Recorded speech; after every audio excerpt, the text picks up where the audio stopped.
Good morning, everyone. On this Thursday, September 12th, 2024, this is the Standing Policy Committee on Public Works. I'd like to welcome Councillor Chambers, Councillor Sharma, our City Clerk, Madam Cowan.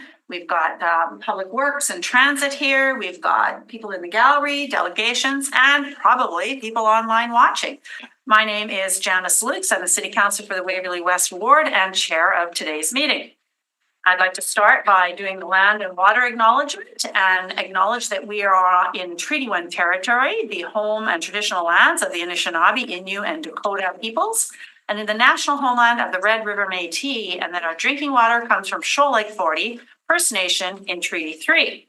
So this is our first meeting back from the Pirogue, and welcome back, everyone. It's going to be an exciting time frame in Public Works because we've got huge reports coming forward in the coming months. I'd like to start, I guess, asking for a motion to approve the minutes from the last meeting. So moved. Councillor Chambers, okay, all in favor? Aye. Carried. Okay, so Madam Clerk, we have delegations. Yes, first is Councillor Duncan from the Charleswood Tuxedo Westwood Ward to be heard with respect to item 17. Righto.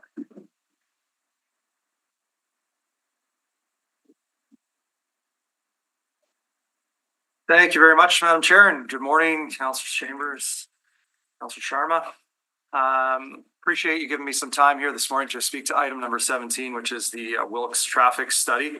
I'll start off by thanking the Public Service for putting in the work to not only look at this road that runs east-west in Charleswood on the southern border, but also to come out to the community. We held a community forum back in February were very well attended. I don't want to exaggerate, but nearly a few hundred people attended and gave their opinions that had been voiced over the years. And that's kind of where I would like to start with this, is a little bit of a history of it. This isn't a new problem in my ward of Charleswood Tuxedo Westwood, specifically in Charleswood. This actually started back in the late 80s when then Councillor Bill Clement had a vision to build a bridge that joined St. James and Charleswood, now the Charleswood Bridge, which we're coming up to the 30-year anniversary, 1995, the completion. His next vision was to build the Charleswood Parkway, which would connect, which is the future of Centerport South, all the way out into Wilkes South and hook up with Kenniston Boulevard, which is now Abinogi-Mekina, and to the Waverley West community, which he anticipated being the next build out of Winnipeg.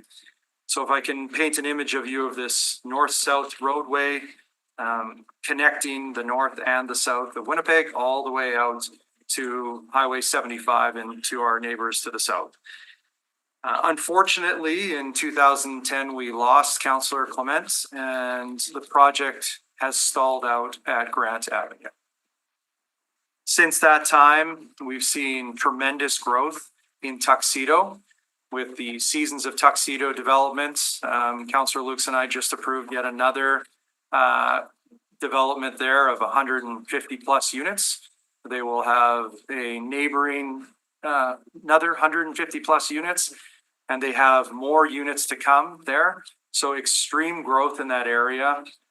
And then you have the Ridgewood West development, which is a part of the Ridgewood South Precinct Plan, which a few of you councillors here were a part of and approved, that will see the addition of thousands of homes. There's already over 1,000 homes built in Ridgewood West. So now you have at the Sterling Lion portion, which Wilkes, for those of you who aren't familiar with, Wilkes turns into Sterling Lion, which hits Route 90 and continues easterly. You have the IKEA, Seasons of Tuxedo, all the housing there for multifamily. And at one end on the east and on the west, you have Ridgewood West, which will continue with Ridgewood South. So what happens with that, in combination with more vehicles on the road, more truck traffic, is that now you have Wilkes, which was never intended to be such a highly used roadway, extremely busy, and you have several rural cross-section roads, whether it be Elmhurst, Fairmont, Hearthstone, Community, or Charleswood Road, residential roads emptying out onto Wilkes, and it is a mess, extremely dangerous. And the public service has acknowledged this. It's been listed as one of the most dangerous roads. It has the top risk assignment there by the public service and public works. There in 2017, a Wilkes alignment study, which went sideways on council, it went sideways on the public service, which saw Wilkes diving to the south through residential neighborhoods, through people's living rooms. Not a good option. We learned from these mistakes. But it was tied in with the extension of the William Clement Parkway, which is the key to this all, is how do we solve the traffic problems, not only in Charleswood, but along Wilkes, and make it safer. And ultimately, we need that north-south corridor, which has a controlled intersection at Wilkes for people to safely cross. Moving on to 2019, a traffic study was done. It was determined by the public service at that time, keep in mind 2019, that $2.5 million on a class 5 would need to be invested into Elmhurst to look at intersection there, controlled intersection that would involve real estate acquisition, the removal or movement of hydro towers, the addressing of the CN rail crossing, and what Charleswood is most famous for, the ditches. 2021, that's sent to budget after being approved. It is rejected at budget, and we stall out yet again. Comes 2024, there's a community forum held, and again, safety issues, they're acknowledged, and the public service is sent back to come back with a report that's before you today as item number 17. I appreciate the work that was done. I appreciate the recommendations that were made. I don't agree, and community committee did not agree that they went far enough with speed reductions and the minor safety changes that we can make, but still safety is the most important part here. So we did recommend that the lowering of the speed limit from Route 90 to approximately Fairmont, that's westerly and easterly, would be 70 kilometers an hour. And then from Fairmont to the perimeter would be 80 kilometers an hour. Again, the heart of the issue here is the lack of movement on anything Wilkes South Precinct Plan, and the extension of the Clement Parkway. There has been no movement on that. We're going on now decades. I would like to see, rather than dumping money into Elmhurst, which is a residential road, it is not equipped to handle the traffic there, that we look at the southern portion of what is supposed to be the William Clement Parkway. And I'm asking this committee to consider putting forward an amendment that looks at making a temporary road that would go from Ridgewood to Wilkes with a controlled intersection, no grade separation at this time, as it is a temporary road. It's about 450 meters in length. And then to further, we can down the road, after we look at this from a costing perspective, look at the closure of Elmhurst and Fairmont to increase that safety. Because at the root of this is safety for residents, drivers, making sure that we have a good plan in place. And I will take it upon myself as area councillor to work with my council colleagues to come up with a plan for a Wilkes South Precinct Plan. I know it's not going to happen tomorrow. I know it's not going to happen in 5 years, but we need a plan, and to look at the future extension of the William Clement Parkway down the road. I'm not asking for that today. I'm asking for an amending motion to go on top. I don't want to stop the speed reduction piece for Wilkes and the no passing for Wilkes, but to put that amendment forward to ask the public service to study this temporary road from Ridgewood to Wilkes with a controlled intersection, no grade separation. I appreciate your time here today, and at the end of the day, not to be too dramatic about this, but I look at this and I hear from residents who are extremely scared to use that road. They usually take the time to go up to Grant and back down to Shaftesbury where there's a controlled intersection and stay away from these access points that don't. I just don't want to be the counselor, and I don't want us as counselors to be accountable if there is an accident that results in a death on that, any of those intersections along Wilkes. So thank you very much. I'll take any questions. if you have. Okay, Counselor Chambers. Yeah, thank you for your presentation this morning. So you're proposing a temporary road from Ridgewood to Wilkes, Mhm. approximately where, between Elmhurst and Fairmont, or? Yeah, so Public Works would have mapping of where exactly the Clement Parkway goes. But if you're looking at your map, you'll see Varsity View Sportsplex, Margidi Park. So it's just to the east of that. It is city land intended for the William Clement extension there. So there's a is it Liberty Street? Mhm. Would it align with that? No, or it wouldn't. It would be just west of that. So the Willie Clement Parkway, the extension in its entirety would be from Grant. And then it would go actually over or under, it hasn't been determined, at Wilkes and land about 500 meters out into Wilkes South, which is vacant land at this point in time. Good. Yeah. So with, and you talked about a South Wilkes secondary plan. Yes. I know that at one point there was some discussion around whether the lands out there are serviced. They are not. They are not, yeah, and so that was part of the plan in terms of getting those lands serviced.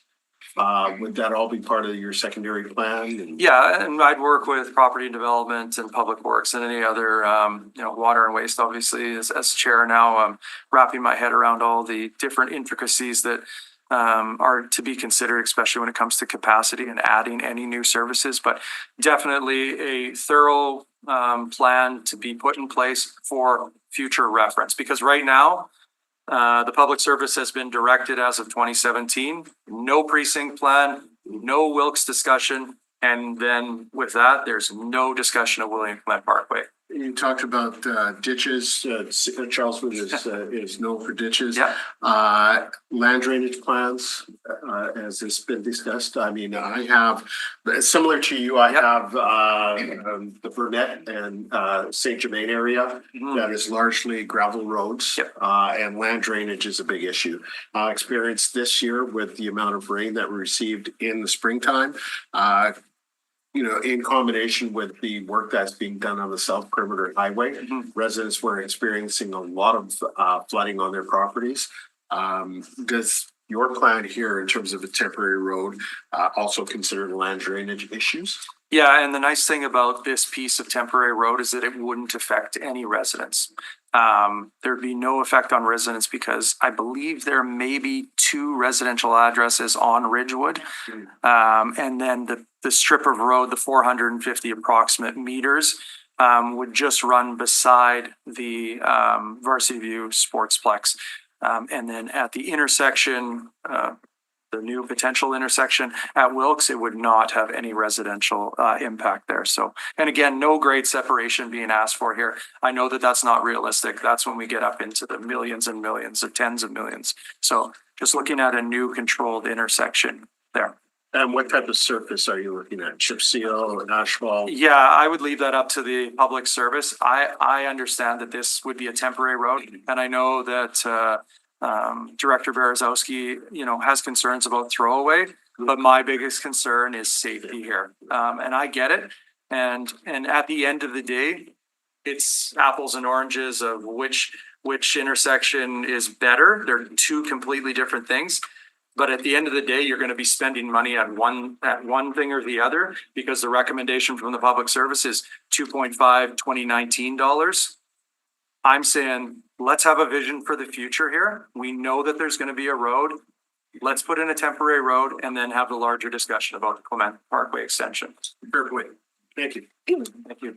Madam Chair, that was one of my questions, Counselor. You answered it. Did you speak with the public service and what did they have to say about what you're asking for today? Yeah, and those were the things, right? Like obviously tight times, especially budgetary, we need to be aware of this, but when a recommendation comes forward and says that, yes, we do need a significant amount of investment in one particular intersection, I hope that we as a collective group will look at it and say, what's the best way to spend our money here? Is it to continue to invest in a problematic area? Or do we look at a plan that has been in place?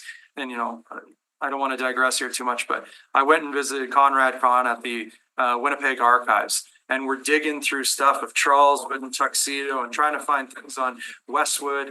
And sure enough, I find these Charleswood News, and it's from 1962, and it's the future of Charleswood. And even in the 60s, the Clement extension was there and went out to Wilkes and into Wilkes South. So again, this is nothing new. Let's look at how we can start moving towards making our roadways in Charleswood, especially Wilkes, safer.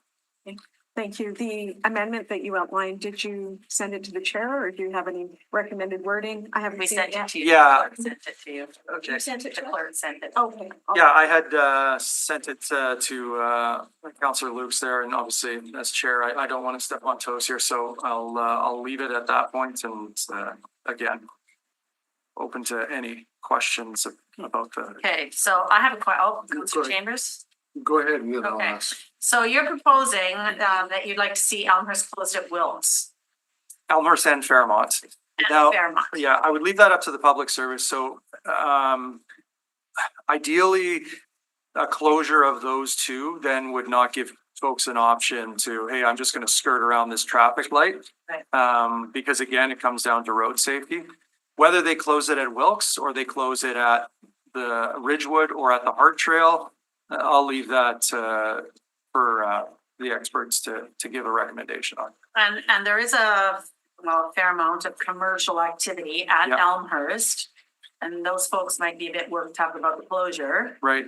but to your point, I mean, I've done that many times. It's just a death trap waiting. Yeah. So, okay, so that, And those businesses, we're not talking about just like, hey, we're going to take a little sliver of your residential land. We're talking about Pembina Trails Bus Depot right there. There's also, landscaping companies that would essentially cease to exist if we did have to start expropriating land there. right. And you're saying that the previous estimate or that the estimate was around 2.5 mil for Class 5, oh, 2019. class 5. Yeah. Right. I remember that when you're former councillor of the area. That's moving traffic lights and actually moving the roadway itself. It was, Easements and everything. buying Yeah, land and- yeah. Okay, so, I mean, the rail line is still high, but like you say, there's no businesses, there's nothing there. Yeah, and honestly, like, I mean, we've been waiting since 1962. At least. I hear the concern about a road throwaway, but if the road lasts 30 years, right, or 25 years. Okay, so I don't have any questions. Councillor Chambers? Yeah, and thank you, Councillor Lukes. You talked about speed reduction on certain sections.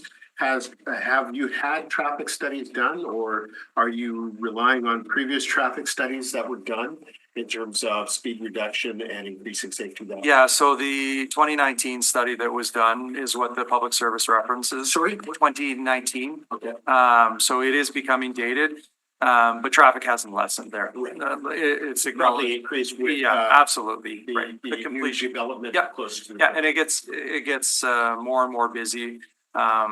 Again, people looking to skirt around potentially McGillivray or Portage or get as far away from Route 90 as they can to come down Wilkes to get to, Route 90 that's past the problematic area between Taylor and the St. James Bridge. So the traffic is validated, the traffic levels is validated as a public service recommendation for traffic lights there and a speed reduction. But traffic lights there are not going to happen at a 2.5 2019 class 5. So does the plan include additional lighting for nighttime?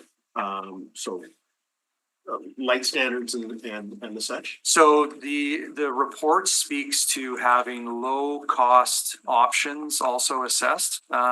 So I'm not sure what timeline the public service is going to come back with that on, but I'm not sure exactly what low cost options are going to be possible.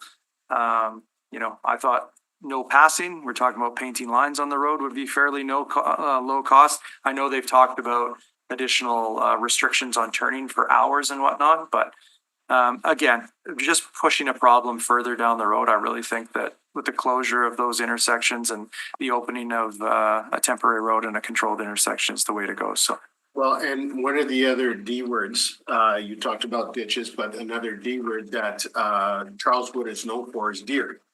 Lots of deer and wildlife pass through that area. Yep. Is that included in the traffic report in terms of concerns? yeah, the wildlife is acknowledged. It's also acknowledged that for the vast majority of that, and I know the public service is hesitant on reducing speeds on rural cross sections that, you know, I was explained to that when you drive a road, it's really dependent on how you feel about that road is what speed you're gonna go. And I get it, when you're bombing out in the country, which appears to be the country, you wanna go fast, but you're not taking into consideration, you know, somebody turning off a residential street. That's what we're talking about here, residential streets onto what is currently 90 kilometers an hour. Great, thank you very much. Yeah, thank you, Councilor Chambers. Okay, thank you very much, Councillor Duncan. We'll talk to the public service when your item comes up on the agenda. Thanks for your time.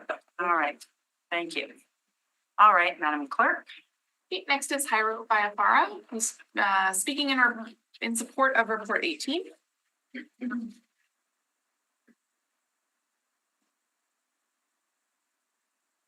Good morning, sir. Good morning, councilors.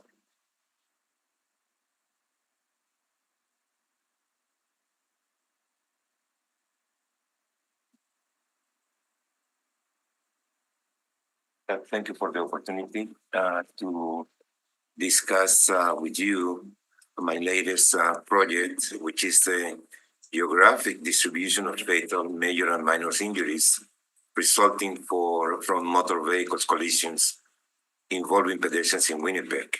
The data that I'm using is from the year 2012 to 2012 or 21 to 20. 2012 to 220.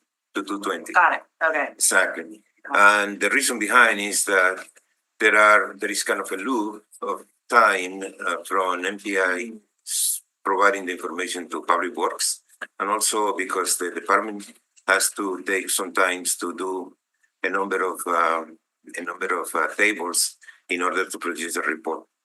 So this is basically my third report. The second one, the previous one, was sponsored in part by Councillor Matt Allard, and he wanted to know how the situation concerning COVID and the relationship between transportation and COVID was. So this one basically focuses on the geography of those accidents.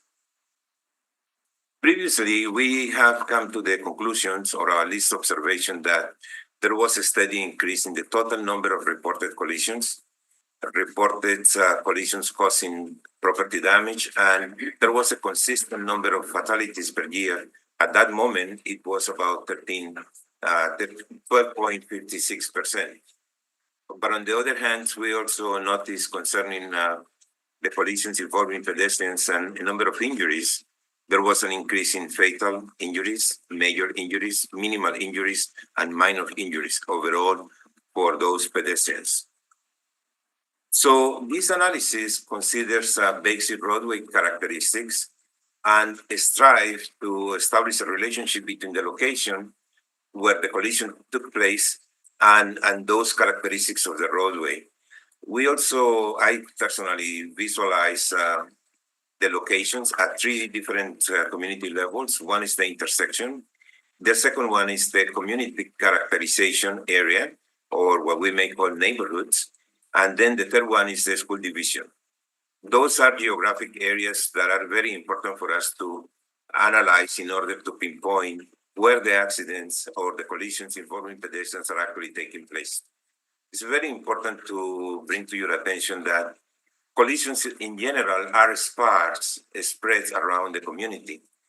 Unfortunately, after we do this analysis, we come to the realization that there are particular geographic locations, whether at the intersection level, whether at the neighborhood level, or at the community, at the school division level, where these collisions are being represented. And there is another connection here, which is we want to know how the neighborhood, basically the walking modes of this in the neighborhood relates to those collisions.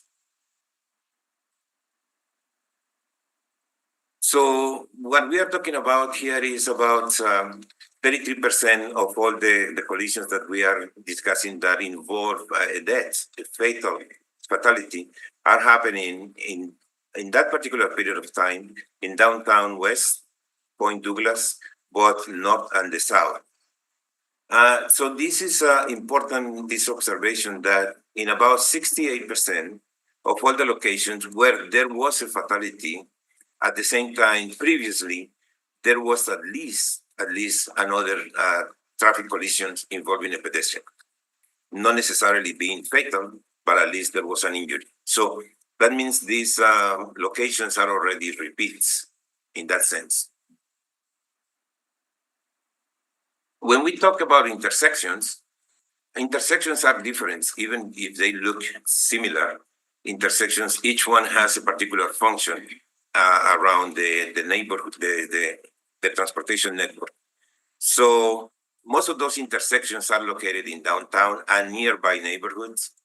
They are located in arterial roads, and they are located in proximity to a vehicle intersection. That means to a set of lights or something like that that allows for traffic to be in motion, moving from one end to another. Those intersections are very dangerous because the majority run between 10,000 vehicles to 40,000 average weekday traffic. So there are heavy intersections, heavy volumes of traffic around those intersections. So for a pedestrian, they pose quite a series of challenges. When we look around here, around the neighborhood areas, we see mostly they are concentrated in downtown. But in this downtown, it's important for us, this is probably the area of the city with the highest pedestrian activity. We have a number of destinations and attractors that also force people to be in downtown. At the same time, when we take into consideration for the city of Winnipeg, the overall percentage of walking share is 4.9. But in these neighborhoods, we have from the same walking share ranging from 5.3 to 44%. So we have quite a number of pedestrians always active around the neighborhoods. When we take this same situation at the number of pedestrian injuries at the neighborhood level, we are talking about 1822 major and minor injuries, and those are 33% or 34% are reported in downtown and downtown West. About 11% are concentrated in Point Douglas and Point Douglas South. Now we go to the schools, to the school division. The school division number 1 is the highest or the largest school division in town. There are over 29,000 students. We have over 79 schools. And in addition, we have the University of Manitoba, the University of Winnipeg, the Red River. So we have quite a number of activities involving pedestrians, here students. And we found that at least 61% of all those major injuries are concentrated in this school division. So there are some recommendations, and I would like to bring them to your attention. One of them is basically to conduct some walkability assessments in proximity to wherever those locations took place. It's very important for us to strive to identify the unsafe drivers' movements and pedestrian actions that are taking place at signalized and unsignalized intersections.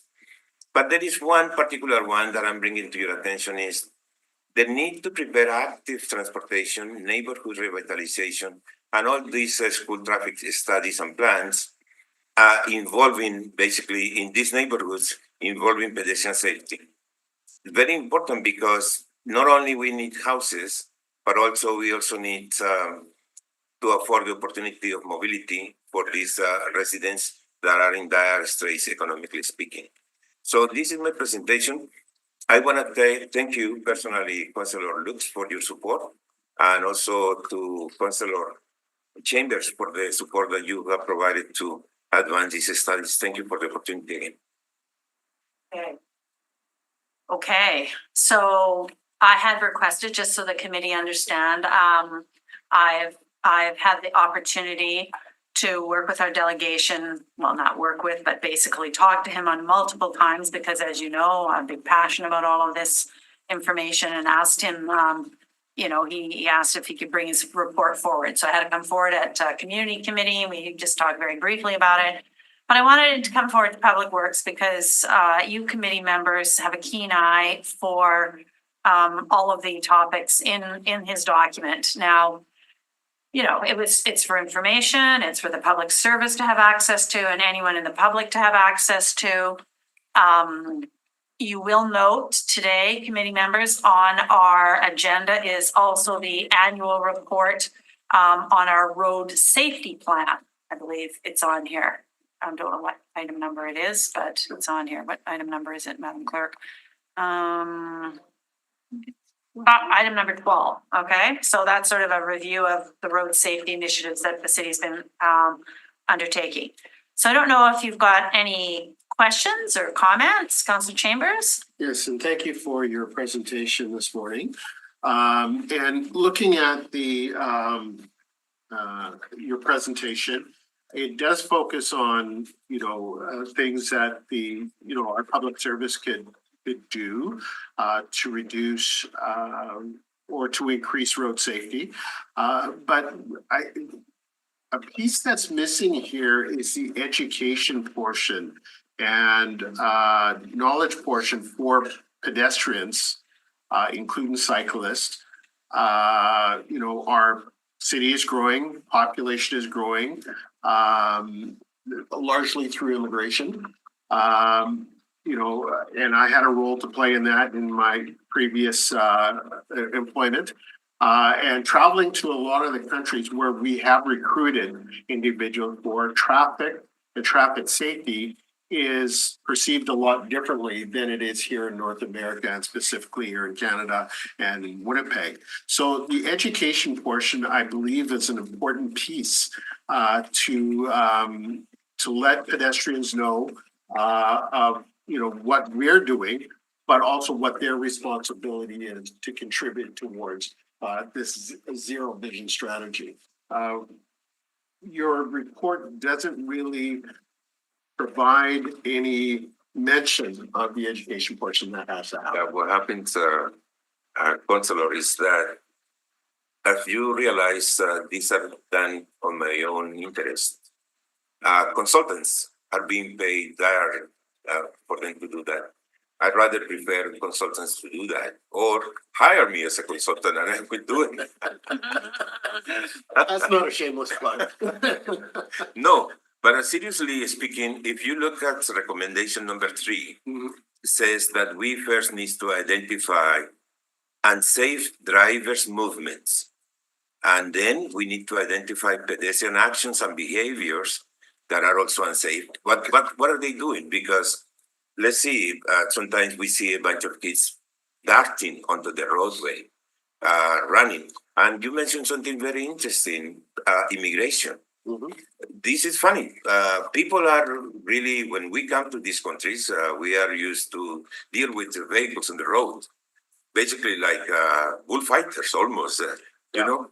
And suddenly here we come and then we lose that kind of attention. And we see then with the telephones crossing around, and then driving. is taking their own their lives on their own hands. So these are the ideas here to identify those pedestrian actions. Because unfortunately, if you realize, most of them are embroiled in accidents or collisions when they have their own right of way. So there is something happening there. And it's not necessarily the whole fault of the driver, not necessarily the fault of the roadway system, but something is happening and we need to address that. So this is right there, a particular kind of a project. It's a very, very comprehensive project today. And my words this morning are not it's not an indictment on immigration. It's more of a, you know, we want to keep all people safe, regardless whether they're born and raised here or whether they are newcomers to our country and community. So again, we want to keep all people safe. No, certainly. Okay. Any other comments or questions? Okay, so I have a few. So I think we all know that collision or intersections are where a lot of the collisions and carnage and bad things happen. You know, we've got a pilot that's going on in various areas of the city for 30 and 40 kilometer zones in neighborhoods. You want to make any comments on slowing the speed in residential neighborhoods? What your thoughts are on pros and cons to a general speed reduction?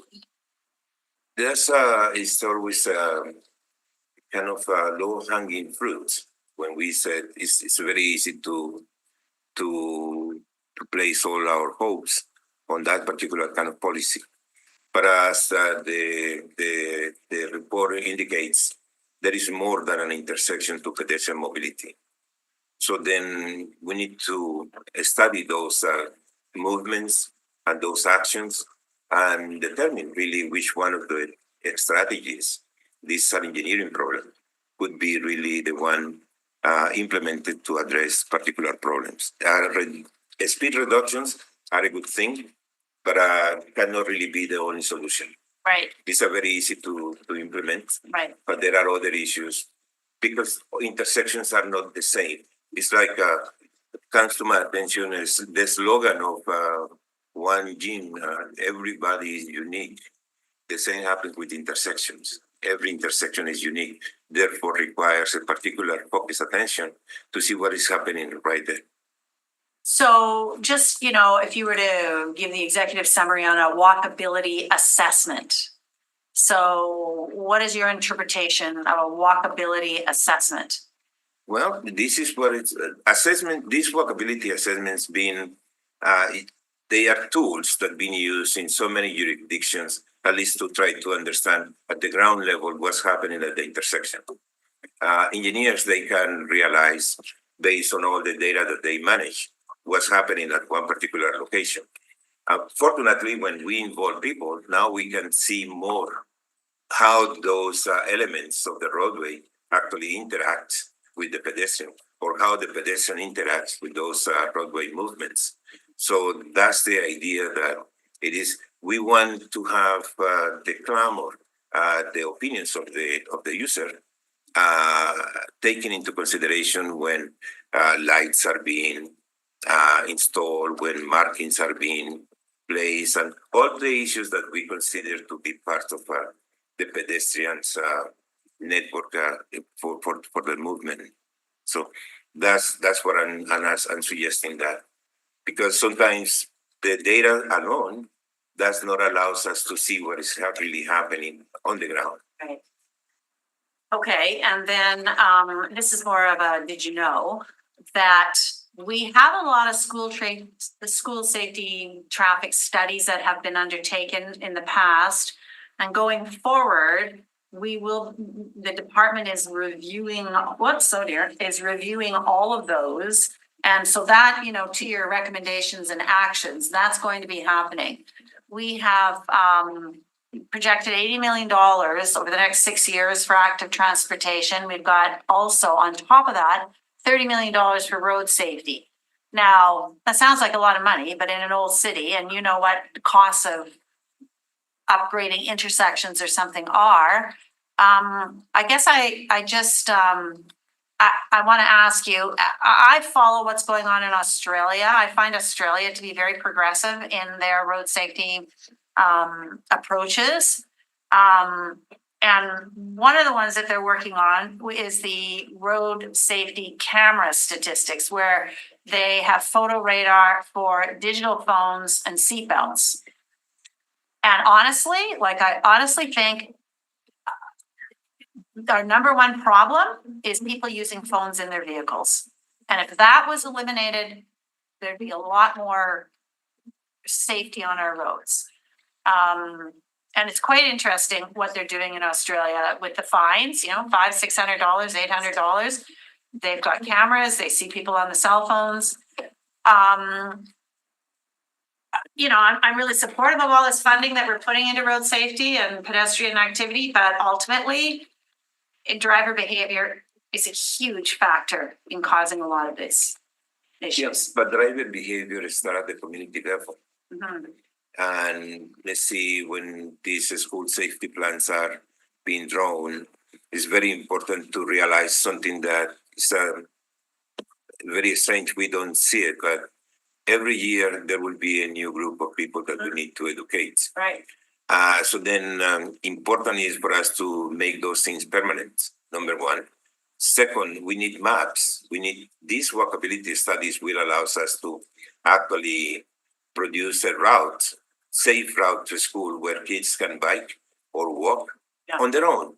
Yeah. And not just waiting for parents to bring them and then dropping them, because when parents come, in reality, what they do is congest more the entire neighborhood and make the whole thing unsafe. So those are the things that we need to do. Something more permanent, not necessarily that we do it whenever there is something in the news. No, we need to become more entrenched into safety. Yeah, I mean, I was part of 3 studies as part of a national project in Fort Richmond. And ultimately, you get a new batch of parents every year. You have to send out those maps. You have to educate every single year. So to your point, okay. Counselor Wyatt. Are you aware that in 2013, with the report coming forward in 2014 or 15, yes, 2013 and 14, the report came forward in the spring of 2015, that we did an extensive study of everything you're talking about. We hired an outside consultant. We actually identified all the shortcomings in the entire pedestrian transportation system of the city. And that report was tabled with council in 2015. Are you aware of that?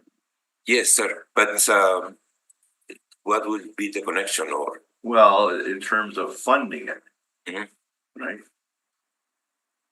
Like all the issues you're raising is about pedestrian safety. Pedestrian safety is also getting people away from the roads, making sidewalks more available so people aren't walking down the road in the middle of winter because there's no sidewalk. All over the city, we have connections that are not built. Especially in the You're inner right. city. You are right, sir. But the pedestrian network, transportation network, goes farther, in my poor opinion, Well, that was an opinion. extensive study, Far made major sidewalk. recommendations for river crossings and pedestrian safe bridges and all over the place. I mean, that to me would be a good start if we had implemented that report. So let's bring it out and then We're re-study. updating it. We're updating it now. But that's full Exactly. We're updating it in the transportation master plan. Okay. Okay, well, I love your report. We'll continue talking offline. I really appreciate the effort you went into this to do. It's challenging getting the data. It's challenging sifting and sorting it. I understand that, but I really appreciate your report. Thank you kindly. Okay, all right. Okay, Madam Clerk, next delegation. Next delegation is David Grant to be heard in support of reports 5, 6, and 15 and in opposition to 2, 7, 8, 10, 13, No. 17, and 18. I thought we were good. He's on a roll. He's supportive of a lot, but then we're, okay, all right. You commented on this, there's some going. So thank you. Okay, good morning, Mr. Grant. Thank you very much. You have missed us, I'm sure, for a few months, but we're back together again, so. Good. It's all good. Good to see you all hard at work. On topic 17, since that was, We're just gonna get the volume. Hold on here. We're just gonna get the volume. okay. Is that better? Testing, No, not yet. One Give us a minute. Okay. keep talking. Anyway, I'll start. Topic Oh, 17. don't start. We can't hear you. Or me, that's okay too.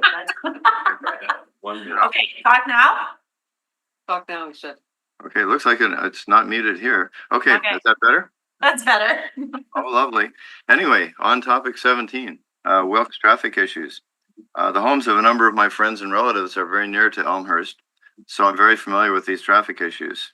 Been using the intersection for decades.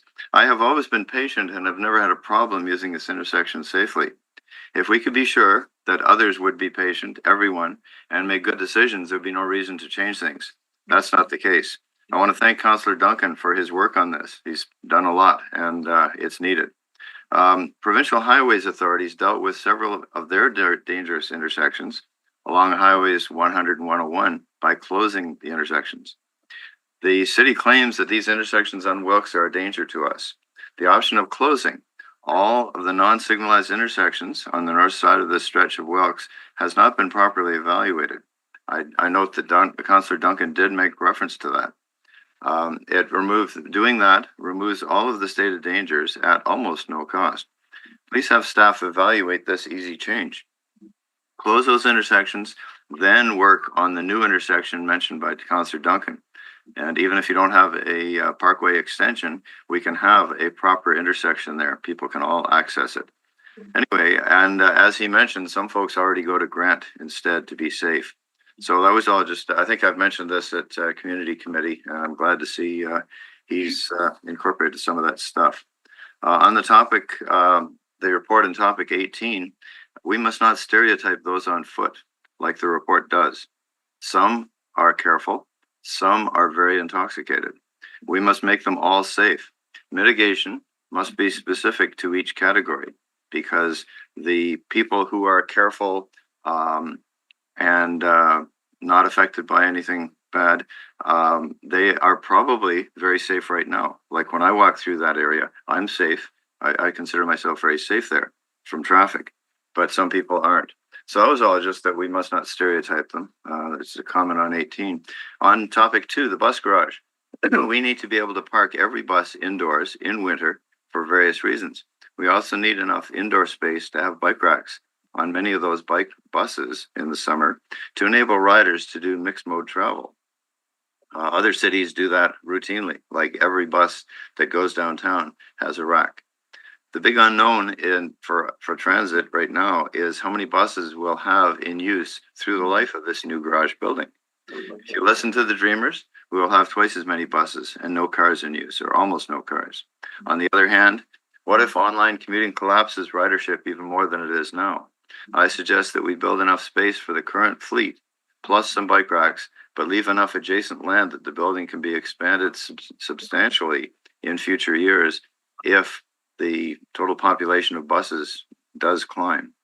Until we know for sure how ridership will evolve, overbuilding is imprudent, and I know none of you want to do that.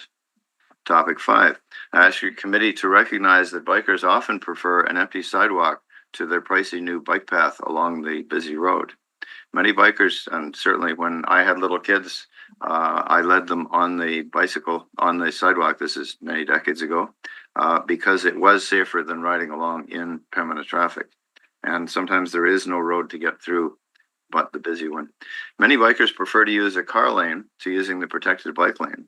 The bike lane has a lot of stuff going on, zigzags and up and down and stuff. And if you're just in traffic in the main car lane, you're steering, your life is simpler. WPS, the police say that these bikers can make a choice of whatever they want that way. Both these options prove that your spending on these lanes is not what those users want. You should also consider that those who have access to a car will use it nearly all the time. If you gathered the data, you would know that long trips by active means are less than 1% of travel. Each car lane on Pembina carries many times as many people as does the bike lane. Even with two-wheeled motor vehicles added to the bike lanes, they're not a significant part of moving people on our roads. Will this document provide reasons for building each piece of bike infrastructure and the alternatives not chosen? Because that's in general with projects like bike infrastructure, looking at the alternatives of like we're doing the Provencher when the public meetings on Provencher, there are roads parallel to Provencher that are currently very safe and very nice to ride a bike on. And people are preferring that, but instead we're having infrastructure added to Provencher. And people would be much safer a block or two north or south.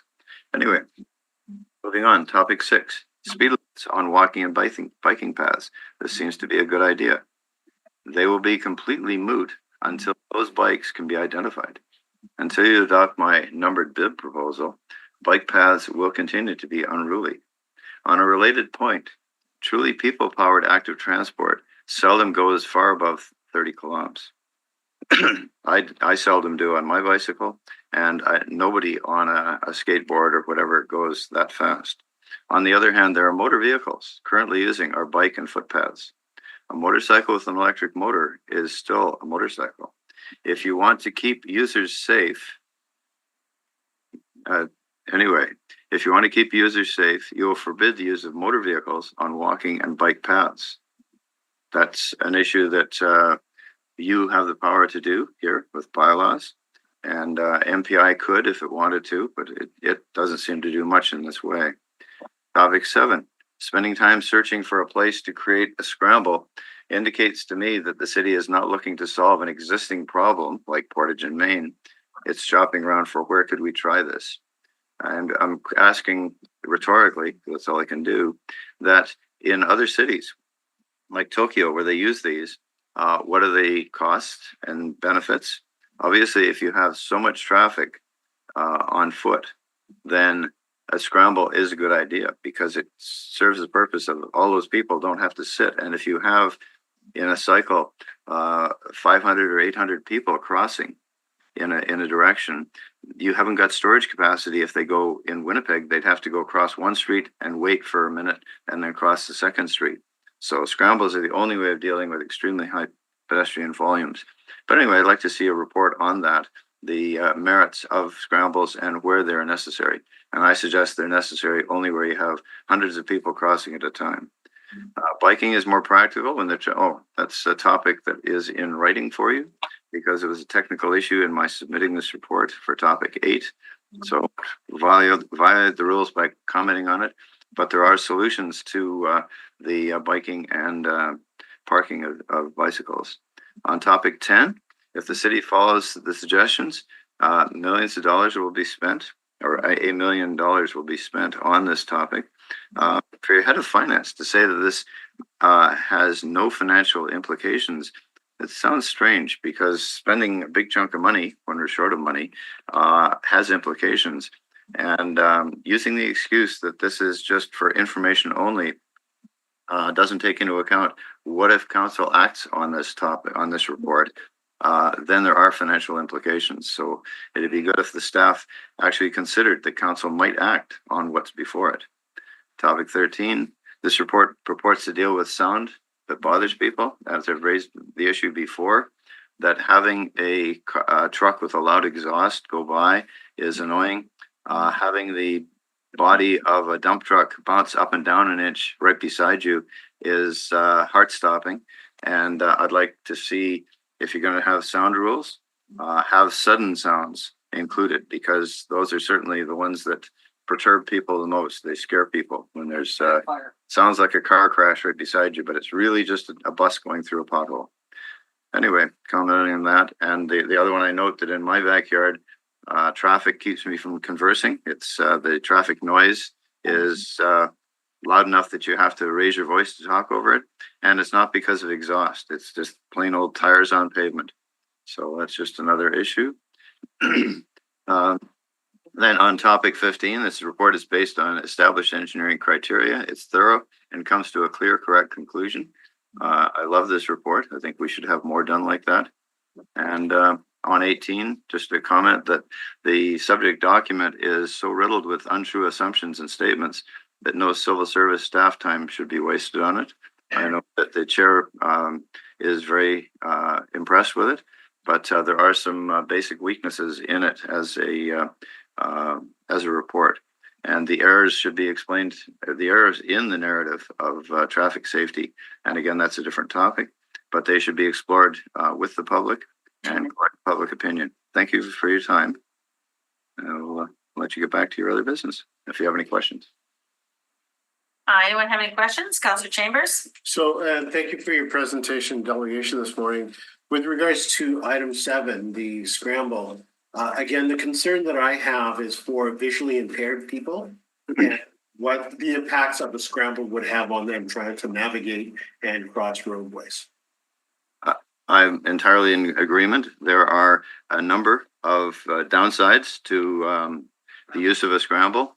And as I say, if it's Tokyo and you have 500 people trying to cross this road, a scramble is the only possible way of dealing with it, because you don't have the storage capacity. And there are those issues. There are the issues with people not used to it, drivers and people on foot. And the odds of this having a very bad outcome are scary to me, and certainly visually impaired, physically impaired people too. The differently abled may have problems with this. Life is very simple when you're just crossing this street in this direction between those white lines. Life is fairly simple for the differently abled, and the same with the following the audible signals that we provide for the visually impaired. Thank you for the question. And I've been to Shibuya Crossing in Tokyo. It's a lot more than 500 people at a time crossing those streets. Exactly, yes. But the point is, once you cross that threshold, once you have that many hundred, if we had that many hundred trying to cross at Fort and Portage, it could never be done. We'd have a hard time getting 70 or 80 people stored up in the crossing. In the So corner. thank you for the point. Any other questions? I'll ask you a question, Mr. Grant. You're a regular person here at the Public Works Committee. What are your thoughts on mobile phone detection cameras? I think that's a wonderful idea. I've gone the last 10 years without having a mobile phone, and had to have one when I was with Hydro. It was their leash. And I think that life can go on nicely with no cell phone active in the car with you. I mean, we have the exemption of clipping it to your dashboard, but certainly either cameras, and I'm aware that Calgary decades ago was using cameras for seatbelt.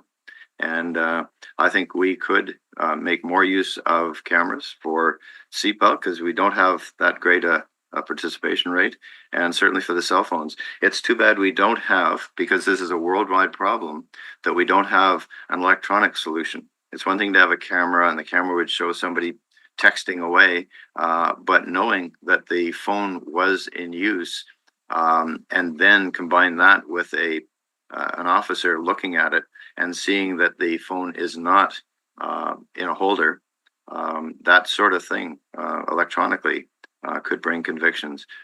I think we have to do far better with this. I think they are a big danger, and we have an obligation to protect people.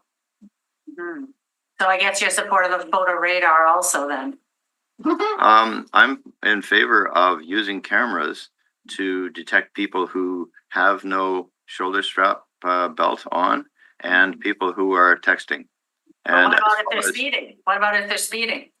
Oh, certainly speeding when it's applied to improve safety. And if you impose an artificially low speed limit in a zone where there's a school a block away, and only apply enforcement when there's no kid there, you only go there on holiday Mondays, and when the kids are in school, you never see an enforcement vehicle. That suggests that nobody's trying to keep those kids that are walking to school safe. Well, The enforcement should be when the kids are actually on the sidewalk walking to school. right. Okay. Great. Well, let's all work together and try and get the province on board with these cameras for cell phones. Yeah, Okay. well, as I say, the electronic would be even better, because electronically, the cell phone tower knows when it's in use. They know the whole system knows when the phone's in use, because it's changing towers.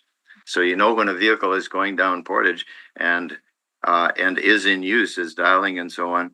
And the number of people who are doing that from the passenger seat, which I've done in the last couple of days as a passenger, the number of those is a tiny fraction. So almost every phone that's being dialed is being done by the driver. So thank you. Okay. I know, I see in Victoria and Australia, they've got 237 of these cameras there, so. For cell phone? For cell phone and seatbelts. Yes, and that's the sort of thing I think we could do very well with. Thanks. Okay. Thank you very much for your presentation. Now, do we have any other, And- sorry, And just real quick, one question, Dude. hold on. there's also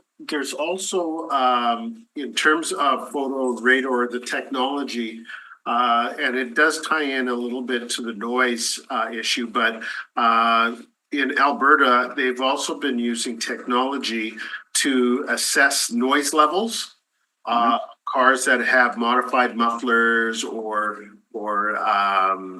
revving their engine and things like that. So there is that technology that's available. Hopefully at some point, all of that can be integrated into one technology that detects cell phone usage, detects seatbelt usage, detects speed, and detects noise in a comprehensive way. I agree with that and support it in general. One of the problems is the seatbelt and the cell phone thing is going to be very specific to the offending vehicle or the offending driver.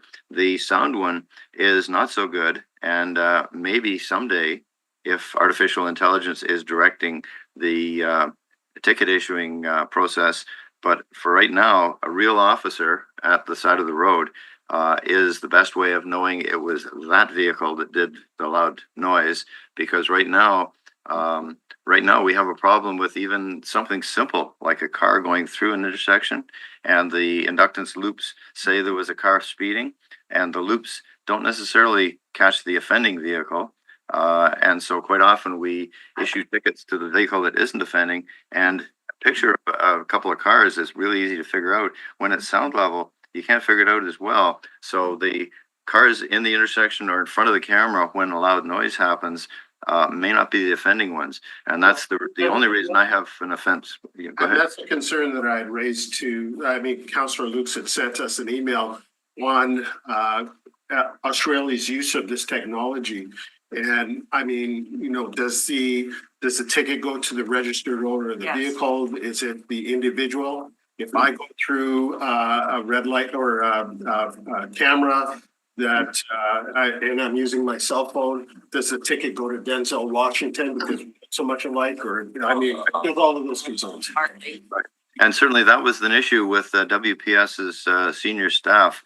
Before we got photo radar in Winnipeg, they strongly preferred in person because the person who blows through a red light at 2 a.m. May have other stuff going on, and having an officer actually observe that and pull that car over, you may solve a bigger crime than just issuing a ticket for blowing a red light.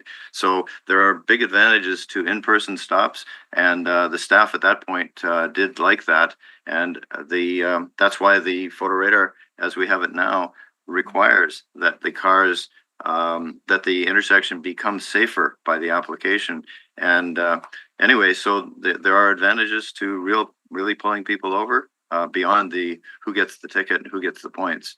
But from a policing standpoint, or the human resource side of it, or the officer issuing the ticket, it is a resource intense operation where you identify the individual using the phone and then have somebody pull them over subsequent. So it's almost like 2-to-1 ratio in terms of that in-person or human resource as opposed to the technology that's used to capture these images. Right. Oh, that's definitely the case, and the staffing costs are very high. That was the magic thing with seatbelt tickets by camera in Alberta, was that it's very obvious. When you have a light colored coat on and there's no black stripe, so they don't get contested very much. And it is a quick and easy way of enforcement. And it's clear that the offense is very clear from above and in front. And the cell phone, once the technology advances, it becomes very clear cut. And we have to have an enforcement where you're not going to get people complaining and fighting every ticket. So thank you. Okay, thank you very much, Mr. Grant. Now I think we have our final delegation. Is that correct, Madam Clerk? Okay, perfect. Mark Coho is here with respect to report 12 in support. Perfect. Yeah. Mark, up to 10 minutes for your presentation. Okay, thank you very much for the opportunity. I'll be quick today. I just want to say that we're really happy to see that the strategy is moving forward, and we are especially happy to see that the staff hirings have been taking place and the progress moving forward. A highlight really for us is really that use of the video conflict analysis funded through CAA. We think that is a very proactive, positive approach to road safety, something certainly we'd love to see more of. Just a few recommendations, just minor recommendations. We think, certainly moving forward, kind of create I think a better perspective. We would really like to see the trend analysis and the reporting rather than just showing sort of the 2022. And I recognize this is the first year the strategy was in place. To go back and, for instance, for 2022, show 2018 to 2022 to show that 5-year analysis. That is sort of the intent. I'm moving forward, but I think to show you that trend, so you're not getting that year-over-year sort of blip and statistical anomaly. We think focusing on the 5 years, the previous 5 years versus that 5-year baseline, match your findings on that. It's just I think it helps sort of create that more consistent approach. We would really love to see an increase in the subscriptions of that video conflict data too. That's, I think, an important thing to see. And the other thing we'd love to see move quickly on is with the committee to get other stakeholders involved. You know, you had someone, a delegation just a few minutes ago that seemed like would be a wonderful person to have on that kind of committee, and to get the audits moving forward. We think those road audits are an important part.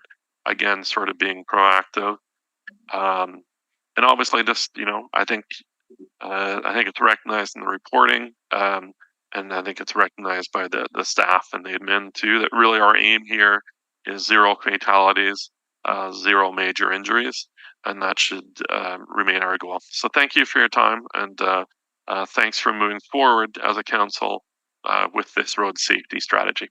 I'll take any questions if there are any. Okay, do we have any members with questions? No? Okay. Sure, I have a few. So you know how we have our movement towards zero, towards vision zero versus, let's say, vision zero. I've received comments of people upset that we're only looking at a 20%, trying to increase safety by 20%. Do you have any comments on that? Yeah, I mean, obviously, I think you are towards zero, vision zero. I think the Dutch have a different name for it as well. It's eluding me at the moment. But certainly the goals are the same. I think progress report as you move forward, and I think it's sort of within the report from just my quick review of it, is that it's looking at that. Certainly, I think, you set an initial goal, and I think within the spirit of the report, and it seems like it's there, is that as we see those results come in, we're modifying. The aim is that 0, we can modify, I mean, your aim is 0, but you do want to see progress, and you want to see if you're making progress. So having targets makes sense. It's what those targets are, being willing to adjust the targets. If you're overshooting your target, you adjust and you do better, right? I think that's the comment I would put there, and I think that's sort of within the report. I think that's there. But yeah, certainly. So I hope that provides a bit of an answer on that. Okay. Okay, and then I'm just going to send you an email to confirm 2 things that I haven't heard back from you on. So check your email. Yes, I will. I for sure, quickly. Very, very much working at it. So yes, yeah. Thank you. All right. Okay. Well, thank you, Mr. Coho. I think we've made great progress and steps on road safety compared to where we were. And as always, I'd like to thank you and your team for your support. Thank you. Okay. Now, I guess we'll get into reports. All right.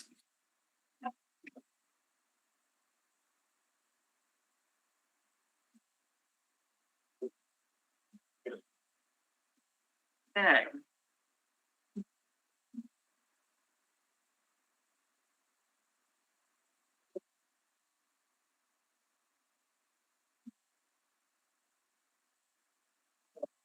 Whole team. The whole team. The whole team. Almost The whole team. Okay, some serious stuff here. Okay. All right, so now we're going to welcome the transit department.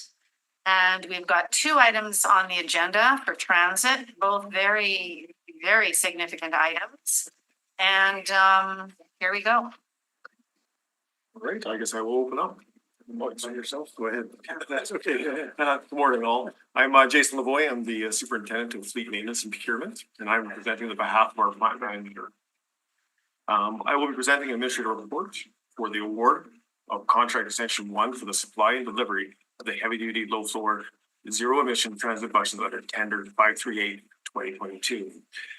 The public service is recommending the purchase of up to 24 heavy duty 40-foot low floor battery electric transit buses to be funded through the department's adopted capital budgets for transit bus replacement for the period of November 1st, 2023 to April 30th, 2025. The purchase of the new battery electric buses makes the transit fleet more reliable while also improving the health, safety, and the environment. Sufficient funds for this award exist in the 2024 and 2025 transition to zero emission bus capital projects. The recommendations include in the report comply with the requirements of the various trade agreements and the city's purchasing policy. We recommend that the city award enter into and execute and deliver the contract extension number 1 for the supply and delivery of up to 24 heavy-duty 40-foot low-floor battery electric transit buses in tender 538/2022 to New Flyer Industries Canada ULC from May 1st, 2024 to April 30th, 2025 in the maximum amount of $39,117,167.76 plus GST and MRST, extra as applicable, and such other agreements determined necessary by the city solicitor / director of legal services to implement the intent of foregoing the ancillary agreements. We also recommend that the authority be delegated to the CAO to negotiate and approve the terms and conditions of extension number 1 for the supply and delivery of heavy duty low floor zero emission transit buses tender 538/2022 and the auxiliary agreements in accordance with this report and such other terms and conditions deemed necessary by the city solicitor, director of legal services to protect the interests of the city.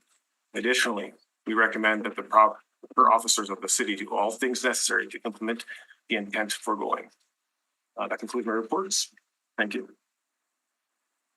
Okay, so I got questions. Who's got questions? Councillor Chambers? Well, more of a comment. I'm glad to see that New Flyer Industries is part of this. It's going to be jobs here in Winnipeg, and hopefully we can use this as an opportunity to promote the company nationally and internationally for more business from other cities as well. So this is great to see. Okay, so while other people ponder questions, I just want a little clarity here, okay? So on page 4, it says, as the city has not yet received any buses from its first order. So maybe just kind of recap where we're at, because I kind of thought they were coming June-ish. But when are they coming? So, our zero emission buses, the electrics, they're coming in about June. There's been some supply issues that New Flyer has been experiencing, which has caused delays.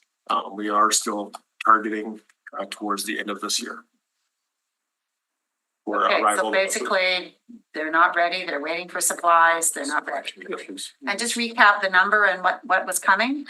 So we've got 4 battery electric buses coming. They're 40 feet in length. Yeah. And we have 4 60-foot battery electric buses that are coming. And we also have 4 40-foot hydrogen fuel cell buses coming. Right. And we also have 64 60-foot hydrogen battery electric buses coming. How many was that last one? 4. There's 4 of each. So 16 altogether. 16 altogether. Basically a duplication of what we're ordering now. Yes and no, in the aspect that we're only ordering 40-foot electric buses in this order, where the other one was 4 of each for the I'm trying to determine what the We're waiting for delivery on the ones he described. Right. This is for Right, battery electric buses, 40-footers. right. Okay. So we made the, oh, sorry, you had other Oh, questions. that's okay. You can go ahead. So we made the decision to go hydrogen. Is that understood? Is that what we're doing? On the original order, we are testing both battery electric and hydrogen buses. But we are now ordering a lot of hydrogen. No, we're ordering battery electric buses in the second order. This is maxing out the charging infrastructure that we had approved back in April, I believe. So the 24 buses that we are recommending to purchase will max out the 34 charging spots that we have in the garage in combination of those 24 buses plus the original 8 battery electric buses. So these are 24, none of them are hydrogen, None of them are hydrogen. but okay. So the setup right now is basically we were doing more of an extended trial with 60-foot buses and hydrogen buses, where we have already tested 40-foot battery electric buses and know that they substantially work in the city of Winnipeg. And each bus is running at about 1.5 million. The battery electric 40-foot buses are approximately 1.5 to 1.6 million. Why are you asking for delegated authority to negotiate, approve the terms and condition extension number 1? I believe those are just standard contract language. No, delegating authority to CAO is not standard. Things come back to this committee all the time. To my recollection, it has been on the bus awards. Yes. Pardon me? To my recollection, it's standard language on the bus awards. Is it? Yes. Okay. I'll have to check that. So I imagine we should expect a delay on these too, or? Right now, we have been in conversation with New Flyer and giving them sort of advance notice of what we are buying. So they have tried to fit them into their schedule for next year, pending approval of actually issuing a PO. So right now, like they're giving us lead times of approximately a year to line enter plus lead time, but it'll probably be at least 18 months before we receive these buses from. We've had a delay now on these other buses. So the fuel cell buses, we have intentionally delayed because of delays in our hydrogen infrastructure. So those buses are line entering now, which is when we expected them to. The battery electric buses line entered back in April. And so those are the buses that have been delayed because we initially expected to receive those in June as we reported previously. But there has been issues with obtaining parts during construction, which has led to them being delayed. So half of them were delayed because we requested and the other half was because of our not being ready to Yes. receive. I see. And are we gonna be ready in 18 months to receive these ones? The charging infrastructure is actually, it will be complete probably in the next 2 weeks at that garage for the temporary install. We are What do you waiting mean on some temporary parts. install? So we have power at the facility right now for 2 chargers. That will give us for enough plug locations for the first 8 buses. There are some parts that are a long lead time that we are expecting to receive in the spring. So we'll be able to power the other 6 chargers that we have ordered at that time. So right now, the company that is installing them is installing all of the plugs. They just won't all be powered until the new transformer and switchgear arrives. We have 2 chargers now and 6 are coming. Yes. So how, I mean, They're all actually here. They're just not hooked up. powered. Got it.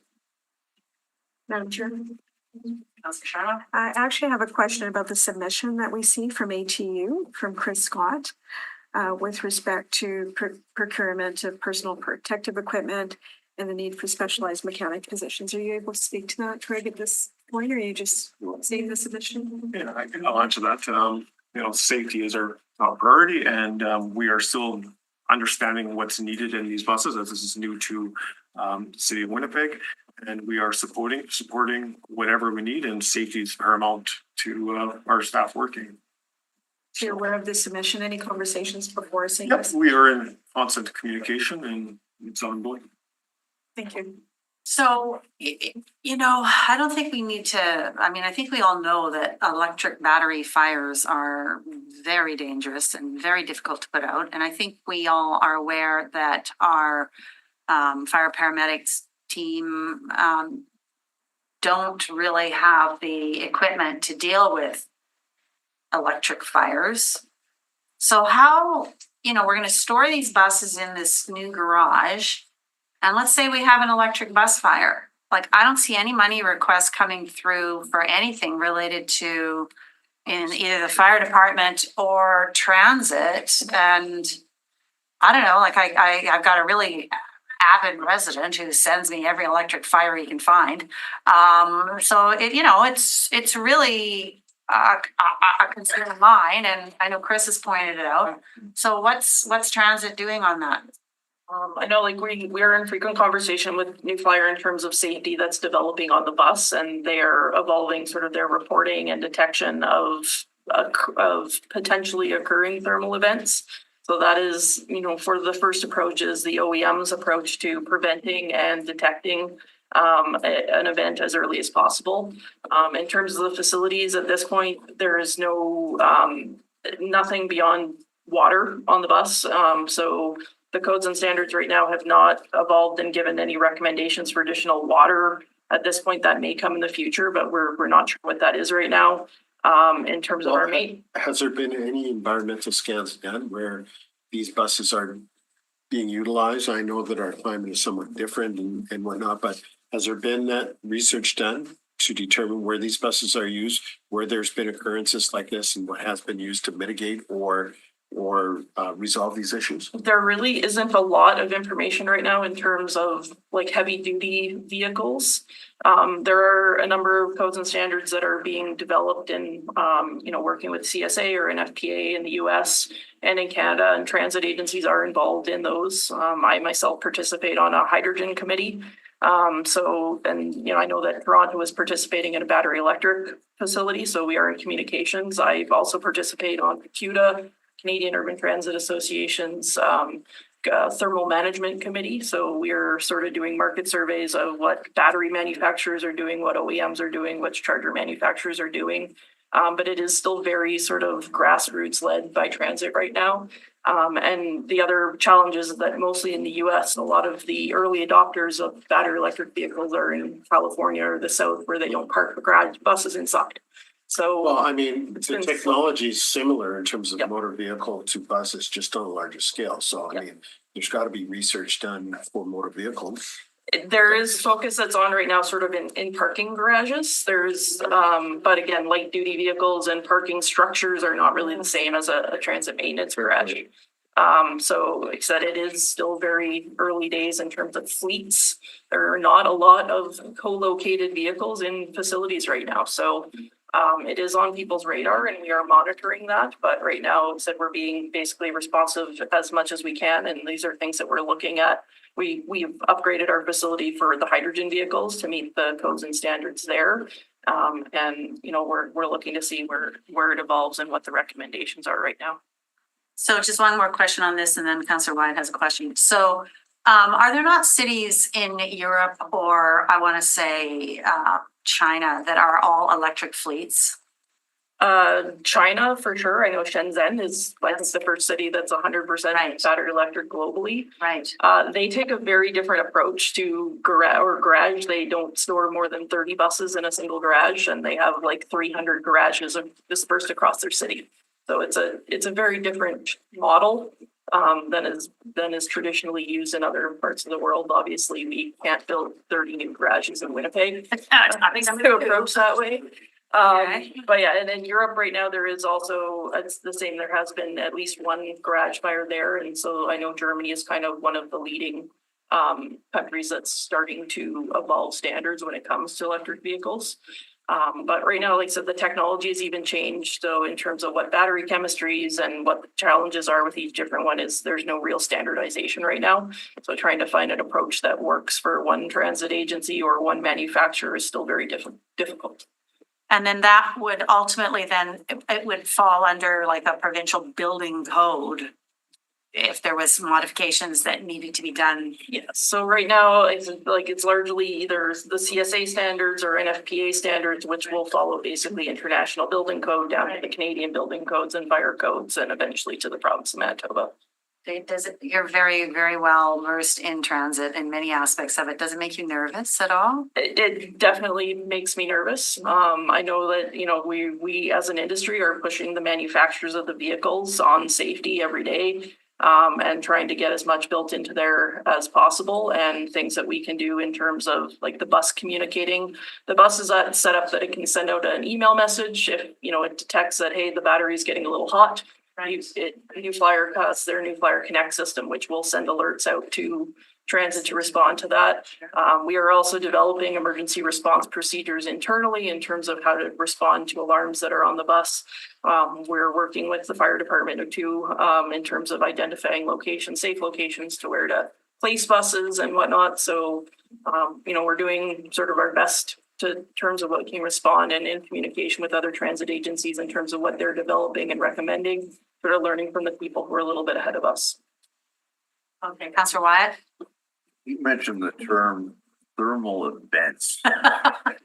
What do you mean? Blazing by that? fires. It's not I necessarily know, I always. have, it's not like your thermal undergarments when you go skiing or something. I wanna know what you mean by thermal event. A thermal event can mean a fire. It can just be a battery overheating. And it not all events that will cause a fire that will cause like a battery to overheat.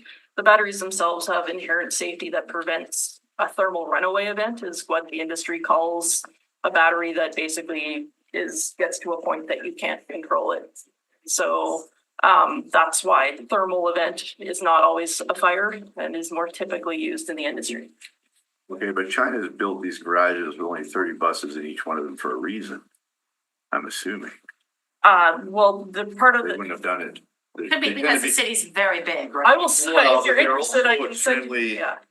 Prone to efficiencies and being efficient, and so I kind of find that interesting. If you look at sort of the history, there's a great video on it that I can share with you, but they like the city was built from scratch. Yeah. It's expanded very rapidly, and the way that they run their transit agency, like they actually have their drivers sleep at these facilities. So, where we can't just mandate drivers to go somewhere, when our drivers go somewhere, they come back to where they started. So it's a totally different culture, and like I said, it does sort of make sense in terms of reducing energy and whatnot, but from a development standpoint, it's very hard to do in an established city. And what has been the experience in Scandinavia, Oslo, Stockholm? What are they using this technology? They have similar winters that as us. It's not nearly as cold there, and I did communicate a little bit very early on with them several years ago, but like they're in Scandinavia, like -10 is kind of as cold as their winters go. So it's not quite the same. I know they're more advanced on the car side. I am not as familiar in terms of, what they're doing on their European strategy in terms of buses. So one of the issues raised, Councillor Sharma mentioned procurement. Pertaining to the issue of the safety of the operators and the concern that that's still an outstanding issue that hasn't been addressed by the department on the bus, and that we're ordering buses without that addressed. But the other issue that they raise in their letter is the concern about the need for specialized tools and training to perform maintenance and repairs on these vehicles. Are we going to be doing in-house repairs on these vehicles as we have done in the past? Yeah, we've Are we actually, gonna be bringing in specialized staff? Are we gonna be training them, working with the industry, working with New Flyer? What's gonna be the steps to address that? depends on the issue, and Jason can probably expand upon some of the training that's been completed already, but base bus systems will be done by our mechanics. Our mechanics are receiving training. Things like batteries are fully under a 12-year warranty, and we are not touching those at this point. So that could change in the future depending on our level of comfort. But at this point, like the batteries themselves are kind of the off limit point, and everything else on the bus is potentially managed by. I know with a vehicle, a car that's direct drive, the repairs tend to drop dramatically. Is it the same experience with the bus? It's hard to say right now, like yes, like the motors and things like that are probably less prone to breaking down and whatnot, but there's a lot of other unknowns right now. Like a lot of the repairs are software related, that it takes time for people to diagnose the issues and whatnot. So it might not be parts, but there is still potentially a lot of labor hours and person hours in terms of diagnosing and figuring out what the issues are. So The delegated authority that you're asking for, that you say is common, speak to what we've done in the past, which is namely negotiate and approve the terms and conditions. But it doesn't really refer to the issues that we're hearing about right now. Shouldn't we be possibly increasing the scope of the CAO to ensure that that is addressed in terms of the contract? Namely, with special attention to issues with regards to worker, garage, and passenger safety in terms of this new technology. It's not really within the scope of the contract for the bus in particular. Why not? Well, We could put it in the contract. well, New Flyer is not really responsible for garage safety. They are responsible for training. There is training built into the contract. We actually have money for tooling and PPE and whatnot built into the contract as well. So these are all things that we have built into the contract to try to ease our transition into that. But in terms of But do we have protection in terms of liability? We're dealing with a new technology here. If something goes wrong in the contract, has that been contemplated? So that was the question I was gonna ask in the sense of like zoning. You know, where you're parking 30 buses that have a potential for a thermal event.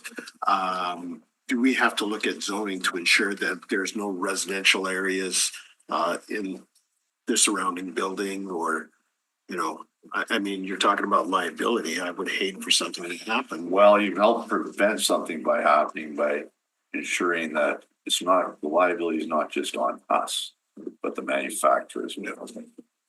But, okay, to that point, but what we're hearing her say is everything that can possibly be done is being done. It's always good to ensure. we are somewhat reliant on New Flyer's ability to respond to codes and standards for the vehicle side as well. So we've built in requirements for them to be compliant with all the latest standards from battery safety, vehicle safety, et cetera. So in terms of that, you know, we can only control as much as we can, and some of it's on New Flyer to follow the vehicle safety side of things. And as it is with current buses as well. Yes. Right? Yeah.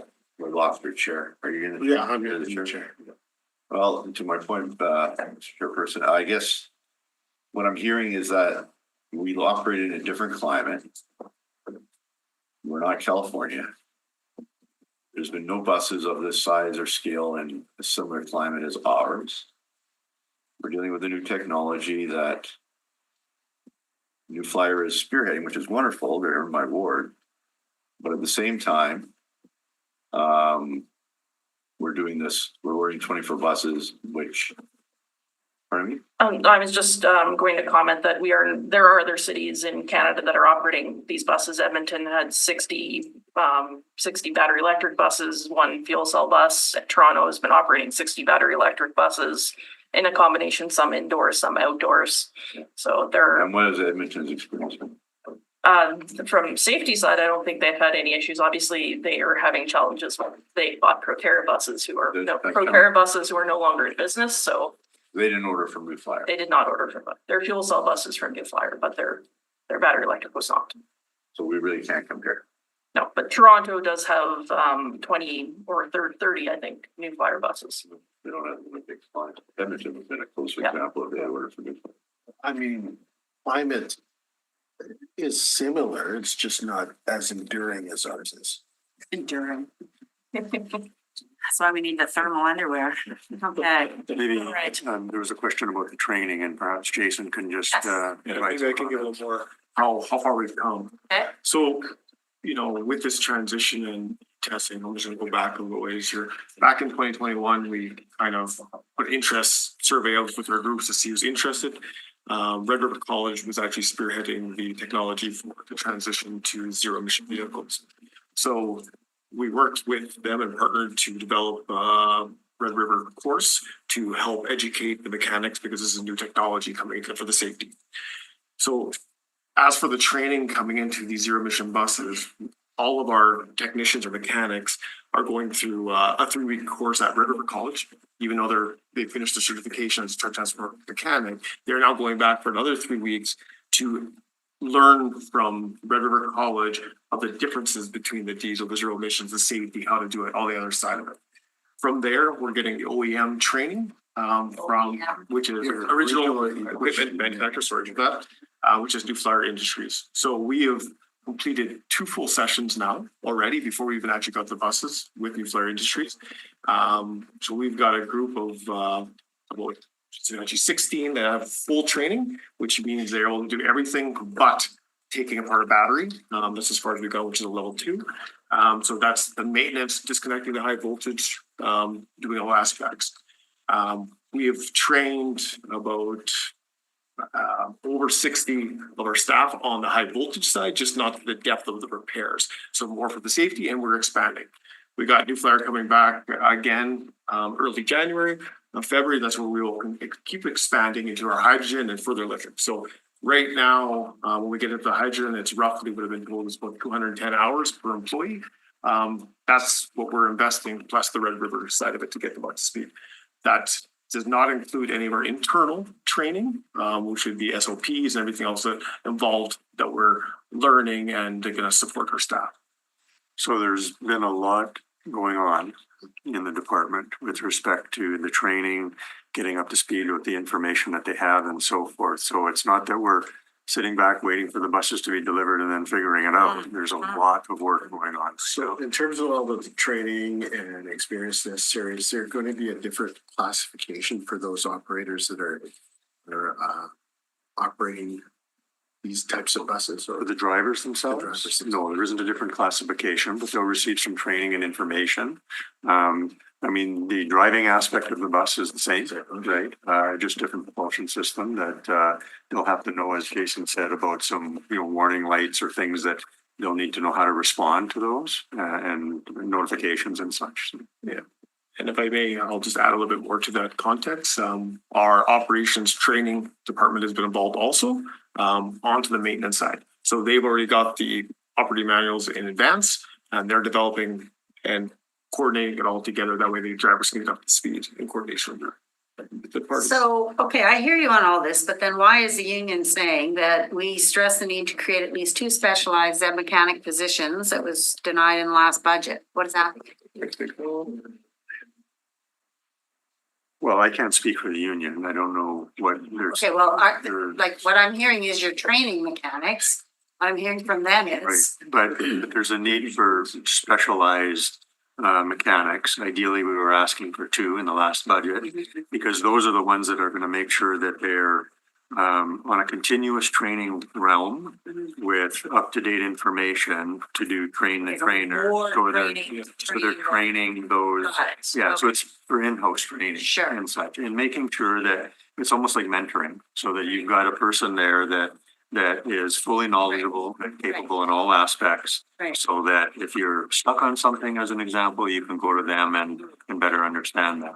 That was something that we asked for in the budget. Okay. That's quite frankly something that is needed. right, so Yeah. we're gonna ask for that again this round, Um, are we? I. Yeah, we did. Good. Yes. All right, okay, good. And what about personal protective equipment? Do we, I can't fathom we don't provide that, but As Jason said earlier, the equipment is provided. I guess there's a question about, like right now, as an example for boots, we provide a allowance for boots. Mhm. You need a non-conductive type boot when you're working. Well, you can buy a boot that is a steel toe allotted boot as well as non-conductive. right. So we do have allowances for those now. Mhm. So we're working through with the union on what's provided, what's already needed extra. And we're going to make sure that staff have the proper safety equipment. Yeah, There's no question. right, okay. Yeah. All right, well, we'd like to work with Chris Scott and his team. So we just want to be clear on this because sometimes there's communication challenges because there's a lot of people. Well, and Jason has been communicating with the union on this particular issue itself, so. Perfect. Okay, now, Councillor Wyatt, you've got a Just have question? other questions, because this is somewhat related to the next report. Because once we start going down this path, right? Have you had discussions with the province about building code issues, or is there anything, is that gonna be part of that process? Because it kind of, this triggers the next. And this kind of leading to North Garage a bit and Aaron. We are code compliant right now with our facilities, our parking facility and our hydrant now nearly, I think as of next week, I think we're doing the training and handoff on our hydrogen maintenance expansion. So as of right now, we are fully up to code for these buses. Yeah, but in terms of the new technology and potential this could have impact on code, is this something that the province is aware of right now? I have not had any engagement directly with the province on this. It'd be a wise idea, especially before we go on the construction end of a new facility. Just some thoughts. Well, Oh, you we want have to touch had- on that? Yeah, we have had conversations with them around that, and to Aaron's point, lacking code at the moment. It's really being driven by insurance requirements in other jurisdictions and in Winnipeg, so we're working from that perspective of what. Can you elaborate on that? Well, in terms of the liability and what would be safe, so what comes out of that is with the new facility, we're looking at designing it to have cells of buses, so they're isolated from each other, we don't have them all in the same space, and what those numbers look like. So we're trying to get to. Limit up to the buses that they are doing in China. Makes sense, right? Well, yeah, we're gonna limit, we're gonna build one garage, but limit the exposure by limiting the, I guess, the access to one bus to the next. Yeah, that's what I By said, limiting isolate the them in event of a those. thermal event takes place, so the whole garage doesn't burn. Except not 30 garages. Right, but maybe 30 or something inside one, right? It's like, so to my point then, you mentioned liability, and if that's an issue with the province right now, and they're studying it across North America and Canada, should we not be building that into the final contract and the delegated authority? Do we change the wording slightly? Is that something the department has talked about? Is that something EPC has talked about and IEPC has this come up? What was the question? Liability, Oh, well, reversing, ensuring that in the event that is well known and expected in the contract of the manufacturer, that liability will be shared. In other words, responsibility. In other words, work to make sure we don't have any issue. well, I can't fathom, like, they would want to share the liability if they're doing everything as per all the code and recommendations and such. Why would they want to do that? You know, we have a right as a corporation with what's called subrogation. So we can subrogate against them in the event of a situation. But we're more successful in that if we spell it out in the contract. That's something for negotiating. We're delegating the authority to the CEO to negotiate and improve the terms and the conditions of extension one. And I'm assuming we're going to get something similar on this one. Then why wouldn't we want to include that type of wording so that we set the precedent and we follow through on the other ones in the future? I mean, if you need some time to think about it, I'd be fine to lay it over and get back to us on it, but I think that's in the sort of the legal realm of questioning right now. well, yeah, but we often get focused in on, you know, price, time, like it's basically supply and delivery, right? We get focused in on that versus something, and we in the past have been used to the old technology for 40 years, 50 years or more, 60 years. Well, This is something. yes, getting used to the old technology, but keep in mind even though we still have diesel buses and have purchased recently diesel buses, Right. there's new technologies on our buses aside from just the propulsion system, right? Well, I guess what I'm referring to is this thermal stuff that we're hearing. So related to the electric component. Councillor Chambers? Yeah, quick question. In terms of this technology that's used, whether it's the whole or in parts, has there been any recalls of buses or components that may lead to manufacturing defects? Are you referring to the buses that are currently getting built, or are you referring to just the buses that we have? Just North America. Yeah, Are you like- aware of any recalls of either buses or components? New Flyer did have a recall prior to or around the time I guess we started production, so they have done a design modification to address the root cause of a thermal event that occurred in somewhere in Connecticut, I believe. So that has been done. I believe there has been a recall from Nova Bus as well on some battery related issues as well. So there has been some to date, but the buses that we have already had those design changes implemented. There's no current outstanding ones I'm aware of.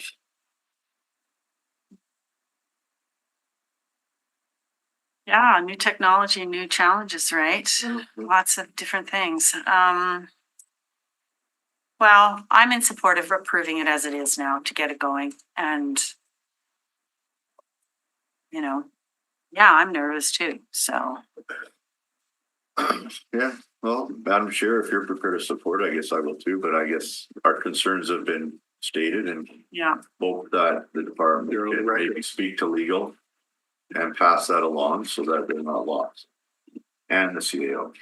Concerns are not part of the public, right? all right, so motion to purchase these beautiful new buses. So moved. All in favor? Aye. Carried.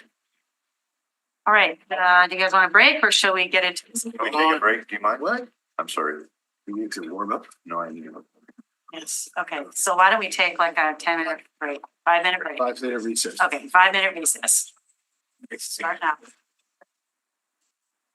Okay, okay, we'll reconvene our meeting and we're going to welcome Transit back. And now we have got a very large item on the agenda, the North Garage Replacement Project Budget Status.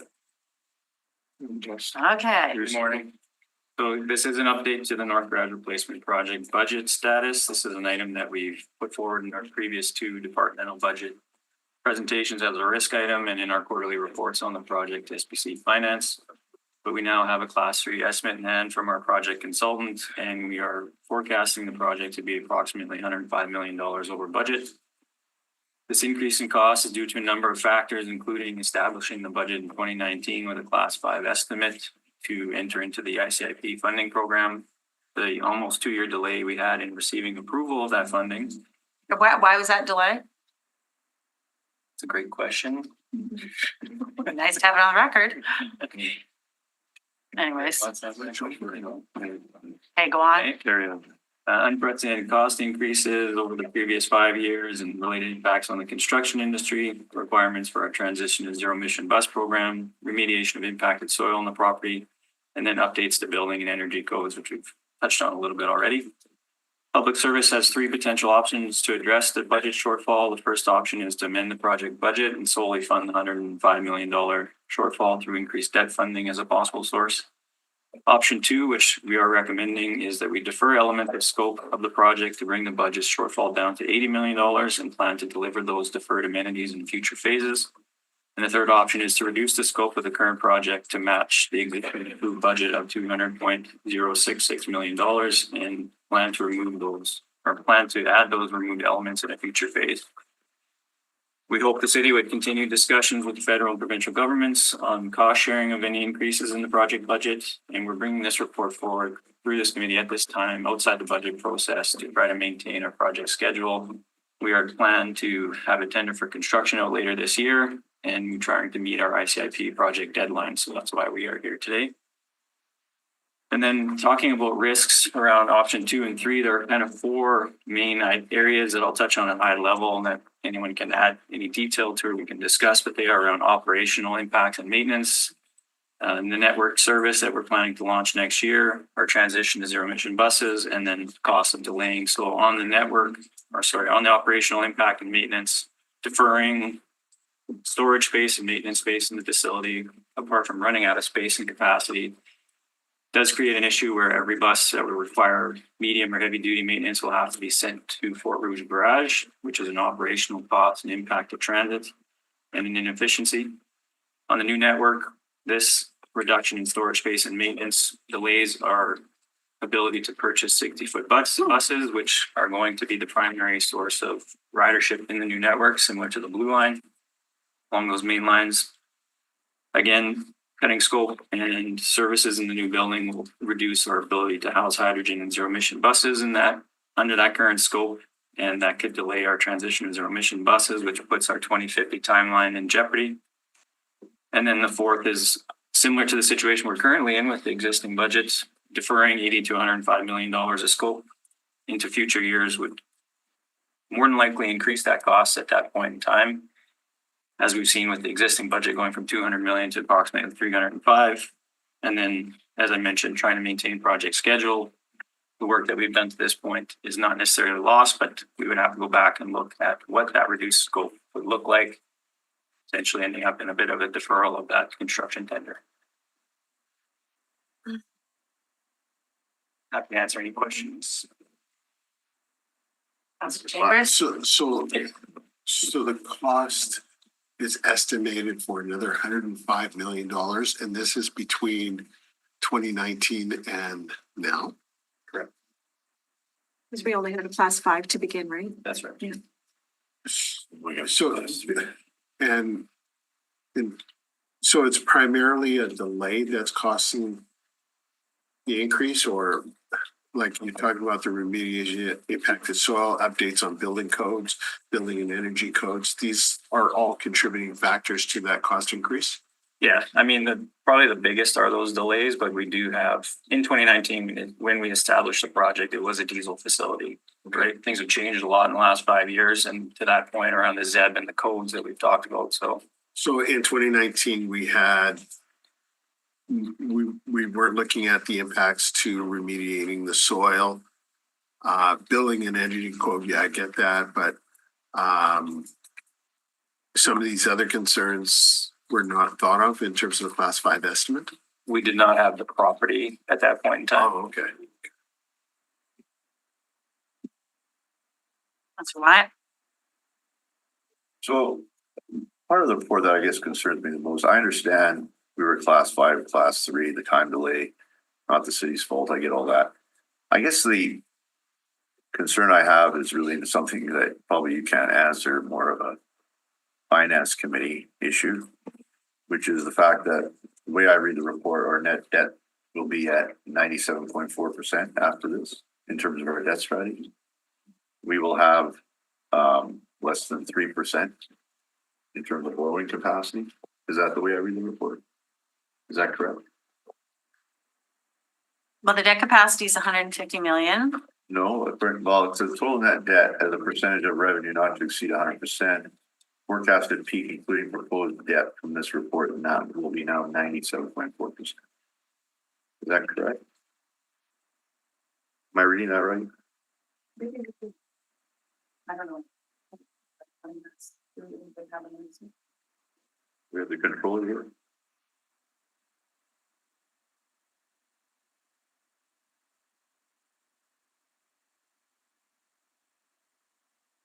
So that section of the report is filled out by our Treasury Department, and I'm not actually totally familiar with how the city debt forecast is calculated. But really, the debt strategy section of the report does identify the total remaining balance of borrowing capacity that the city has citywide. 70 million. According to the report. The 70 million would be after the Right. 80 million was approved.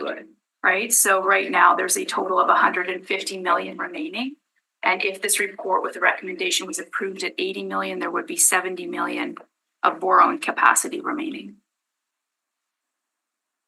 And are you aware of any, because I just perused the finance committee's agenda on the 16th. I don't see any item on the agenda pertaining to reconsideration of the debt strategy that was adopted by council in February of this year. Is that being contemplated? You'd have to speak to the mayor about that or the chair of finance. I don't think it's being considered, but I'm not the mayor. Did ever consider setting up the transit as a true utility? Taking it off our books like we do with water and waste, we don't calculate them as part of our debt. Has that been contemplated or discussed internally with finance? Not that I'm aware of. I'm just Yep. concerned about where it puts the city financially if something comes up, which, as we know, in a city like Winnipeg, things come up. And now, of course, we could change the policy on the fly in a crisis or something like that. And also then the pass before. But I just want to put that on the record, I guess. So there is many large projects right in the queue. There's Arlington, I think Louise, we passed Louise is funded. There's Arlington, there's the sewer treatment plant. The sewer treatment plant is, it's a utility, right? It's not tax supported. Yeah, but we don't get funding. We have to borrow money for it, right? So I'm going to make a motion, and you guys, I want you to consider it and You know, I was pretty choked about this because I was sort of hoping we'd go for option 2, but I think honestly, we have to go for option 3. And we have to ask the department to go back and take a look at what can they do for that price. Do you know what cost the remediation will be for the brownfields? Ish, do you have an estimation? And what are you remediating? What is it that's getting, like, what was there? Yeah, sorry, go ahead. No, sorry. No, the west side of the site is our former municipal landfill from. Oh, land, Yeah, it's been closed since sixties, I believe. So we have records on it. right? We're obviously, going through this exercise at this point, trying to minimize costs, minimize any impact we have to that landfill. To bring that cost down, we actually have a meeting with the province tomorrow, I believe. So I couldn't give you a number at this point, Okay, but okay. trying to keep that lumber as So that 200 million includes that. correct. And it includes the purchase price of the land that Yes. you finished the expropriation dollar value and all that? We have possession of the land. We're still in negotiation for the compensation for it. Oh, So we're going back and forth on that. As you know, that can be quite a long process. But right. So there's no other external funding that we can stack on to offset some of these costs? Well, that's a good segue to the ISIP question too, because, this would be a change to ISIP, as would, I think some of these other ones.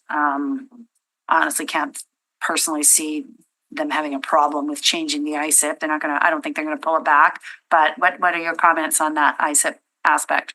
for ICIP, we've maxed out the federal and provincial contributions already under that 200 million. So there is an opportunity. I guess there has been discussion of deferring scope and potential future funding programs that are coming. That may be a possibility, but we don't know at this point. But those future, if we scope it down or defer, I mean, when we go back to bill later on, it's going to be exponentially higher. That was the fourth point I was trying to put across, yeah. Yeah, well, it for sure it will. Like any addition in the future, everything goes up, nothing goes down. So I just want a little segue here, Bjorn. You were very involved in this report, okay? And you looked at across Canada, end of the line, across Canada, different cities, the challenges that they were facing, right? With the cost of capital and operating related to transit. Do you want to just maybe give us a bigger picture view? Because, we have the federal government, the current one, who's pondering some transit plan in a few years, right? They may not be here in a few years. They may be, they may not be. I don't know what the one in waiting wants to do, but all of that I'm sure took into consideration when you were doing this report. And you guys, I'll send you the link to the full report. It's incredible. I think it is. It's great. Say heavily involved. I mean, I didn't write this report. No, but your name's in They it. came up with a lot of these different potential solutions to fill the funding gaps that transit properties across the country have, and then took a look at which ones would or wouldn't be feasible in each province or each city. And I pointed them towards, the legislation that we operate under, things like that. But I didn't offer my opinion as to what was a good idea or a bad idea or anything. We know that. So what they've identified though for cities, they group the cities into different regions and whatnot, and we were grouped with other prairie cities, so Calgary and Edmonton primarily, and they identified some potential solutions like, just gotta bring it up here, benefit area tax, real estate opportunities, off-street parking tax, motor fuel tax, vehicle levy, VKT, which is vehicle kilometers and travel tax, city sales tax, EV charging tax, or transportation network company fee, and took a look at the feasibility of all of those. So again, their analysis was theirs, not ours. They identified which ones they thought would be feasible in the various different cities, and the ones that they highlighted that would be most feasible for Winnipeg would be an off-street parking tax. I believe the vehicle levy or the TNC fee, but not all of those are even allowed under current legislation. Yeah. So just to come up with some ideas of different ways to fund transit operations. One of the things that's important to note in here is that when this was written, it noted that I just got to find it here.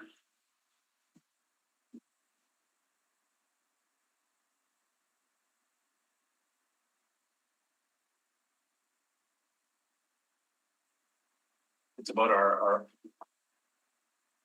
our revenue cost ratio, where I think we were at 55% pre-pandemic, and then when this was written, we were down to as low as 25%. We're now, as of 2023, back up to 45% of our operating costs being covered in the fare box in terms of the way we report that to the Right. Community Transit Association. 45%. Yeah, so it's improving compared to when this report was Pandemic. written. Even though the report was released earlier this year, it was the most recently available data when the report was written was 2022. So, I mean, I guess the point of all that is every city across Canada is really having challenges with funding transit, funding the operations of transit, because fares basically don't cover it. It's a fair statement, right? So have we looked at other options in terms of how it's built, like a P3? Well, so this is, you know, I sent you a draft motion. This is kind of the concept of, like, we don't have the money. We don't have the money for Arlington. We don't have the money for Chief Peguis. Yeah. You know, we don't have the money for Route 90. We have to have partners on all of these issues. We have the land, we have a lot of space. Sure, it's not desirable to do an add-on, right? We want to build it all at once. But if we don't have the money, we don't have the money. Now, transit wonderfully had come forward and made some suggestions on ways to fund the debt, right? Which that's great, but we need the money to get the debt, right? And we don't really have that right now. Now, maybe we'll be, That maybe would they'll, impact our debt ceiling as well? I mean, That would impact our debt ceiling? well, you just elaborate on that, okay? Yeah, so there's really two issues. One is the debt ceiling and the lack of remaining borrowing space within that ceiling. And then the other, issue is how are we going to fund the ongoing principal and interest costs related to the debt, which typically comes out of operating. And we had done some analysis on some of our reserves, and it really comes down to priorities and what we want to fund. There's only so much money, whether it's in the debt ceiling or in the reserves. But if this was deemed the priority, then we would move some money around in the reserves and could potentially look at opportunities to fund, either in part or in whole, the debt and finance costs that we would be incurring on an annual basis related to this borrowing. So that was one of the opportunities that we had offered to explore in the event that we were successful in getting the additional debt room provided to us for this project. Councilor Wyatt has a question. More of a statement, I guess. Yeah. In light of your motion. It's funny, last night at a community meeting, that planning exercise in South Transcona that we have every 2 weeks, I mentioned to some residents after that we're a city that has become used to manifesting scarcity versus manifesting abundance.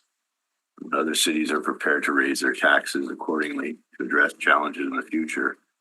We manifest that scarcity. We've done it now for 30 years. So, challenge I have, Madam Chair, is I hear your motion and I understand where you're coming from. But I guess the challenge I have is we're kind of looking at a very narrow picture here in terms of our committee's responsibility. And if the chair of finance or the finance committee, maybe my thought would be to lay it over. We're to conduct an exercise whereby they look at the last 2 or 3, 4 years of various projects that we've approved but have not started in the various departments where we have earmarked debt, and conduct a review of those projects, whether or not we should proceed. I can give you an example. Council passed in January of this year debt for the parking authority, which, by the way, they haven't gone back to me on in terms of my question and answer during the budget, but debt to rehab the entire lower levels of the Millennium Library parking garage. Now, I would say this is a higher priority. They argued that they couldn't sell it, but we later found out that indeed they could, but they skewed. I would argue, based on the tape that I listened to over and over again, they skewed their own performances, and they hired the consultant when they were making the decision. They had a vested interest in keeping that park date. Now, if that's one example, what other examples out there where we've approved debt that we should be looking at prior to making a decision like this? Because once we make this decision, we know we're going to have to expand it in the future. And it's going to cost us way more at that time versus doing it now, knowing the challenges we face with climate change, the need to convert the fleet, which I've been on the record in favor of. Those are just some of my thoughts. That I think we're moving, we're putting the cart before the horse. Because I don't know what's taking place at IETC. I don't know the discussions. I don't know what's happened with the mayor's office. But I really think we really have to revisit this. And ironically, our refusal to go above what the mayor's commitment was on taxes directly affects the amount of debt we can borrow because it's a percentage thereof in terms of our total revenue. And we lobbied for years as municipalities for the province to create tax room, right, on property tax. The Palliser government, to their credit, right, passed on a substantial savings that we asked for so that we could partly backfill, not all of it, but now up to $1,500 a household. The case could be made that part of that could be backfilled to fund the services that Winnipeggers expect. We were approving developments. I had a hearing last week at Community Committee. I've got another massive one in less than 2 weeks. And all these neighborhoods, which Councillor Sharma and yourself have fought for more transit buses and everything else, we're approving developments, but we don't want to approve the actual services that will service those developments. And that's the challenge that I have here with this report in the holistic big picture of the city. And anyway, I've said enough. So. Okay, so let's talk to your point about looking at debt projects that are whatever.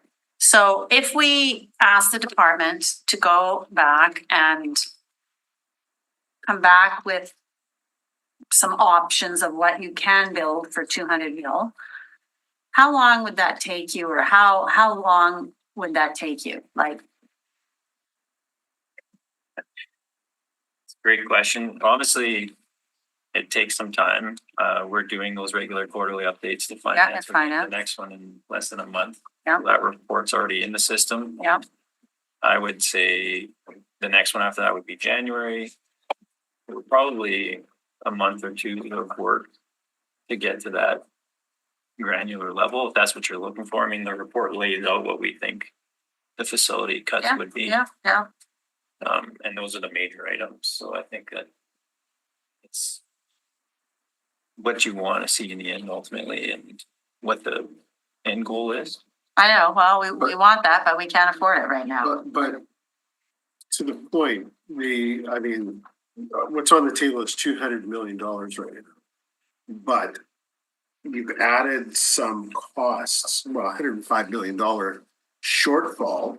So is what you're able to build only 95 million, considering that there are cost overruns for 105 million that would take us to the 200 million. No, I don't. So would you have to scale this down to build something of value of $95 million, realizing now that you have $105 million shortfall? So where's the entire project is now $305 million. Mm-hmm. We've got 200 million on the table to build what we think is a north garage replacement.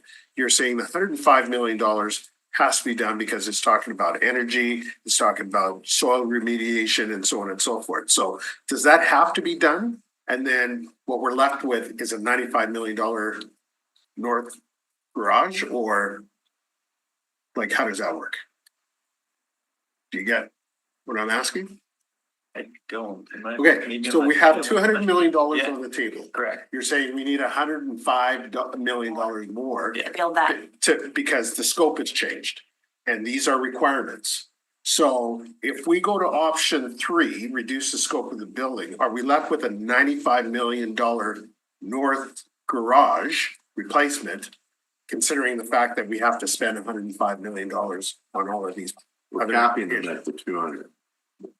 Yeah, we are capping the project at the 200. But the $105 million has to be considered in that, does it not? No, Because you're building a different type of garage. Yeah. You're building a different type of garage. And that's what we're saying. We'll defer storage space, we'll defer maintenance space, we'll defer other elements. Yeah, I guess statement in your report that causes me the most concern in terms of option 3 is, I guess, those one of the last lines where you state With the elimination of bus maintenance at the new facility, this option is considered very high risk to transit operators and ability to provide service to the public. And, you know, it's kind of ironic, right? Because if we have utility, water and waste, and council doesn't even blink an eye when their project in the North End treatment plant goes through the roof. And comparatively, significantly higher than what yours has here. Right? But that would be part of the exercise that finance committee would do. We look also at the non-tax supported utilities to see what options we may have, even when it comes to the dividend, if council is so reluctant in terms of changing its annual tax change. But we can't do that in a vacuum. Like, we are narrow, our committee structure is such that we deal with public works. So We need to have a bigger picture here. And I don't know if that's going to be coming up at finance or whether that's planned. Right now, it's not on the agenda for next week. So it causes me concern, that's all. So we could, I think, do that consecutively. We could ask finance to do that at the finance committee. We know we don't have the money to do. I don't know if we don't have the money. Well, we don't know, We don't do but that exercise. I don't know. No. There's certain projects we could say, you know what, we're going back into the department. We're not going to improve this now. And but I don't think we can take money out of the utility and put it to this. well, that's the whole concept of the dividend, which is somewhat controversial, is that's what that was. Right, but you know, And- we've got this and I big mean, powering debt. I coming down. agree with you. cost I agree of with you. the treatment I'm not plant. hesitant to say, look at Calgary and Edmonton have raised their taxes annually 5-6%. I'll take Calgary's basket of problems over Winnipeg's Right, any day of the right, week. right, And their city doesn't seem to be crumbling. right, right, And so, and the sky hasn't fallen. right. And I don't think they've created tax from like the provincial government has in the last number of years for the ratepayers of Winnipeg. I'm not saying we fill that entire tax room. I'm saying we got to go and say, this is the challenges we're facing. This is the money we need. This is what you're going to get. But these are the priorities we've set. And that's come, and the rubber's now hitting the road. Yeah. Right? We're at that crossroads where, you know, a lot of people are saying, well, Winnipeg. The end of the line on a lot of things. Well, yeah, a lot of people are saying Winnipeg's broken, relief, or they're voting with their feet quietly. And my concern is that the city can go one way in the future or it can go another. We're at that point. And I think we got to really think about this. It's gone beyond right or left politics. It's now about the success of this city or lack thereof.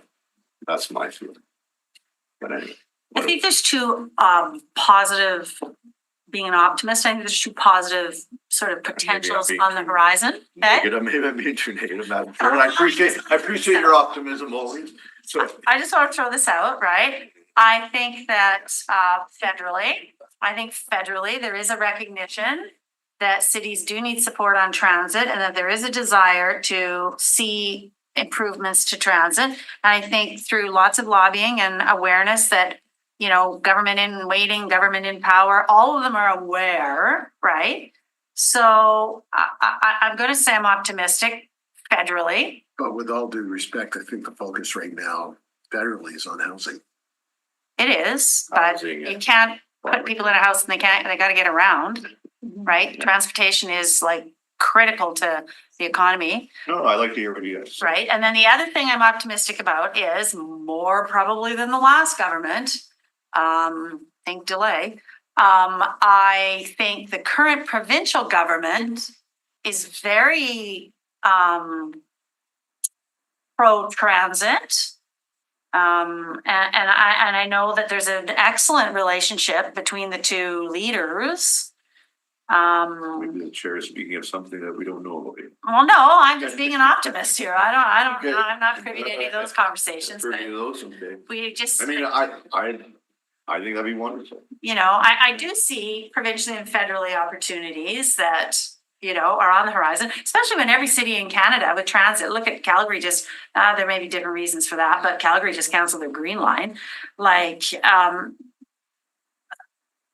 I mean, and the fact of the matter is, and I want this on the record because I don't want people to think that, oh, we're cutting transit and we're going to do, you know, Keniston, or we're gonna do Chief Peguis, or we're gonna do Arlington Bridge and chop off transit. Well, that's not the case because we don't have the funding. The whole raise the taxes thing, well, that's, you know, mayor runs on one thing. We all know how that works. We have to, I guess, aggressively lobby the mayor perhaps. You know, Just an infrastructure deficit is a deficit, and that's Yeah. what we face. yeah, and that's, It's the yeah, same as the and we're financial getting one, right and it really here. is now. And other than changing the debt strategy, other than, you know, if you don't want to raise tax, you gotta change the debt strategy, or you gotta look at the revenues that are coming in Yeah. outside of tax support. Yes, yes. Now I know there are discussions on that. So choosing option 3 essentially is taking us back to the class 5 estimate for the project. And this is what's the before amending capping. motion? I didn't get it. I see. Well, it's taking us No, no, back, did you send us the? Okay. yeah, it's the class 3 estimate, right? Now. It's revising it. It's revising it. It's We're changing not the at scope. class 2 yet. Yeah. In other words, there could be another report. Well, unless we come into a windfall, the fact of the matter is we have $200 million. 0.66. No, it's not. All I'm saying is that the project could actually get smaller It could, in the event It we could. move up to the, yeah. could, No. but there could be, you know, other things that may evolve provincially or federally. I don't know, but it'll ultimately impact the bottom line cost because nothing goes down in price, right? And has the department looked at other creative options? I guess in terms of our existing facilities like the North Garage, knocking it down, maybe we don't have to buy land and expropriate it. So is there? Well, let's options? talk about the North Garage because I asked them, so. All right. Yeah, the existing facility is really past its useful life, so. No, but I mean, keeping the same land and not have to, you know what I mean? As a satellite garage or something along those lines, or Well, using that land for the new. well, are talking real estate, seeing what land we have available in the city. I mean, what is your land cost percentage of this?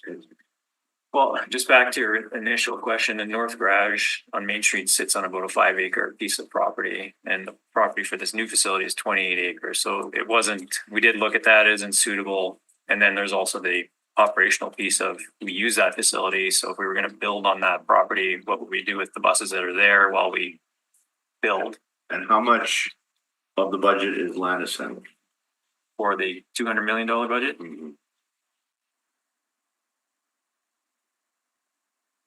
Well, does that include the remediation or is that the purchase? Yeah, everything, remediation, land assembly, getting the site ready. It'd be tough to put an exact number on it right off the top of my head, but it's probably 10%. So 20 million. Again, it's dependent on a few things at the moment. Or I guess 28 million. Is that the number? No, more than that. If you do the same to consider rebuilding North Garage on the existing site. No, I'm You wouldn't have as suggesting, much capacity because buses are longer, there's more space, you just wouldn't be able to build. I realize you've gone through an Buses exercise, there. no, for sure, Bjorn, and I respect that. I guess what I'm being is saying is that have we revisited this with the real estate? Have we looked at other land options around the city in light of the circumstances?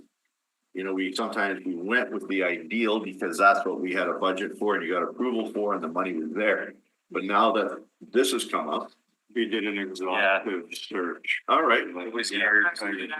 Yeah. But remediation, and we've secured the land already? Yes. Oh, okay. And we didn't know about the remediation? Yeah. Yeah. All right, yeah, okay. What are your thoughts on going back with the ISIP funding and talking to them and all that? Like, I'm super optimistic that won't be a problem, but what are your thoughts on this? In terms of the change of the scope of the project? Yeah. I think you sort of hit it on the head. We'll build what we have to build, and I believe they're a good partner and they'll support us in that. We're trying to maintain as much of that initial scope as we can. The one item that's in there is talking about maintenance.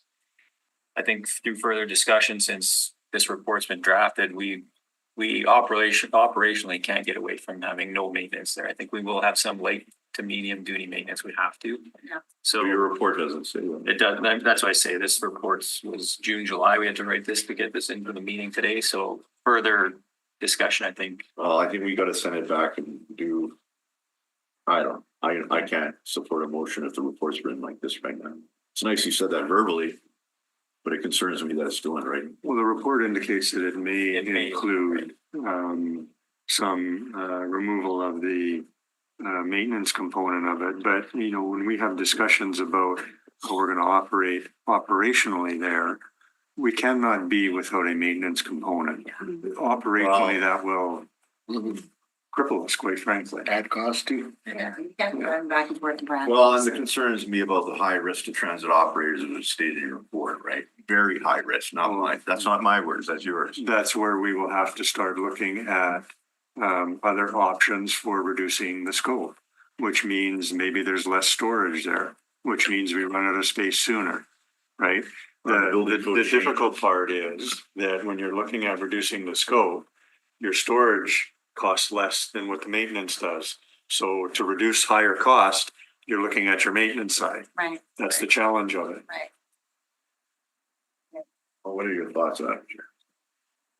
Well, we only, we have $200 million for the project, so we have to, we have to change the scope. They have to go away, come back, maybe at finance committee. And unless something miraculous happens in the near future, provincially or federally, like we have the land, there is space to expand. I don't really see any other solutions. I do like the fact of what you're pointing out about looking at other debt that maybe isn't being used, right? But I think we need to proceed, and yeah, it's totally not ideal, right? But this is the infrastructure deficit hitting us in the face, and it's going to hit us in the face with Arlington. And, you know, we have a bridge, you know, over the Assiniboine River that needs to be replaced. Another, we have Arlington, you know. We have a rec facility we want to build. You know, we have your rec facility. Or a rec facility that the shovels are in the ground after 8 years. Yeah, well, And it's like, and that's not your fault. That's not your fault. No, I know that. And we won't get into that here, but No. So with going back to change the scope of this, how long will that take and to come back with a new report? And what are those impacts in terms of the delay to this project? I think, as I mentioned, we do those quarterly updates to finance. So in those updates, we cover progress, design, how the construction would be occurring, all those things. So we'll come back to that committee with those scope changes and what the facility will then encompass under $200 million. In terms of delay, that's tough to say at the moment. Like I said, it isn't lost work. We'll go back. We still need that facility, in our opinion, at some point in time. So that design is still valid. It's just less and maybe some changes to it. So I think if we have direction, then that's where we go. Then we'll try to make up. And I think being optimistic, for building a smaller facility, maybe we can save some time on the construction piece and make it up in that regard. But So in terms of a redesign or alteration, would it be something that is scalable so that? Well, they have to Yes. design it that way. but in terms of the overall fleet, what's the implication potentially? In the time frame, Storage space. like right away, it's not going to impact us because we're not expecting this. We weren't expecting garage. But in terms of the transportation, the transit master plan that we just passed and the expectation on the fleet. You want to talk a little bit about it? This is what worries me the most, is because we want to position ourselves for growth, be able to grow ridership. And one of the linchpins of that is increasing the number of 60-foot articulated buses in the fleet. If you take a look at the master plan, our estimate back then was we were going to roughly triple the number of 60-foot buses in our fleet. Over how many years? We'll double it within the next, well, from then, the next 5 to 10. So we're going to be coming up on that soon, and then in the long term to triple it. But we need the space to be able to store them, because we don't have the space to accommodate them at Fort Ring Garage or maxing out Brandon Garage with all the zero emission buses. Was that stated in the transit master plan that council passed recently? Yeah. So So in other words, we're contradicting our own policy that we only passed a few months. yes. Okay. But every city in Canada is facing this problem with transit. Every I hear city you, in Madam Canada. Chair, but If we want the to problem grow, has become acute on many fronts now, not just this. if we want to grow ridership and we don't want to be dealing with pass ups, we need to add capacity to the system. There's two ways to do that. We can either operate more 40-foot buses, or we can replace 40-foot buses with 60-foot buses and retire 40-foots, which is cheaper to operate Sure. because you only need one operator and it's Right. it's only. But we also could just go back to diesel too. Doesn't resolve the issue of the 60-foot bus is a 1.5 times the size of a 40-foot bus. So even though your fleet isn't increasing, the physical space that you need needs to increase. And if the master plan is even half as successful as we hope it's going to be, we're going to be dealing with capacity issues unless we add the capacity. We're dealing with capacity issues now. Yeah, and we're dealing with them now, for sure. Even post-COVID, even though our ridership is going up. And we've been waiting to be able to increase the number of articulated buses because before, with our current complex route network, we can't add more articulated buses because the routes peel off and go into residential neighborhoods that have bus stops that aren't big enough to let us be spending millions of dollars to upgrade those stops. We're transitioning to the new network. We'll be able to operate articulated buses on the frequent lines in the primary network. So now we'll actually have the ability to use them. And then all of a sudden, we're not gonna be able to buy them. Yes, well, it's a bad problem. It is a bad problem, but you know what? We have, I think we have to be optimistic that we're gonna have to get provincial or federal support. Cities cannot do it alone, expanding their transit alone. The fares just don't cover it. And you know, yes, we can look at raising taxes, we can look at these other options. But I guess the challenge is really, and I don't envy his position for the mayor, who's intergovernmental. Yeah. You have to decide what you're gonna go to the well for. right, well, and then we Right, have are a you sewer going to treatment well plant for where we Arlington, can't are you put going to well housing for Chief Famous, are you going well for reconciliation, are you going well for transit, what do you? Or the Cause you can only go to the sewer well treatment. so many times and Yes. for so many things. Yes. And you've got to decide, and we Yes. kind of have to know too, what those priorities are. In order for us to make decisions here too, in light of what's happening with the debt strategy. Well, and I mean, really, he keeps saying the sewer treatment plant is like a top priority. But that's fully, pretty well funded, yeah. No, there's another. Yeah, I know. And I think that's honorable in light of what we're doing to the rivers. But And the other there's so many things to be going to the, No, right? And I don't want to be in his position. and the other thing too, we're working with AMM, you know, and every other city across Canada on the funding model, right? Because, you know, we get 10 cents out of the dollar. And, you know, we have all this crazy immigration, right, which is wonderful, but we grow through immigration, but it's more than housing, right? So, But to that point, we had a policy in the AMM. Yeah. Trade tax room when it comes to property or education taxes, and that happened. And we have not done the next step, which was the intent of us asking for that change in policy provincially. So why would the province do anything else? That would be my response. But anyway, if I were the premier, anyway, what's your motion? well, I sent it to you. I'm You wanna asking read- Leila, you want to read it into the record? yeah. Deal with this item. It's that the recommendation be concurred in with the following amendment, delete recommendations 1 to 3 and replace with the following. 1, that option 3 to reduce the scope of the current project to match the existing approved budget of 200.066 million as outlined in the report be approved. 2, that the public service be directed to report back to the Standing Policy Committee on Public Works in 90 days to develop a plan to incorporate the removed elements of the North End garage replacement into future phases. 3, that the public service be directed to continue consultations with the provincial and federal governments with regards to ICIP funding and principles to ensure future cost overruns are managed effectively. And was that 3 you said? Leila? 1 to 3. And then there's a 4, which is just a proper officer statement. Could we add a change, Madam Chair, a suggestion? Would be, and 4, that council be informed via the standing committee at the next earliest opportunity, the implication that this has for the recently approved transit master plan. So that everybody has eyes open. And that it can go to finance, they can Do you want the Well, updated finance? or do you Well, want that'd to be bring number, another that would be report? number 5, I guess. Yeah, that's what we request that finance do a full exercise over the last 4 years of all debt that's been approved. Well, no, I'm saying the report, their report back on how they're going to Well, find the 200 million, come back to finance, and because they do quarterly updates sure, with finance anyways. sure. But I, like, we're having this issue here. Right, We're gonna have this, they're gonna have issues at every standing. sure. So why don't we do the finance one at the finance committee on Monday? I'll leave it in the, Okay, I'm the on chair that will be committee. reading, hopefully hear this and. Sure. And I know it's a hard thing to do as chair of finance to conduct an exercise like that.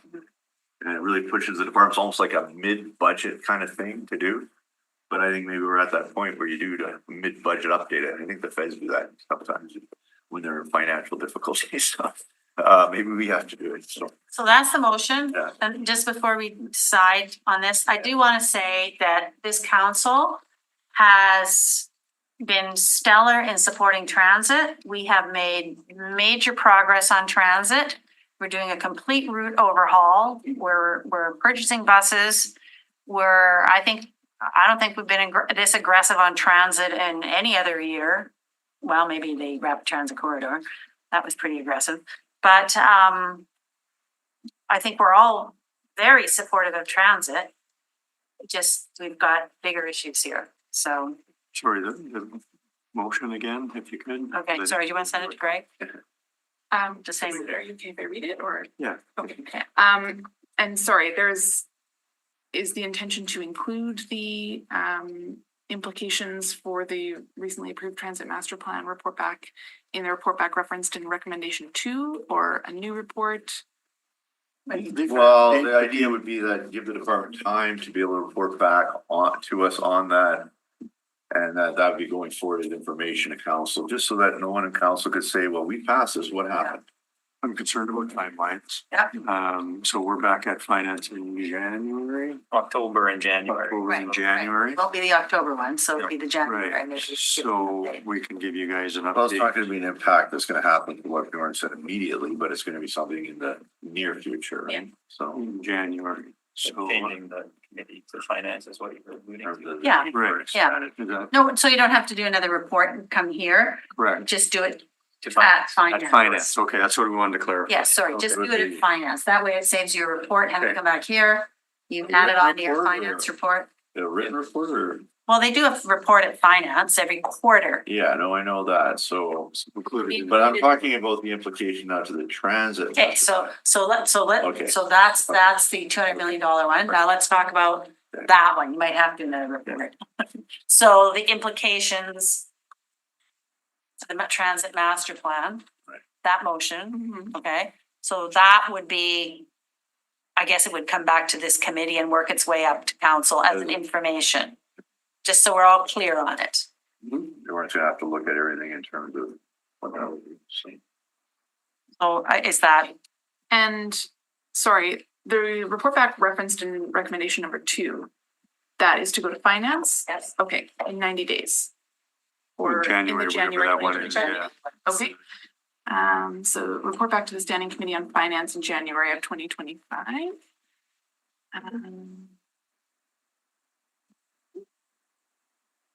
So the recommendations would read 1, that option 3 to reduce the scope of the current project to match the existing approved budget of 200.066 million as outlined in the report be approved. 2, that the public service be directed to report back to the Standing Policy Committee on Finance in January of 2025 to develop a plan to incorporate the removed elements of the North End garage replacement into future phases. 3, that the public service be directed to continue consultations with the provincial and federal governments with regards to ISIP funding and principles to ensure future cost overruns are managed effectively. And 4, the council be informed of the implication this has for the recently approved transit master plan. Not sure when you'd like that report to come back, Councillor.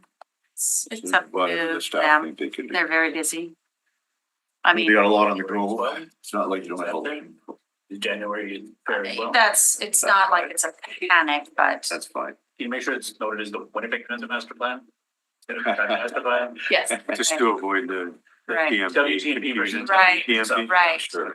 And it's a revised plan. You said, what, The public service be directed to inform council or report back to council to inform them of the implication this has for the recently approved transit master plan in January of twenty. Right, but an earlier bullet you had was talking about removal of things. That's the, Can I read that? to be directed to report back to the Standing Policy Committee on Finance in January of 2025 to develop a plan to incorporate the removed elements of the north end garage replacement into future phases. Well, maybe not. Doesn't sound right. No, Well, no. it says incorporate the removed Yeah. element. Do you want to just send it to us and we'll kind of work on it in a minute here? Like, we're revising it, right? We're not Present a revised plan. to prevent a revised plan to within the scope of the 200 million, 200.66. To present a revised plan Right. incorporating the removed elements. of- Well, No. no, because we might remove some, we might not. It's up to them. They're gonna figure it out. Revised plan with respect to the north end garage Yes. replacement. Yes, And nothing regarding the future phases. just send it. That was just pulled from the report. Yeah, leave it a little more open-ended like that. I think it's better. And then they can remove or not remove or do whatever they want. So the public service be directed to report back to the Standing Policy Committee on Finance in January of 2025 to present a revised plan for the north end garage replacement. It's just north garage. North garage. Yeah, north garage, not north end, okay. Public service be directed to. It's sort of really not.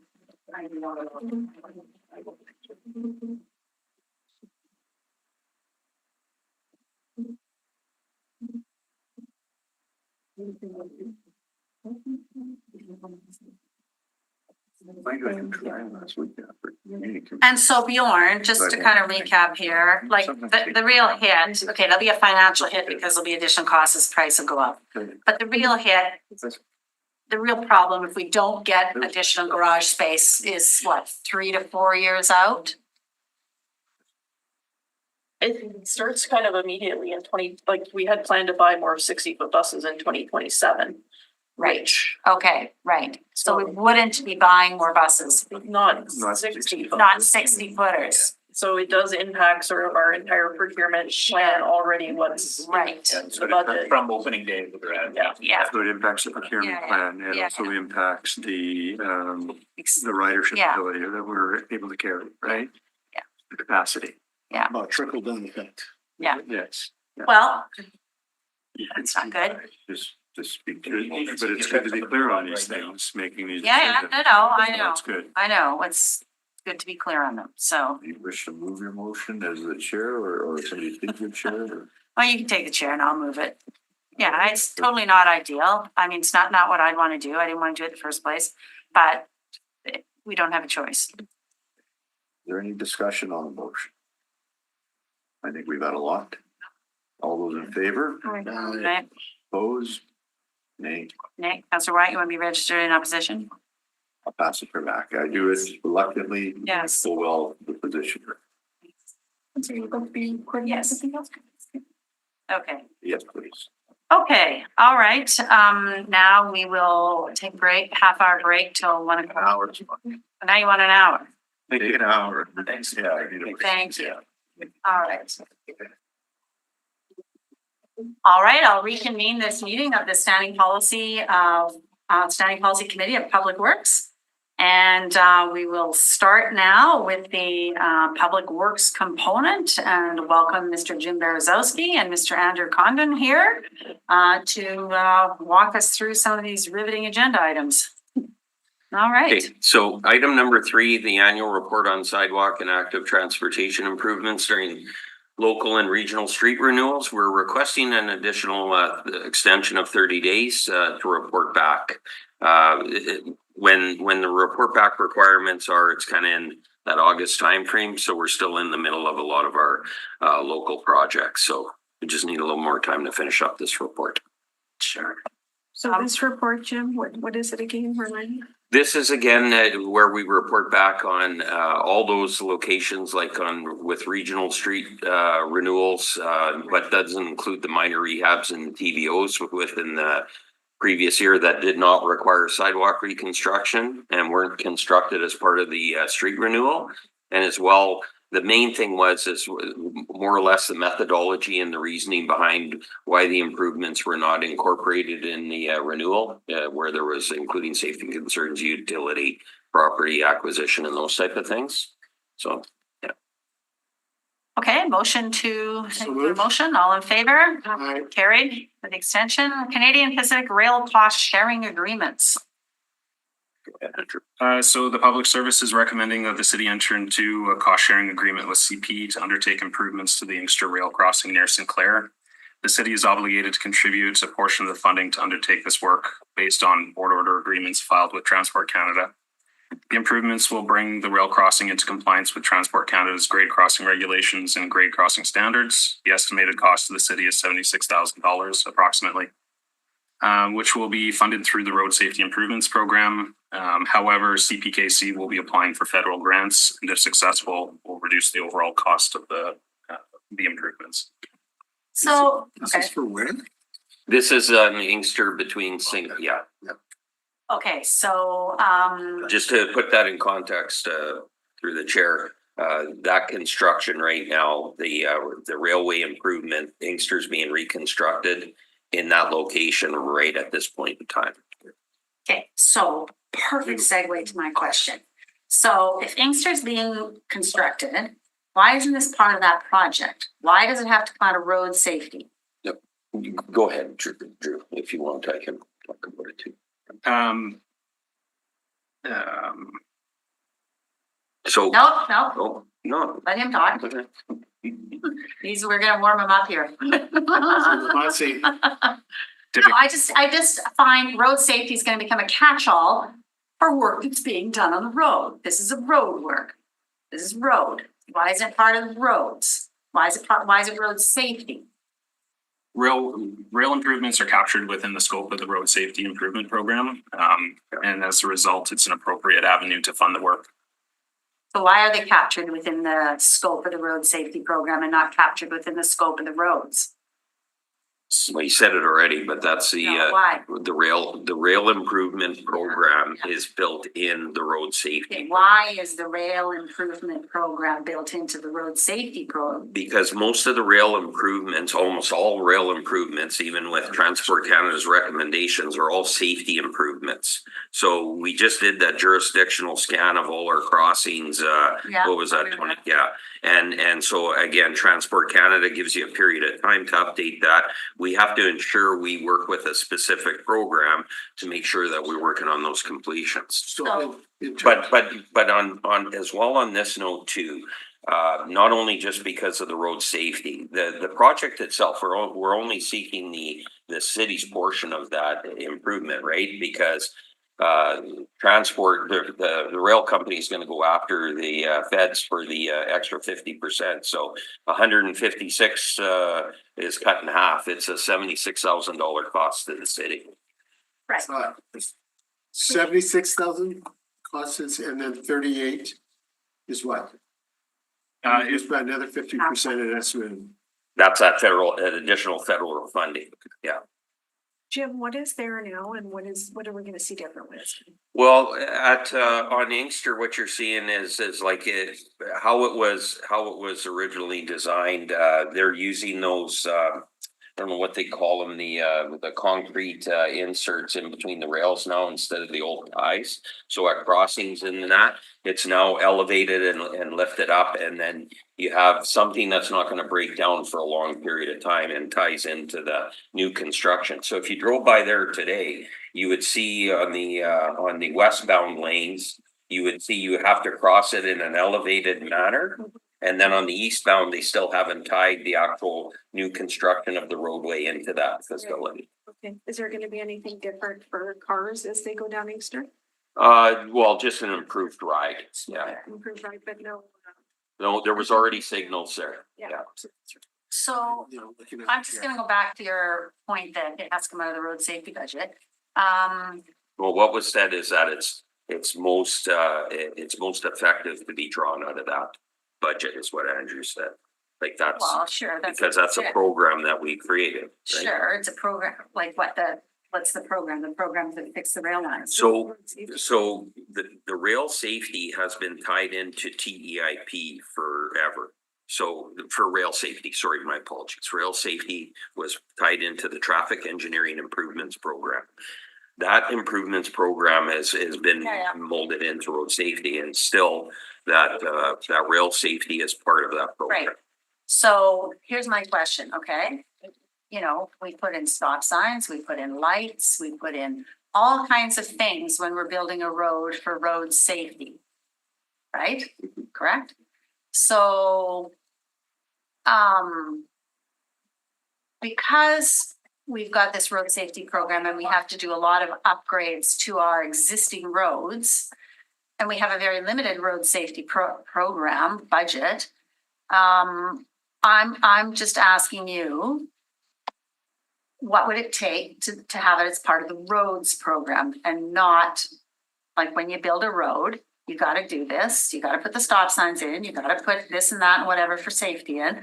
Just because it's always been done that way doesn't mean it has to be done going forward. No, and depending on the cost and the magnitude of the work, it would maybe be determined to be a part of that funds being a part of that renewal. This ends up costing the city $38,000 in the end, I believe. Right, so I'm talking more about the point, the bigger picture. Yeah. Again, on, you know, when you look at the statement between page 4 and page 5, again, the road safety program explicitly describes rail crossing safety improvements as one of the A categories that are within that Right, scope. so what would it take to not have that part of that scope? Council motion. That's it. Right. Yeah. So I'm looking at it here on Google Maps, and to Councillor Sharma's point, what changes? So there'll be the addition of some additional crossing infrastructure with the lights, the flashing lights. Arms? I don't believe arms were included in this portion. It was necessary at this location. Okay, so what changes will occur then? There'll be additional lights added for the crosswalks. Okay, and that's it? Well, no, in the actual infrastructure of the rail at the roadway. So right now it's just tracks that cross over concrete. There's still, it's tracks with, now there's an improved rail concrete crossing surface. Crossing surface, yeah. Okay. All right. Okay, sure. Ready for the motion then? So we'll get a motion, Accept this, okay? it's recommendation, exclude. And the timings now, Jim? Well, yeah, it's been improved already, yes. Okay, so it is the approval of the funds. This is we need council approval for the cost sharing agreement, right? Yeah, so I recommend approval of this, the recommendation by the public service. Sure. All in favor? Aye. Carried. Okay, report item number 5, 2025 pedestrian cycling program. Again, this one here, we have, we're asking for a 30-day extension to get this reported. There's nothing else added with it. So moved. Favor? And, yeah, okay, and item number 6, speed limit for active transportation pathways. This one, there's a couple of things here because we're asking for a 180-day extension. Yeah. And the main reason here is that there's a best practice report coming out. There's a well-known active transportation group experts in, it's called Velo Quebec, and they're coming out with their best practice report. We want to utilize that best practice report as part of this. Okay, so I did a little investigation into this. Tell me now, why can't we use some of the things in the States? Why can't we use some of the reports that Department of Transportation has been using? Well, I'm not saying we're not, but this is one that we've utilized over the last, like even our 2015 program was based on the information and and the communication that came out from this group as one example. Right. We also have information that comes from the Transportation Association of Canada as it relates to pedestrian and cycling. So they'll be using that. This isn't the sole, but this is valuable insight into current decision making. So Velo Quebec takes things like the other jurisdictions as well and performs that analysis. Right, but I mean, I think that, and that's great, like, This is just one part of it. right. Yeah. Okay, but You I want don't know why you have to wait for them, like, I mean, there's so many reports, I have them here at my fingertips, that were sent to me from the Department of Transportation in the States. There's lots of people that, you know, future e-bikes, all sorts of stuff about this, so why? And there's, it's not just, it's one of the reasons why. Right, Yeah. so I hear you, but how many reasons do you have to have? It's not, they're not looking for reasons. It's just when you have, that's connected to previous work that we've done across Canada mainly. Same with the Transportation Association of Canada, that we would be utilizing that information. So they would, that's one of their focuses, and we've used that for the last 9 years. So you always go to Velo Quebec? Well, when you look at the 2015 strategies and you take a look at Velo's last document publication, you sure see a lot of similarities in the decision making. Question, attached to this in terms of speed limits, are there any recommendations for safety etiquettes on AT pathways? I know that Councillor Dobson, when he initially drafted this motion and had some discussion on, he and I had some discussion on it. It's not just a matter of the speed for scooters and e-bikes and things like that, but it's also, you know, when, you know, parents are walking with strollers and kids and you've got activity coming behind you, you know, is there a common that you know, slower traffic to the rights and, you know, let people that are on bikes or e-bikes or scooters to the left so that, you know, you're not running into people because they're behind, your cyclists are behind you and you don't hear them. So are there any safety etiquettes that should be considered among this as well? Well, the actual request for the report didn't include all the aspects. It was more focused on speed limits, yeah. Okay.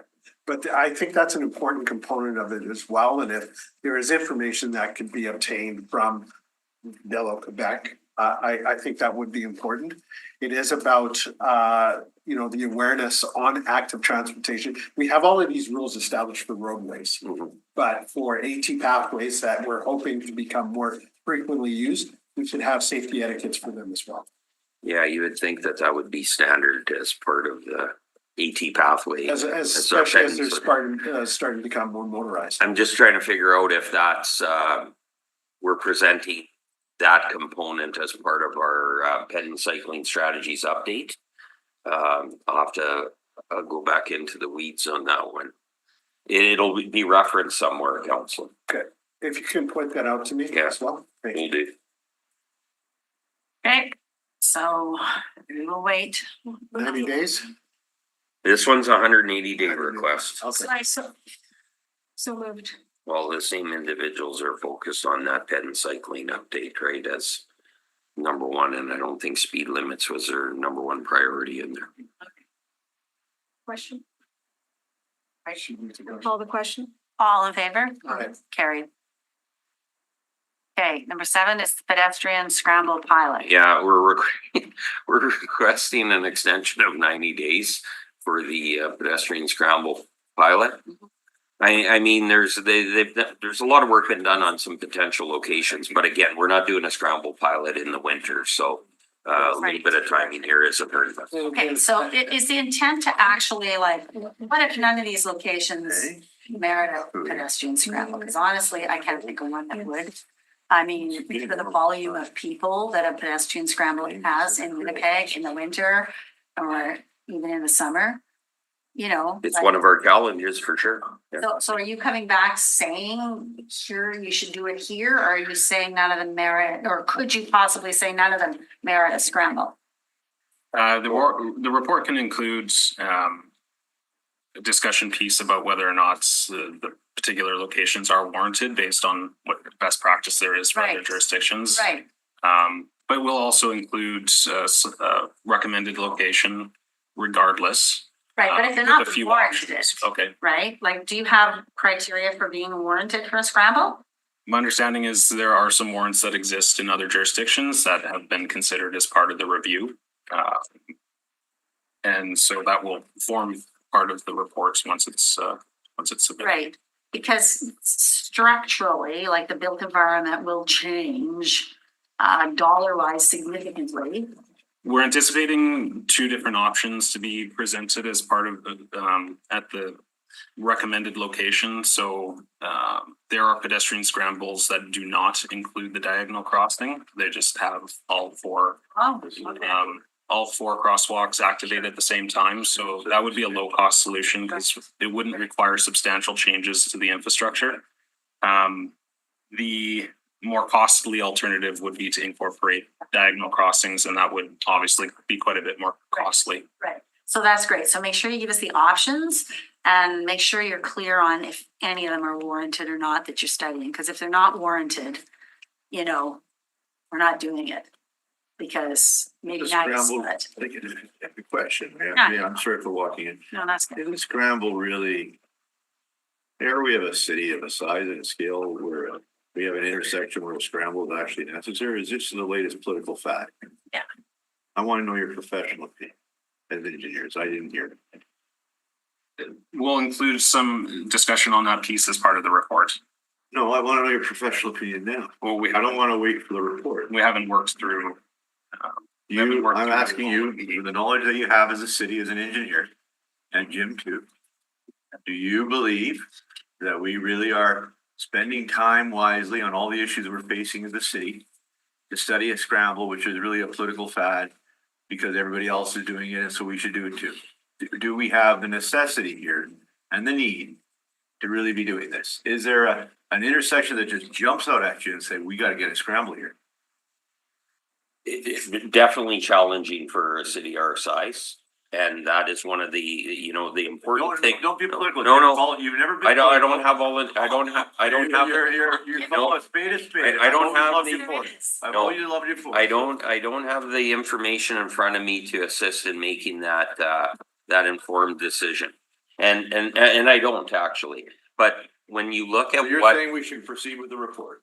I see we should proceed with the report and we should be clearly articulating. I was playing the devil's advocate for the sake of playing the devil's advocate to challenge you to see if we're spending our resources wisely and time wisely on this, and maybe it's a good idea. I don't know. Well, that's what we need to. But I just think you guys know the intersections of the city so well. You know the whole city. You know the regional transportation of the city, and I would think if there's an intersection that jumps out right away, that would make sense with lots of people, and it would be kind of like, okay, this is the one, and what we're gonna do. But well, when you, and again, Andrew's correct that we. And I don't know who's behind pushing this on APC or what. I don't know. Well, we had the scramble discussion about Osborne and River, right? Yeah, remember we talked about that.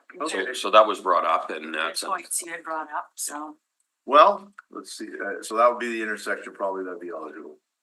They're studying 3. I think you're studying 3 or 4 or something like that. We'll come back with the, Okay. what meets the warrant or believes we meet. And do they have scrambles at certain times of the day? I think we had that discussion too, right? Versus other times, like is it, you know, because there's times of the day where I think that intersection is busy, but it tends to be the evening hours or the late hours, not necessarily the evening hours, dinner crowds, whatever, people going, you know, but not necessarily during the rush hour, you know what I mean? Is there? Yeah, and again, we just need that information for the report, yes. So, in terms of the study, or are you also consulting with accessible communities? People in wheelchairs, people with visual disabilities, to ensure how that's gonna be managed? Depending on which option is selected, will sort of dictate whether or not we need to engage with those stakeholders. But if the option of a diagonal crossing is considered as a viable option, then we would need to engage with those stakeholders to discuss what the implications are to accessibility at the intersection. Because currently they have the chirping or, Yeah, chirping all over. yeah. Well, and your paras and your access points are not consistent with where a diagonal crossing would be. The minimum. Well, they're not in the right location if you went that route. Okay, so now, moving right along here, we're on item Oh, number. you gotta approve We, that. did we make a motion? Okay, so we're making a motion for the extension, all in favor? Passed, okay. Number 8, process for new bicycle parking installations on city property. This was, we heard from that wonderful young fellow who's Yes. putting up these, Yes. yeah, This is a fast turnaround on this report, okay, I so, think it's a great initiative. Do you need some more time, or what are your thoughts? oh, they got an answer here, so let's So we're hear gonna it. go ahead? Yes, So the public service was directed to develop a process and criteria for the installation of bike parking in the right of way for residential areas.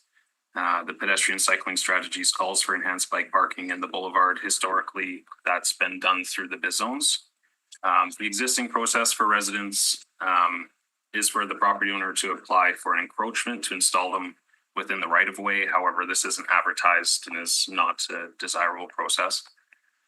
We are recommending an improved process where property owner will contact, and we have to work with 3-in-1 to sort this out, but contact 3-in-1 to request approval for a bike rack in a location they would like to see it.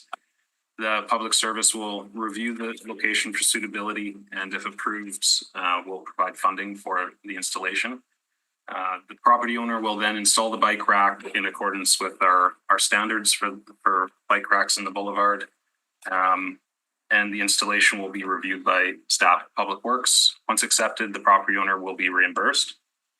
All locations, regardless of if they're accepted or not, will be tracked to assist with future prioritization of bike parking. Once the process has been implemented, it will be reviewed for additional improvements in process and determine if additional funding is required. The funding for this work's already been allocated in the 2025 budget for pedestrian cycling. Have bin zones been consulted? My understanding is there's a grant to work with the biz zones. Yeah. No, I hear you, but have they been, it's a matching grant program, subject to the matching. no, I don't think so, they get 10 grand or something like that. Where did I read in the report it said matching? We've allocated 10,000. I believe that grant was 35 for the biz zones. 45, yeah, 40, I'm sorry. yeah, no problem. Oh, I see. In 24.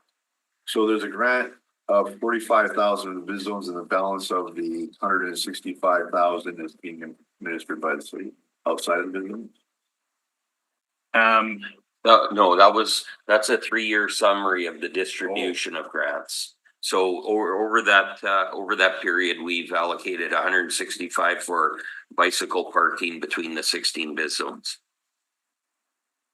And how is the breakdown gonna happen? Is it based on the size of the zone? Like how is there just $10,000 each kind of thing, or whatever the amount is, like? Sorry, the $10,000 is for locations not outside of the biz zones. Okay, so the annual amount for the biz zones is? In 24, it was 45,000. And how much is in this one now? We have 10,000 allocated to this activity. This is for those that still have, outside of the biz groups, biz zones, that have an interest in going through a process to install that bike rack. And so that, to answer my question, what is the annual amount given to the biz zone? 45. 45 for this year, 30 for the following 2 years, 3 years, I guess. Okay, because I don't think my biz zone is, I'm just curious, how were they informed, when were they informed? And How do you divide the funds up based on the 16 zone? First come, first serve. I was on a biz zone. It was a first come, first serve. Okay, And Martin Pichetsky, whatever his name, Martin there, he informed our biz zone. So, all right. You know, Martin. Yeah, I can, yeah. okay, so I mean, we're without an executive director right now because she's running for office. for office. We had, You may have a federal office, so. kidding. So, all right, and is the funding all used up for this year, Jim? What's the status of it? You're going back to the grant or this? The grant? The grant would be dedicated already to the biz zones. How much has it been used up for this year? Well, if we provided the grant, we've committed the funds to them already. The ones that have applied? Or- Yeah, that would have been like because that's still part of us, like we did our biz zone grants with the cycling a while ago. I don't have each individual one in front of me. I'd have to look. Martin would. All right, and we'll know how much is left in the fund. Yeah, I'm pretty sure we committed the full 45,000 to. No, you commit, but then I want to know how many projects were actually funded. That's what I'm talking about. You're talking about projects funded? Yeah, so the biz groups request the grant, we approve the grant, and that money then is committed to that biz zone. So they apply a year ahead of time, is it? They apply in year and get the money in year. Yeah. And where did this 10,000 come for this program? So there was originally some money allocated to construct a sidewalk through Southdale Square between Vermilion and Fermor. We've been in negotiations with that property owner and so far have not been successful. So that funding was reallocated to this work. So you can just do that, reallocate it, or? Yeah, we're authorized to do so in the cycling program. So it's 45,000 this year. What was it next year? 30. 30, and the following year is 3 years. I think it was 30. I'll have to take a look here. So how are you gonna promote this one? I see Calgary, has a 30 and page. 25 and 26. Calgary has a page and all of that, and you're not, it's labor intensive, but not impossible. So how does someone know about this and what's their point of contact? I guess 311. The intent is to advertise it on the city webpage, what the process will be. And then yes, the main points of contact would to be initiated through 311. And then who oversees this? Because you have to get a planner, the person's not gonna do it themselves, they have to get a planner. It's gotta talk with two different departments. I can just see this happening. Who oversees this in the department? It would be done through active transportation branch, and they would work with the applicants to find suitable locations. Yes. Okay, all right, so this is good. Can I have a motion? Are we okay with this? Yep. So moved. All in favor? Aye. Carried. Harbison Larson Neighborhood Greenway. So Harbison has been designated as a neighborhood greenway between Henderson and Raleigh. As we worked through developing the traffic calming features for the implementation of the greenway and speed reductions, we identified a need to adjust the corridor to have a portion of Harbison relocated to Larson between Henderson and Roche. The reason for this is to better align with the pedestrian corridor that exists at Henderson and also crosses into the park. So this report is requesting approval to adjust the speed limit bylaw to reduce the speed limit on Larson to 30 between Henderson and Roche so that it can be developed as a neighborhood greenway. And the counselor has been consulted. Yes. He's in support. Yes. I'll move it. All in favor? Carried. Okay, rehabilitation of Gabrielle Roy Trail. Again, this is kind of a follow-up because I think what community committee came back was directing the public service on multiple options for a budget for the rehabilitation of the Gabrielle Roy Trail. And this resorts back to in early 2022, spring of 2022, the flooding that we experienced caused extensive damage to a number of riverbanks and infrastructure. And so at that time, the city submitted a disaster financial assistance claim to the province for 12 affected sites, of which one of those sites was the trail.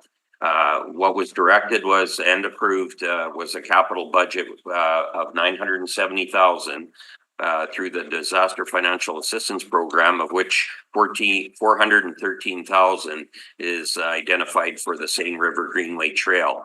And that $413,000 is based on the decision of come back with the multiple options, which was the one selected by council was option 3. And that was proposing the installation of helical metal screw piles to stabilize the riverbank and permit reestablishment of the trail. And that was the reason for was cost and the least amount of disturbance to the riverbank area. So we're directed on that to come back and identify the option and the funding.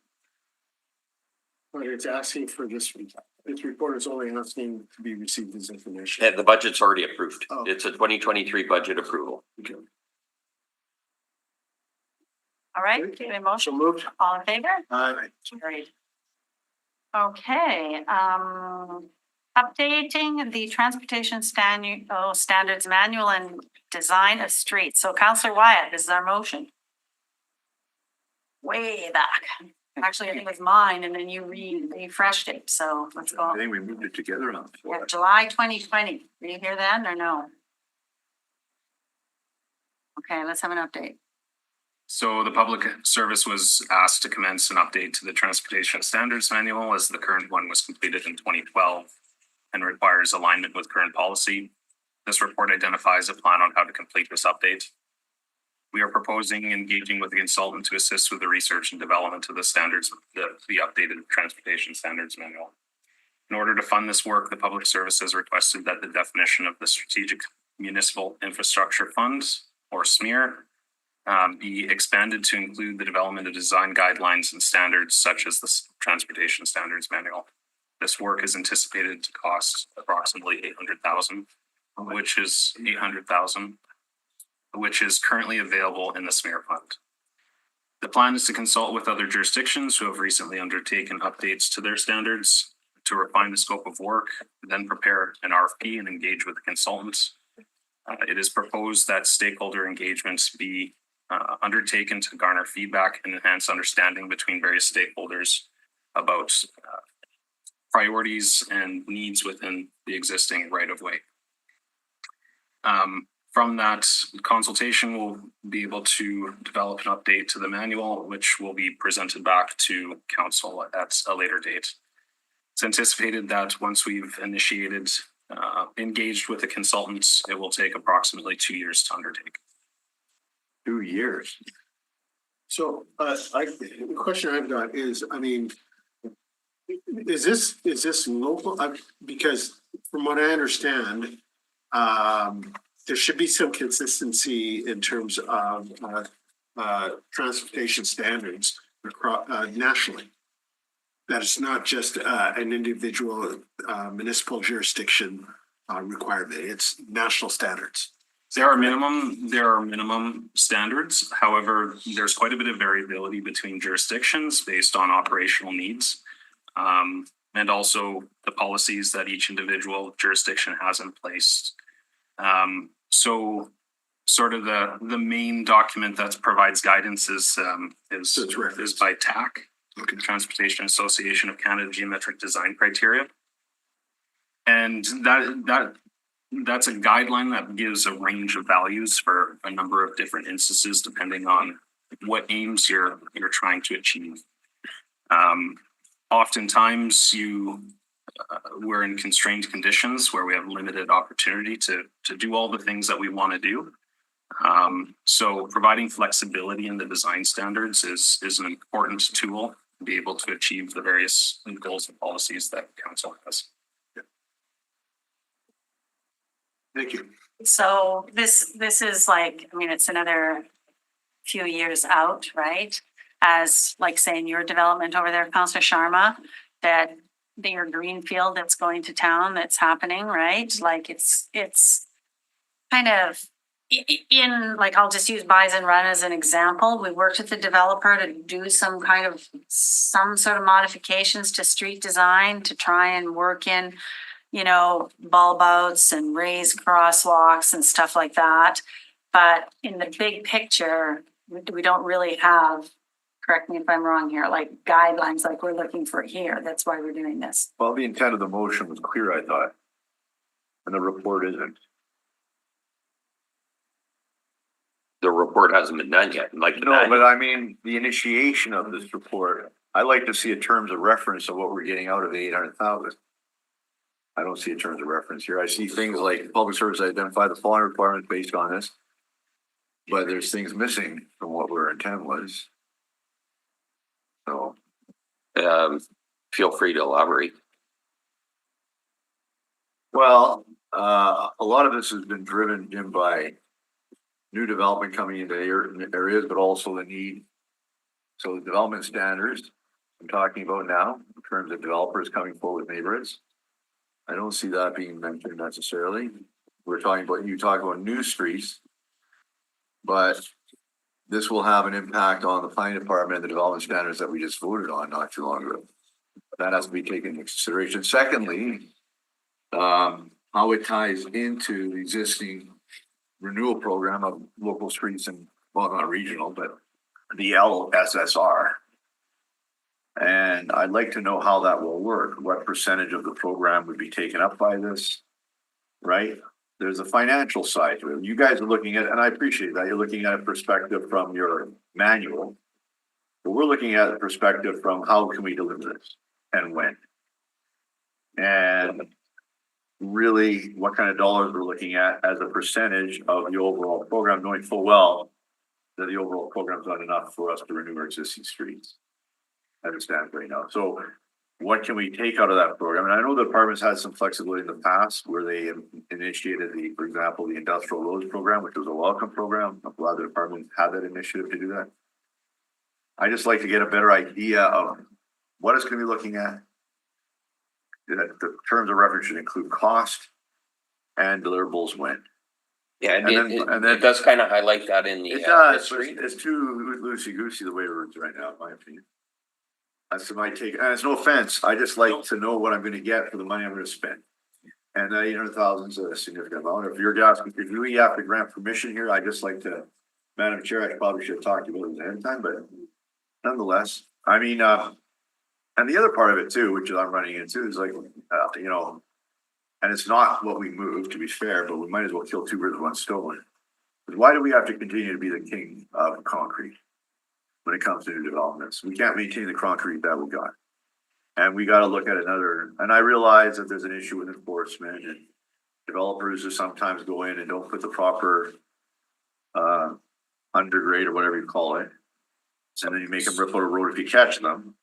But, you know, I see how other cities can maintain their existing infrastructure by going in one day, ripping off the top of the asphalt, going in the next day and putting a new, after fixing the curb and gutter. They do it, and they're in and out in a week versus a street that I've been watching now in Transcona between Region and Pandora with the construction site all concrete going on for the last 2.5 months, which drives me nuts. And I'm we not blaming you guys. No. I'm just saying that's the cost of concrete. Yeah. When it's a street that's not a collector, it's not a regional, it's a residential. It's not even a residential. It's like a kind of like mid-block street. And it's all solid concrete, and they've been working on it now for 2.5 months. And I've been watching it in front of the Central Hotel. Not that I go there anymore, but I've been watching it. So if we can move to asphalt, like they do in the city, and they do south of the border with the same soil conditions as we do in the Red River Valley, I think it would save it. But I've been hearing for 20 years now in the public works department saying we're looking at that. Aubrey Hope would say we're looking at that. We're using, like, for example, I've been hearing for 20 years on Abinogi Mickinaw right now, we're using a super pave mix design of asphalt. I've got a hearing on the 16th where I'm going to be voting on a massive subdivision of 1,500 to 2,000 new, and it's all going to be concrete. And it's like, why are we letting that happen? And the developers said, well, that's the development standard public works one. You can't change it, councillor. I said, well, I'm sure the hell going to try. So this document doesn't get into pavement selection. I know, but Um, I'm raising it now because I've been on this committee now for I don't know how long, and I think it's a chance we could maybe tie it in and look at that. And we're working on that as well, but I've been it's hearing not- Jim that for I know. years, and I love you for, but I just, you know, Yeah, and I know there's big pushback from the industry. I'm not a fool, right? I mean, it's obvious the industry wants. There's certain people who have own concrete plants and they own gravel pits. And they like concrete. And they like how much money we spend on it. But we can get a lot more value for money in the future if we stop building so much concrete. but to go back to your original question, that this report doesn't meet the requirements of what was stated. I don't quite. I can revise it, Jim. I like to say, okay, who, what, when, where, and why. I like to see it clear. In terms of the deliverables, if I'm gonna spend we're gonna approve $800,000, I wanna see, what am I gonna get? Well, I That's don't know. I fine. think on page 5, it suits I'm me. looking at page 5, but I want, like, anyway. I just, when I do a business plan, if I have a group do a business plan, I wanna know what I'm getting, right? I don't wanna kind of. Well, I think you do. Like, I think you're being provided with the framework, the scope of what that is. Okay, it's not the way. I like to pin it down early because I find it produces a better report at the end. That's all, man. Those are my thoughts. Okay. Spoken of. But I'm glad that something to do. No, I know, like, so am I. Yeah. Appreciate the report. Okay. All right, any other comments on the report? I guess I'm just trying to understand the attachment to it. The smear? Yeah, So the strategic municipal infrastructure, yeah, okay, so that's a collection of funds off of our capital program, 0.5% for every dollar that we reinvest. yes. So this is the reason why, yeah, okay. Okay. I shouldn't. I hadn't heard of SMER in a long time, and then I've heard about it for 3 times in the last 2 weeks. So now I know. Okay, sorry, I understand. Just a quick question though, just on the report again. The TSM. You're familiar with what it is now, right? In a sense, nationally. Are we gonna be breaking new territory policy wise, which is what we intended for the motion, or is the TSM kind of? You're harmonizing everything. We already know what it is, and it really doesn't do a heck of a lot when it comes to road designs, when it comes to making roads safer for people and slowing speeds down. Where is the TSM at now? The TSM now is very focused towards vehicle-oriented infrastructure. It does have some information related to active transportation and pedestrian design. However, it's definitely focused geared towards vehicle infrastructure. And with the revised updates, it would be what we're proposing is that it provides better guidance to right size streets when we undertake renewals. So looking at what the need on the facility is and seeing if we can implement trade-offs between pavement, sidewalk, boulevard space to improve the overall environment for all users as opposed to just for vehicles. So the TSM, if I understand it, is kind of like your building code. Your building. Yes, yeah, that's right. Right. Okay, so it's the minimum you must do based on the building code. It doesn't necessarily mean that you can go beyond that if you want to build a beautiful building or if you want to be leading the country when it comes to pedestrian safety and cycling safety. But the TSM has certain minimums that must be followed, or ideally followed based on industry standards. And you want to harmonize it to that. And I guess what I'm saying, Madam Chair, is I hope we are the ones leading the country on this, not following.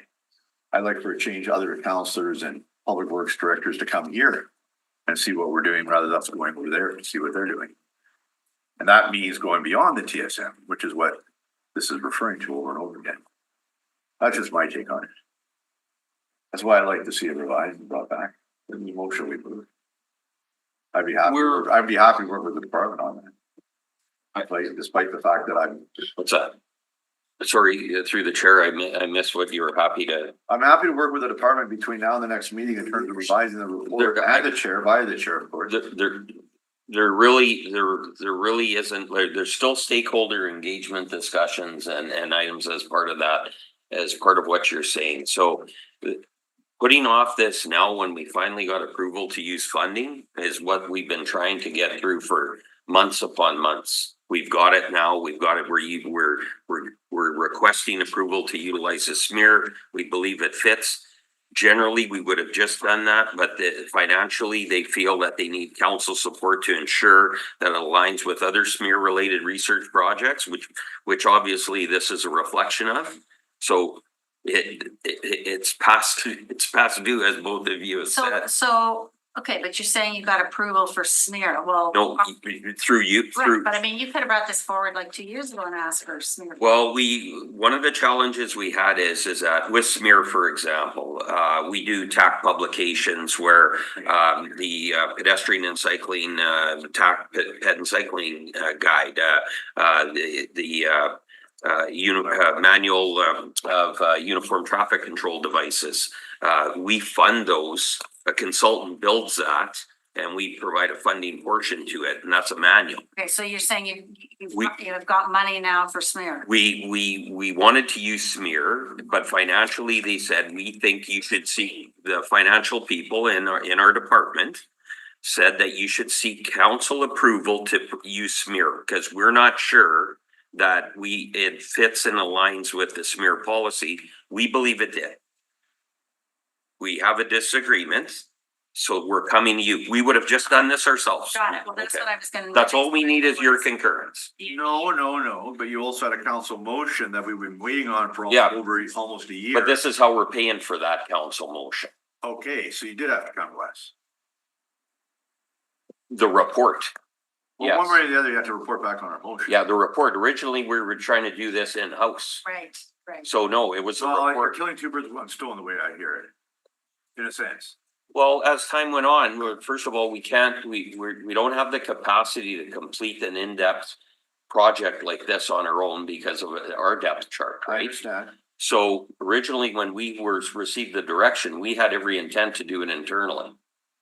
That didn't transpire. Okay. Then we needed to go to a consultant and fund this project. And then we had to find the funding. It's not a cheap project. I understand. We had to find the That's funding. in the city We today. believe the funding should have come from smear. Okay. So we fought for that. Okay. This is our way of getting that approved. All by good, council. all good, all good. All I'm saying is that it was a motion written by myself and the chair to change the standards of how we build our streets, and TSM doesn't guarantee that intent of the motion. You are updating your records. It takes us to the minimum as the building code requires, for example. It doesn't take us to the level where we want to take the city, which is to make it possible that we're not having this debate about 30, 50 kilometer to 30-kilometer roads, that we're gonna change the speed limits and try to do enforcement when the police got tons of things to do, when we can do it through design. We And are. I mean, we heard that loud and clear on the mayor's environmental advisory committee when I chaired it 10 years ago, when they were doing it in Scandinavia 20 years ago, and we're still behind. So the report does discuss that the scope of the updates is to include policy alignment with things like the road safety action. It says that, but it RSAP, says pilot project, and it gives me the impression that we're gonna be once again just kind of pilot projecting things and nickel and diming. It's not gonna be a standard across the board that we want to see when it comes to residential street renewal. We want to make the residential streets safe, so if the kid can ride his bike and the cars are gonna whiz by at 50 kilometers an hour, and we gotta have a cop there to enforce it, because they can't drive that fast if the roads are designed properly. We are proposing as part of this to include a section for traffic calming as well, to provide guidance on when and where it should be undertaken.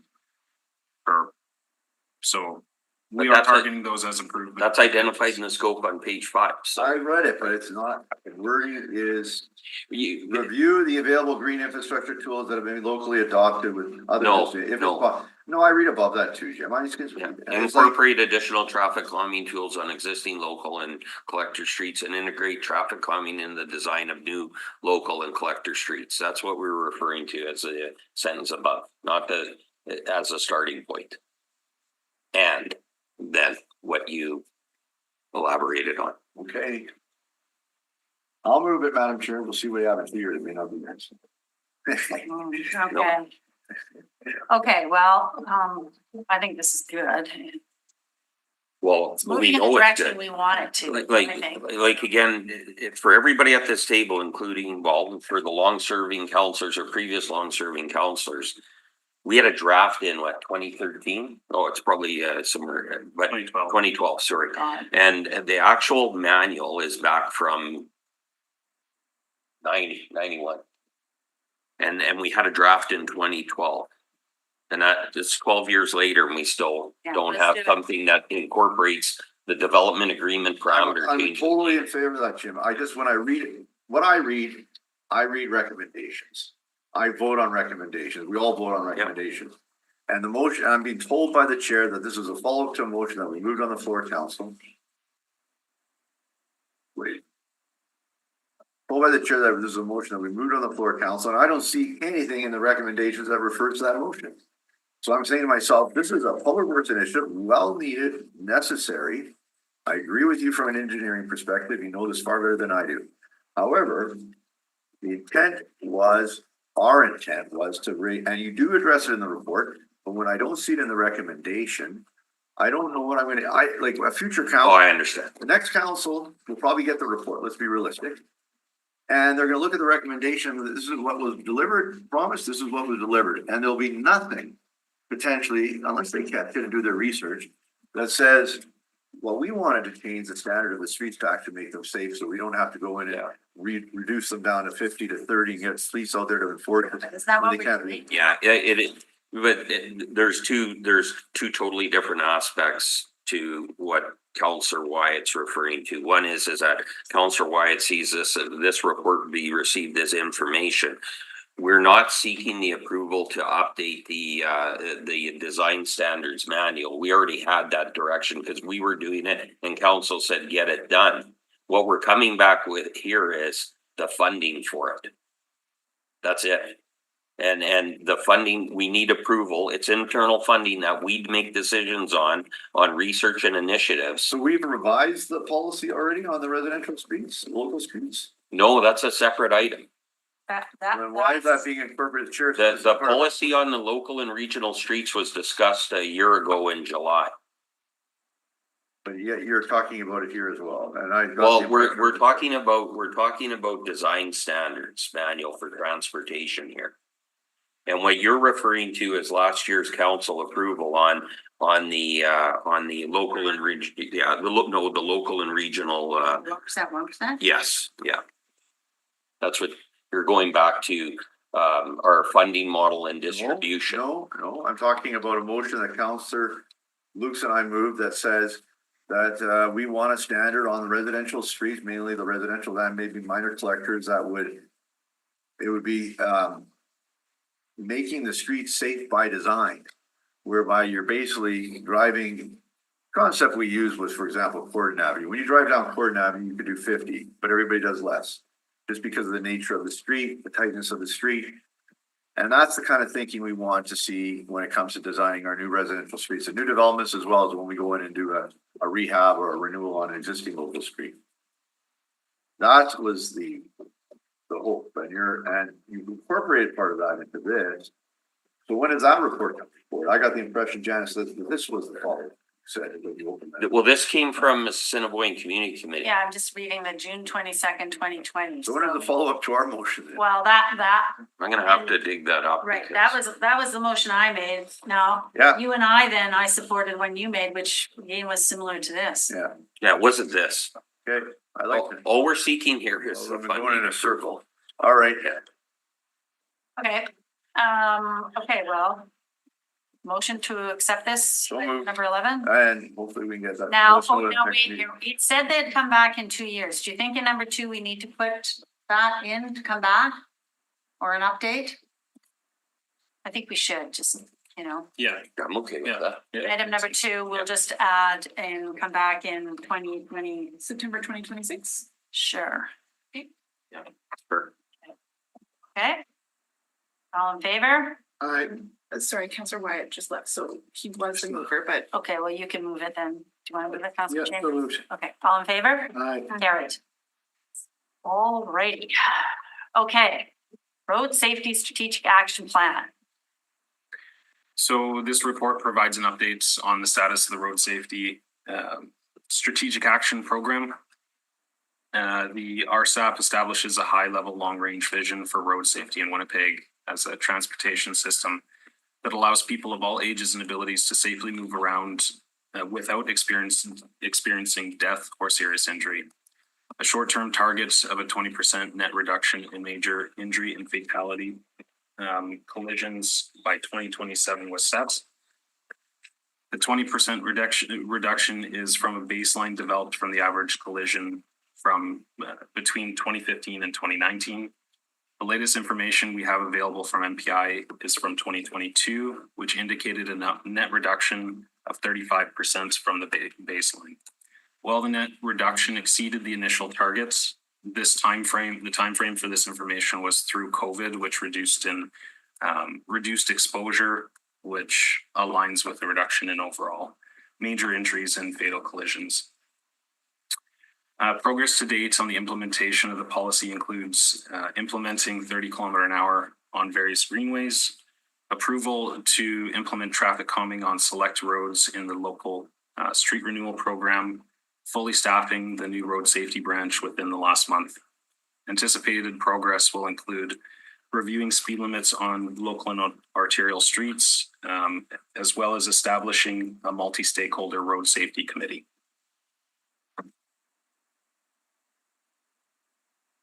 I have a question, but you continue on.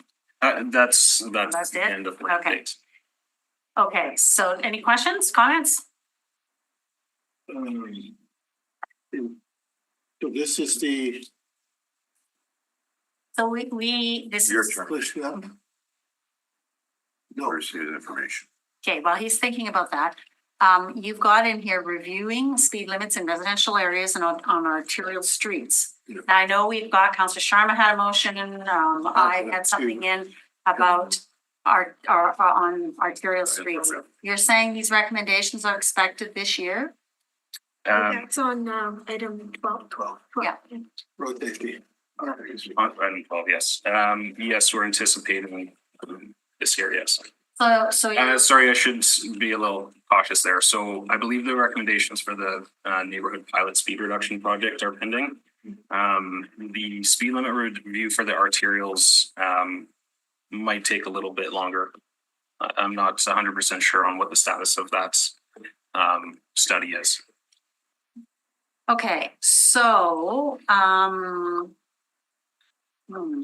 and then the reduced speed neighborhood pilot, when are we expecting that one back? We're going to talk about that, but when are we expecting that one back? This year? That's 30 and 40K ones. Yeah, sorry, that was the one I was referring to with local speed limits. Yes, we're anticipating. This year, like 2024? I believe so, yes. Okay. Okay, so now you pick a goal of 20% reduction in fatal and serious injury collisions. Why aren't we picking a bigger goal? It's a short-term target. We need to start somewhere. The framework for the policy is long-term zero major injuries and fatalities. But the intent as a short-term target, 20% was set. So to give an opportunity for the branch to get up and running, see how they can integrate with the existing processes and develop their own. And so that was set as an initial goal. So then the performance measures are, number of annual fatal and major injury collisions. So that baseline. That's that 5-year annual average. Yeah. Right. So you'd like to get to 142 and the reality is 115 in 2022. Okay, well, that all looks great, but that was, like you say, mostly because of COVID. Yeah, so the 2023 information wasn't available from MPI at the time of this report, but So what data is actually gathered from say MPI or other areas in terms of what else contributes to road fatalities? accidents and fatalities? Do you also coordinate with traffic division WPS? Is it about how our roads are designed, or is it about a driver error in terms of things like distracted driving, impaired driving, new drivers, things like that? So the information is consolidated and provided to us by MPI. The specifics of what's all included in there, I'm not as familiar with. I believe it's gathered in conjunction with WPS and their reporting as well. Well, that comes in as part of the report. Okay. Okay. Do you have other questions? I have other questions. You know, I sent it to Jim and I didn't send it to Andrew, but I did send it to the rest of the committee. There's the annual report that I believe it was Edmonton or Calgary. What they put out is it's more comprehensive. I even look at the report at the end attached on by the gentleman that came. Like, it's very comprehensive. It helps us sort of have a better understanding that the collisions and the accidents and the you know, issues are in, say, Councillor Santos's ward. Like, when I look at this report, I don't really get a lot out of it other than your 20%, which is fine, but so the road I safety know what you're branch, trying to say. what? I know what you're saying, yeah. You know what I'm saying? I know what you're saying. Like That's because we're studying everything to death. Because we got the cycling and pedestrian strategy. And then we have the transportation master plan that I've not seen. We're waiting for. And then we got another report about road safety. I frankly don't know why we needed this. Are we building roads unsafe when we pass the transportation master plan? Are we gonna recommend that? When we have a cycling and pedestrian strategy, which we come out with and we update every year, I think, or every second year, are we recommending things that are unsafe? Like, I'm just kind of like. I think we're upgrading the old infrastructure. That's what we're doing. I realize that, Madam Chair, but it's great to say that we should be looking at these things and we study them and it doesn't get invested. I mean, we would be further ahead to simply say we're going to upgrade infrastructure at major intersections by having a budget for turning lanes, storage lanes, you know, access or egress. And we put in 10, 20 million and we're all of a sudden making the city safe again. Did we make the city safe by opening Portage and Main? How many people are going to get killed there? the value in this branch is that we are able to collect the information, understand where the significant issues are throughout the city, and with that information, prioritize and target funding for improvements specifically geared towards safety for vehicles, pedestrians, cyclists, whatever is identified as the need in a particular location. So it is a tool to prioritize and limited resources that we have to get the best outcomes. For Well, he's saying more, it's more in depth than like the cycling and pedestrian strategies. That's a big picture plan. Like, I see something like this as a subtext to the transportation master plan that we've all been waiting for, and really don't know what's happening in terms of that. Like, other than I've heard some things, to me, the transportation master plan, which was correctly pointed out on page 5 of your addendum, says that, you know, the update was done in 2011. And we did it we spent what, $1 million at that time, or plus $1 million on the origin destination study, which informed the plan. That told us what intersections we have to look at for safety and everything else, pedestrians. And then following under your leadership, pushing as the trails chair and, you know, cycling, finally came out with the cycling and pedestrian strategy, which should tie into this as well. And it does. Well, that's great, but you've seen it, I haven't. Oh, so you're going back to the transportation. Master. Yeah, so this to me is a subset of the transportation. Yeah, this is an annual report. So this is a progress report, Counselor. Not a distinct separation of anything. This is an update to what the road safety strategic action plan direction was, and that's provide the elected officials with a progress report. Okay. And so the action items, like the plans for the upcoming year, are part of that. And as Andrew said, you know, creating a road safety committee, creating a policy for in-safety road safety reviews as part of the network safety performance review, calibrate the TAC, then crossing control. Can I ask you a question then, Jim? We can ask The improvements that we've now done, for example, your department has now done, for example, on River Avenue. Would have that flowed out of this, or would have that flowed out of another, or both? Well, the strategy identifies corridors. So the corridor, what was done at River, for example, the cycling corridor, that's part of the framework of our corridor and cycling strategy. But it would have been informed by this. It would be informed, yes. Like they work everything works in conjunction with each other.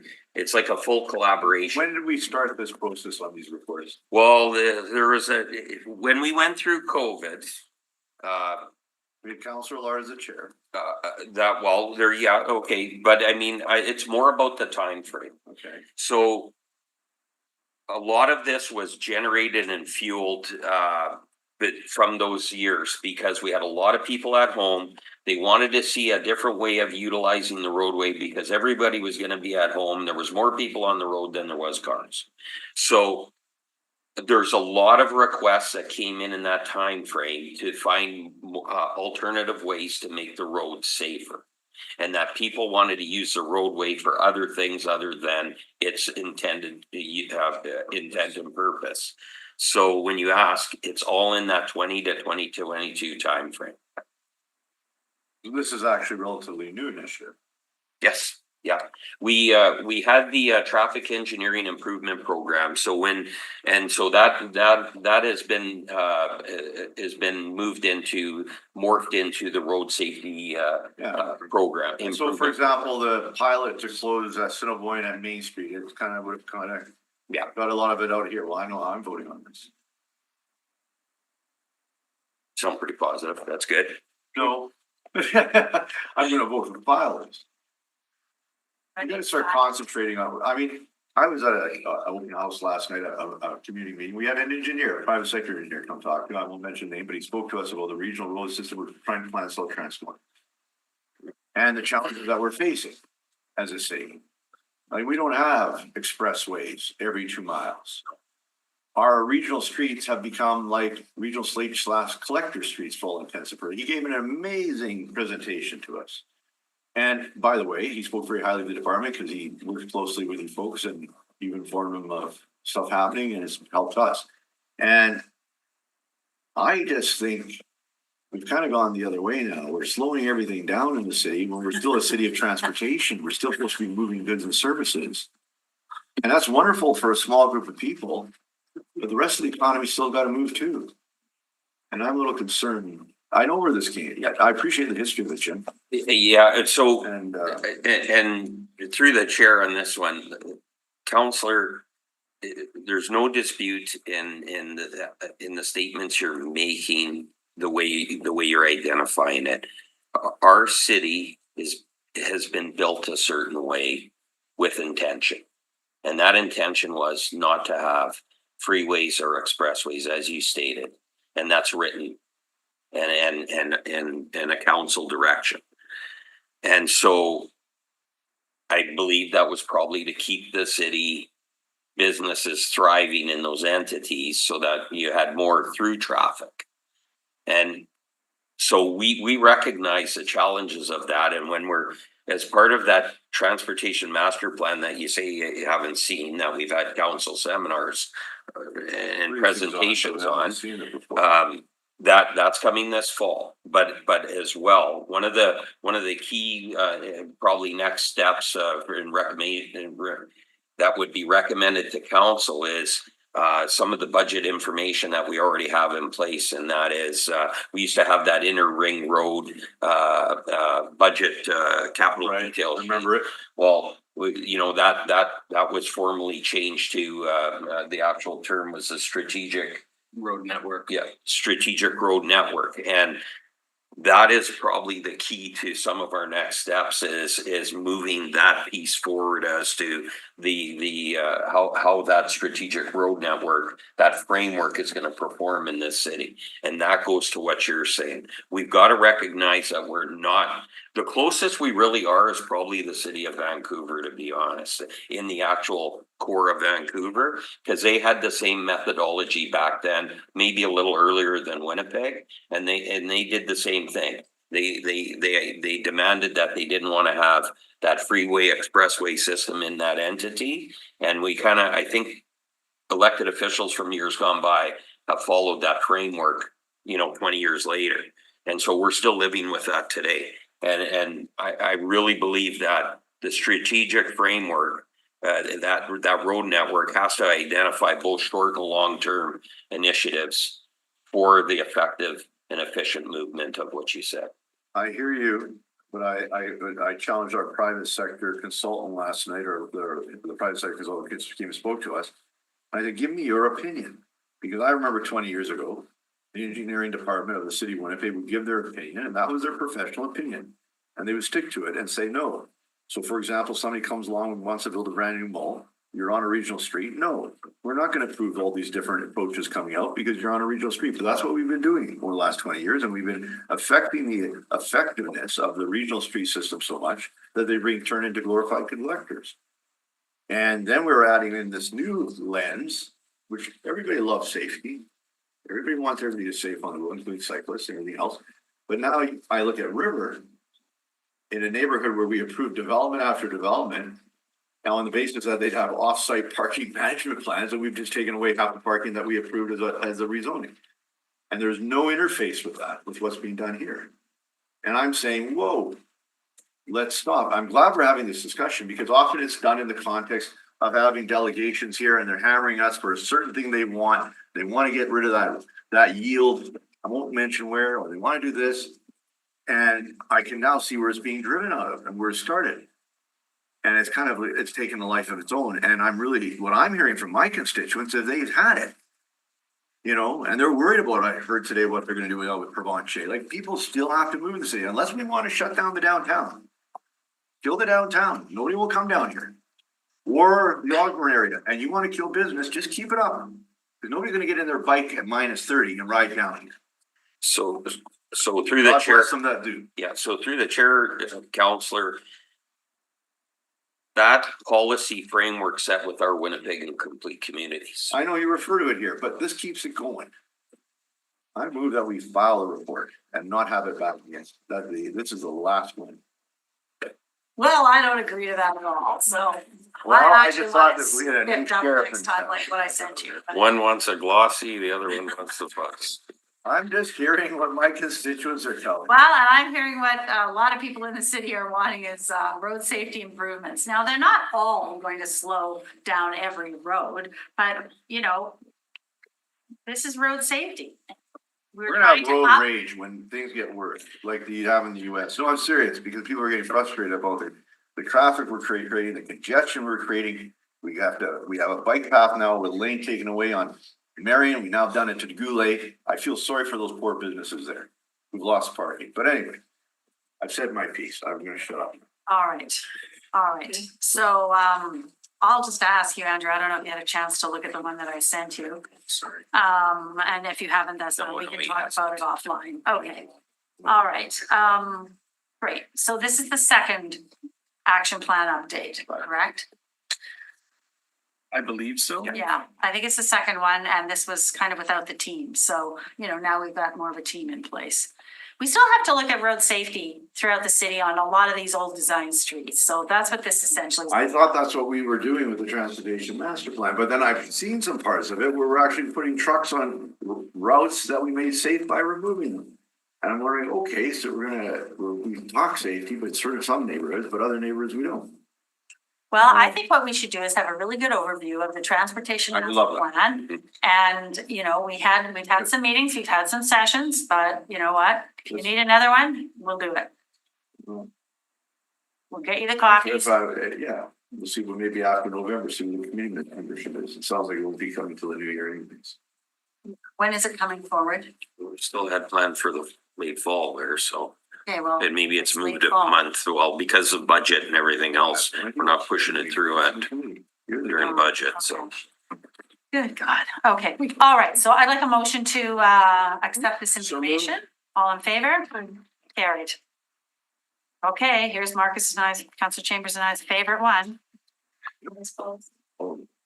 So, interesting on this, it should be, in terms of, and I see the report says you're working with Manitoba Trucking Association. It's not just limited to noisy mufflers, it's also takes into consideration retarded brakes. Although there is a bylaw with respect to the use of retarded brakes or Jake brakes or whatever they're called, the enforcement of it is somewhat questionable at times.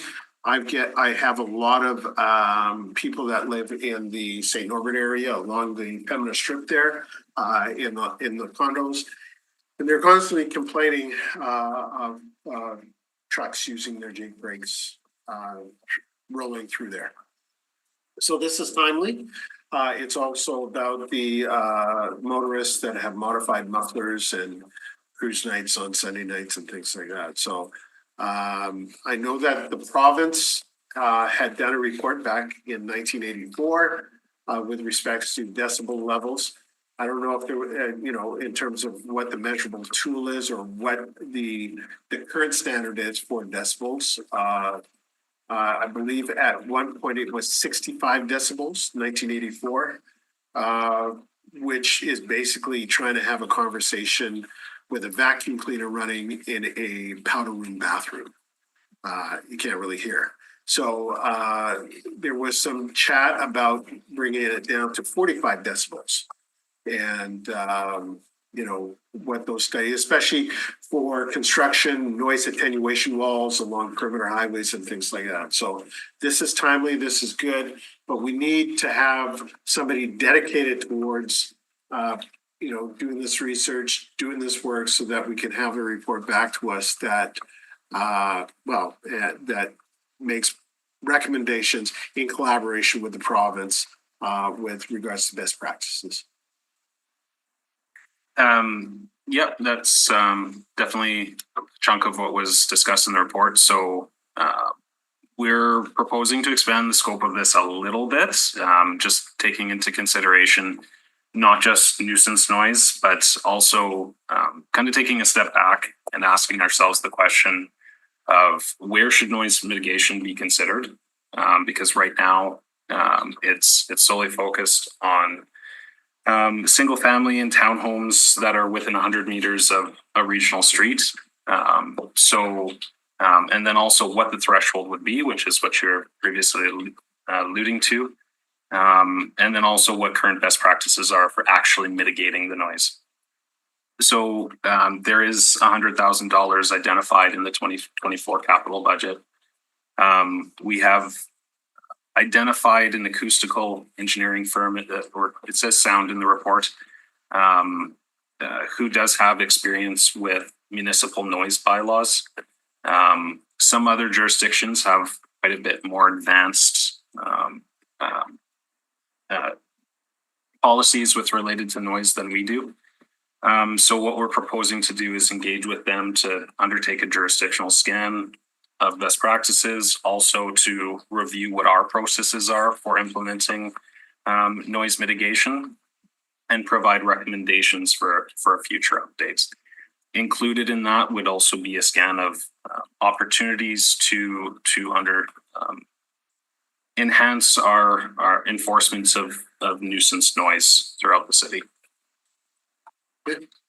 And are you working in collaboration with the province? I have been in touch with the province. I have not, you had mentioned previously, but I've not had an opportunity to talk with MTA at this point. Currently, the province adopts our noise policy for implementation throughout the province. So they are interested in understanding what the outcome of these recommendations will be. Perfect, thank you. I just want to thank Councillor Chambers for bird dogging this thing and bringing it forward. Good work. Thank you. That's not person. Maybe it's long overdue. Maybe it's long overdue. Okay, let's have a motion, keep moving here.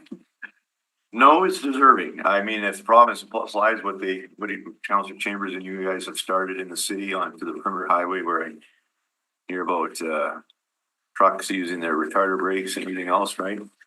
You gotta say something on this. Oh, yeah. Oh, my goodness, look at that. You So, got- so the perimeter highway, Yeah. when it was designed in the late fifties, because it was built in the sixties, was never designed for Centerport.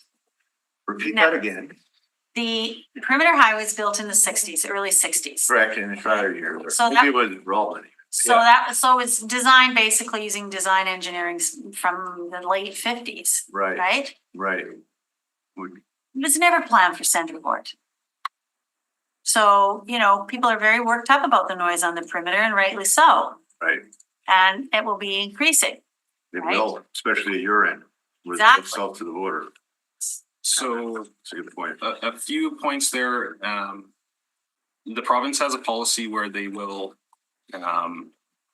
sign and allow the jurisdiction to enforce bylaws on their facilities that go through the city.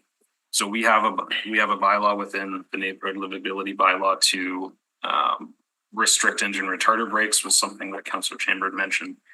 So but the perimeter highway falls under the province's jurisdiction. So my understanding is we don't actually currently have that restriction in place on the perimeter, but we can request the province to sign that, and they will put up the signs and allow us to enforce. So I'm anticipating that will be included as a recommendation in the report. Some other aspects is as the province continues to upgrade intersections along the perimeter highway, that should also help enhance or reduce noise, as we have less braking, less acceleration happening along the facility. So there are some measures that are kind of moving forward. And they put up a lot of new signs, actually. Yeah. Will it also influence building codes in terms of noise attenuation walls? That's a good question. That is something that we want to consider as part of this report, because we don't currently have any standards for noise attenuation walls. I thought we did inside the city. Because We have a standard for what the noise level threshold should be, Yes. but how it's actually What, accomplished. 70, 80 decibels? 65. 65, okay. And I know that there's no consistency in terms of how or what materials are used to absorb Windsor Park at one point was chain link fence. Route It's now 90. sorry? Route 90. Chain link fence. Route 90, yeah, chain link fence. But Windsor Park was upgraded to concrete. I go a little bit further down 59 Highway, it's just wood fences and berms. I looked at Ridgewood West. Actually, it's plastic. Is it That plastic? is plastic. Okay, Pecos is plastic. so there's all of these different kinds of materials that are being used and no And it consistency. was hail. We definitely need some improvements in what's to standardize noise attenuate, how we achieve noise attenuation. That noise attenuation was addressed based on that time frame too, right? So Yes. And if you're gonna turn as a city and then hold either like a future service expectation whenever noise changes, or when noise attenuation policies like the motor vehicle noise policy changes, to go back and revisit every location, we're talking. what you're saying, In the middle. I understand Mr. Director is saying is that the public expectation or tolerances of noise has changed as well. That's correct, yeah. Well, it's not, to some Over the degree. decades. I agree. To some degree, it is about the noise, but in other instances, it's about the frequency of the noise. Correct, yeah. Because there's And the more and pitch. more, cars on the road, more and more traffic, so that's all part of it as well. Do we, to Councilor Chambers' point about the perimeter highway, if we have to apply to the province, sorry, Madam Chair, if we have to apply to the province and they then look to us for our policy, does that in any way, shape or form make us liable now to have to pay for the noise attenuation that they should be doing on their own highway? I've seen this happen before, Because unlike every other municipality in the city, in this province, we don't have regional streets that the province of Manitoba fully pays for. Every other one they do, including Brandon. And why should we in any way, shape or form make us potentially liable, especially in the minds of the perception of the public, when it's going to be now our bylaw that's going to be the one that the province is going to force, and the public will say, well, why don't you put up the wall? City of Winnipeg, and the province will say, yeah, why don't you? You know, and really what Councillor Lukes is speaking to, that I'm just worried if we do, and I'm not against saying we work with the province, I'm just saying we got to be very clear that we accept no liability. That's their responsibility, it's their road, because we open up the slippery slope. And when I was the counselor for Fort Richmond, which is really flush to the perimeter, and went down this rabbit hole way back like 3 years ago, and dealing with the province at the time, the reasoning and excuse was, you know, well, people bought on the perimeter, they should know better. And then I would say, well, look, Centerport's here, we never planned on that. And then they'll say, well, we don't have enough room to put up a wall because we didn't allow buffer room, you know, so it's. You were being what I would say, unreasonable, but reasonable. Yeah. Yeah, they didn't like it, I know that, I heard that. And But you're doing your job. again, if a semi truck with a retarder brake passes through once every 5 hours, it's one thing. Right. But if you're getting 10 per hour now, it's a different story. And that's what people are talking about, is the frequency by which they're hearing this noise, not the noise per se itself. No, I know, no, this is a joint province So city thing. where is this report going now? What's the next step? It says to accept his information. I've prepared an RFP to engage with the consultants. I haven't sent it to them yet, so I was just waiting to provide this updates, and then the next step is to engage with the consultant. So when Why can would you we- be back? By when? I think I had added 6 months. Really? Wow. I mean, we aren't providing, we're not, the deliverable from the study is not to provide a policy update. It's to provide recommendations to inform a future policy update. We need to be a little bit cautious that we don't silo this policy when we start having conversation about land use planning, our Winnipeg and complete communities, so that we're working in collaboration with PP&D on this one. So the first step is just to understand where we're at with respect to current best practices in the jurisdiction. And will you bring that back to this committee? I think we can do that, yes. Do we need a motion to do that? Because it's anticipated that the recommendations will direct, but it would be good, like you're having a consultant prepare recommendations, correct? So is that going to come back to the committee? Yep, we can do that. So, and sorry, I apologize. I see on the bottom, and thank you, Russ, for pointing that out to me. The jurisdictional scan will also review enforcement options utilized elsewhere in Canada. Winnipeg's existing policy doesn't consider how to enforce Highway Traffic Act and neighborhood livability bylaw infractions such as modified vehicles and unnecessary vehicle noise emission. So in the motion that I initially wrote, it did talk about recommending a progressive fine structure that on the first instance of your cause, like currently it's $270, if not less, $173, which kids pay like all day long. But what was recommended is on the first instance it's this, on the second instance it's progressively higher. And so and then enforcement would come through provisions through the highway traffic. Yeah, so the policy, the 1984 policy does not touch on that, but included within the scope of this scan, we will look at what best practices are for enforcement for that. I even think I went a bit further and talked about a suspension of registration until the modification is reverted back to OEM. The only issue that the only opposition that I ran against was motorcycles, who are often loud purposely so that they can be heard during traffic.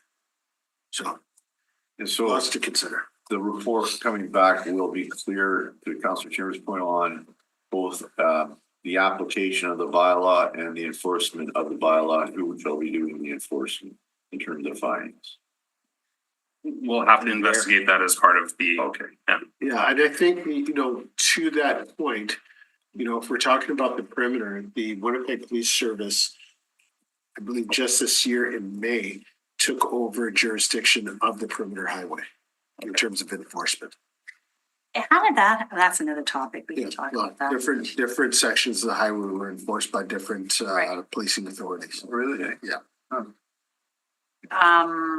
Okay, so back to my question, do we need a motion to get this back here?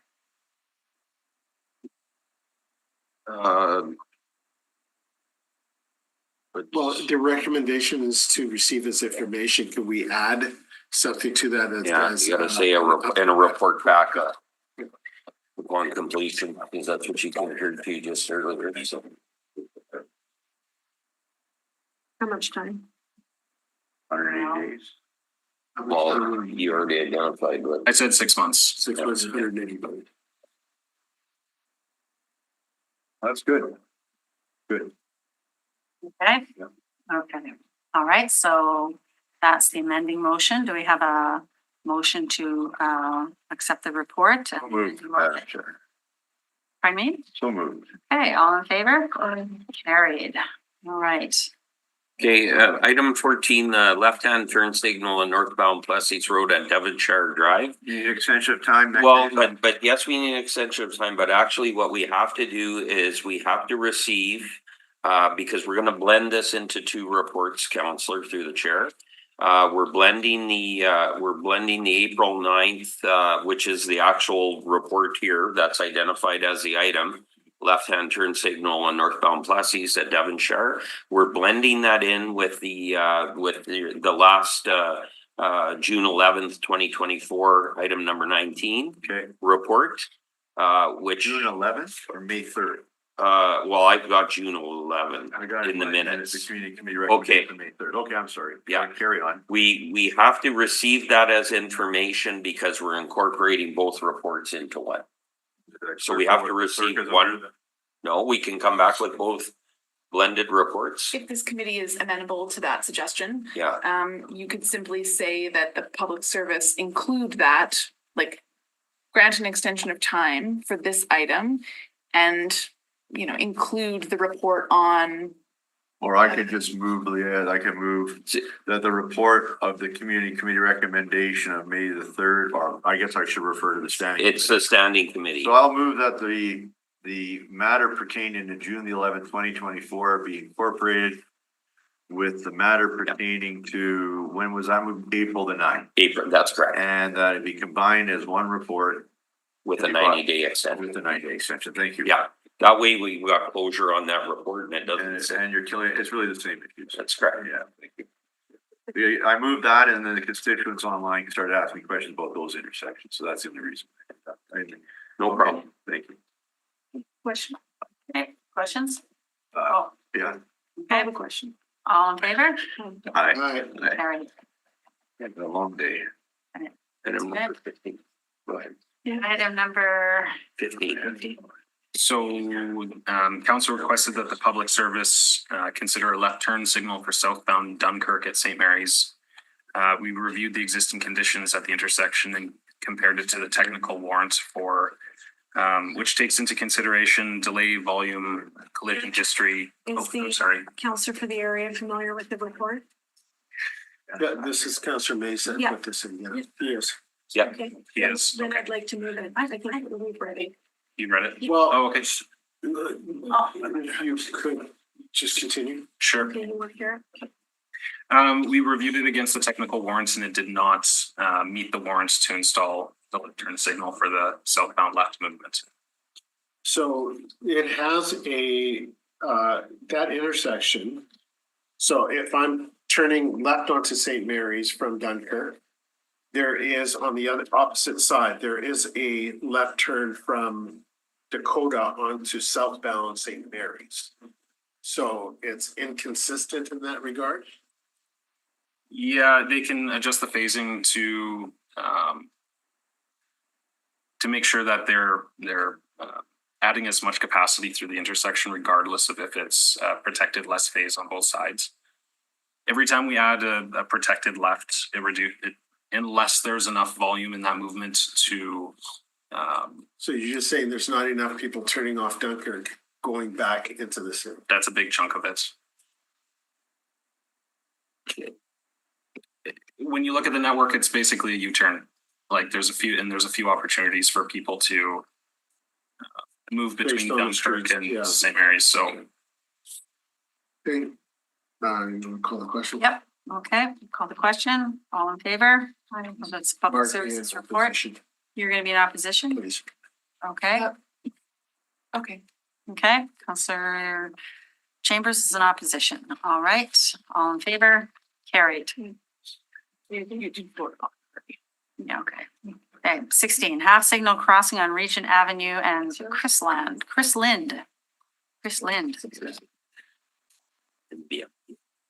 So the public service identified that the installation of a half signal at Regent and Bienvenue was more desirable than Chrisland. The rationale for that is it aligns with the pedestrian cycling strategies, which calls for an AT corridor on Bienvenue to connect Regent to Transcona Boulevard. In addition, transit master plan will result in the stops being located at Bienvenue as well. It's gonna what? The transit stops will be located at. Oh, I see, they'll be moved toward, okay, sorry, okay. And lastly, intersection spacing between Bienvenue and Plessis, it's about 400 meters, which is appropriate spacing for the facility type. The public service will place the proposed half signal at Bienvenue and Regents on the road safety improvement program unfunded list for future budget consideration. And that means it'll come up every budget, or how does that work? It gets, when they are doing their programming, it'll get evaluated We do against the annual report, difference. which is usually in the spring, right? I think I recall. Okay, so. Thank you. I look forward to getting the next report on that. I understand there's a queue. I know some people jump the queue, but I'm not one of those. So happy to wait our turn. Okay, all right. All in favor? Sorry, Councillor Wyatt with that motion? Yeah. Yeah. That they be referred, not information, they be referred to the next report. So that keeps it live. Sorry, that it be referred to the next meeting? No, refer to the report called, what was the title of it? We bring forward annually The road safety improvement program. to that report. I think that's part of your report. Yeah, that's automatic with the, when it's put into the unfunded list. Right. Yeah. Okay, so Councillor Wyatt, you're concurring in the recommendation of the public service? Yeah. I'm Concurring and saying some of what Council Chambers recently, that it be referred to the road safety. It is by what it was identified in. But it doesn't say it, and I like to say it. Okay. I'm sorry, James. Yeah, no problem. We're in. So, yeah. Okay. The road safety actions plan? Improvement program. Yeah. Safety improvement program. This is Councilor Duncan's issue. Now, you folks got the motion of Councillor Duncan? No, I don't. Did we call a question online? We emailed it, yes. I think you sent it to us, Leah? Yes. Yeah. She did earlier, but Okay. Councillor Wyatt doesn't. So for 16, we call the motion on that? Yes. All in favor? Okay, wait, can I see the motion? I haven't seen it. We have a printed motion. I'm always. No, you're back on, you're on your crossing, half signal crossing. Oh. We have to make the motion. Oh, right, okay, I apologize, okay. End of day. We're almost there. Hang on, kids, hang on. Yeah, hang on, kids. On the ice again. I. I know, you gotta make the motion. Held moving. All in favor? Aye. Okay, it's carried. Okay, traffic study on Wilkes Avenue. So you saw the changes about the speed? Yes, yeah. Okay, all right, and now do you want to read out, I think he talked to you about the motion that he wants to do with the road relocation? So, yeah, and we listened to the presentation about the relocation. in the amended motion, it identified a report back on March of 2025. The project and the scope of that project, we would have to scope that out and identify a funding amount that needs to go to the budget. We wants to know what it would cost. Well, that's he wants, there's a lot to unpack here because of even having discussions with the rail company about taking two intersections away and putting a new intersection that crosses with the same challenges as the other two intersections. So when we say cost, we might even be in a no-go situation with that proposed crossing with the rail company. So we need to find all that out. Right. So, we could arbitrarily say, to put that together. Well, you go ahead, Andrew. I'm not going to speak on that. There's a number of challenges even with the proposed intersection on the Willie Mark Clement alignment. It's a very similar condition to what we have at Elmhurst in terms of proximity to the rail and the grade difference between the rail. Right. Yeah. So we're still running into a lot of the same challenges and, in addition to what Jim noted with consolidating the rail to one point. Right. So I think the first step is for us to take a look at scoping what a study would look like. Right. And then referring that to the budget process. Sure. That's Okay, so you'll take this motion and you'll scope out what a study would cost. Yes. And then you'll come back and you'll say, if we want to tell you what it's gonna cost, we have to find money for a study. this is a big deal. Oh, yeah, I know. I can see the railway wanting to reduce two crossings to one. Yeah. But. You would think they would be amenable, You would think, but proposing a crossing of similar nature Yeah. to that infrastructure, like. They would expect it to meet all the current standards as with the existing one. Oh, they don't want to do, I hear what you're saying. They really want to. grandfather or? I mean, we're supposed to be working towards upgrading them, but there's just some aspects where Yeah. they have requirements for grade, and I mean, Elmhurst isn't gonna meet that today, So so. in terms of maintenance of the two roads, moving it to one, is there a cost savings? The two straightaway chip seals. Yeah. Well, chip seal and granular roadways. Yeah. What you'd probably, if you look at what, Even for snow clearing and things like that. no, what you'd be looking at is right now you have you have Haney, from the north. So you're taking away Elmhurst access and Fairmont access. And essentially what you're doing is redistributing it to not just Ridgewood. You're probably redistributing and changing the priorities of a couple of other, maybe an Oakdale and a Haney. And if we try to separate from that, because right now I think it's either Elmhurst or Haney's a P2, Oakdale's a P3, portion of Ridgewood is a P3. That intersection at this new proposed location, you wouldn't only just need signals there, you'd need signals at Ridgewood, and then you'd have to upgrade that roadway for turning movements and everything else. So it becomes a few $1 million project, not a short term necessarily just throwaway. There's dollars to be spent, and you're probably needing to upgrade one of those roadways to a P2 collector, because you're not going to have everybody from the furthest outreaches to try to get here. They're going to narrow their pattern and their path, right? And I'm going like this. It's not a field goal. It's the north-south corridors that lead to, because Ridgewood to the north, Ridgewood is an east-west connector.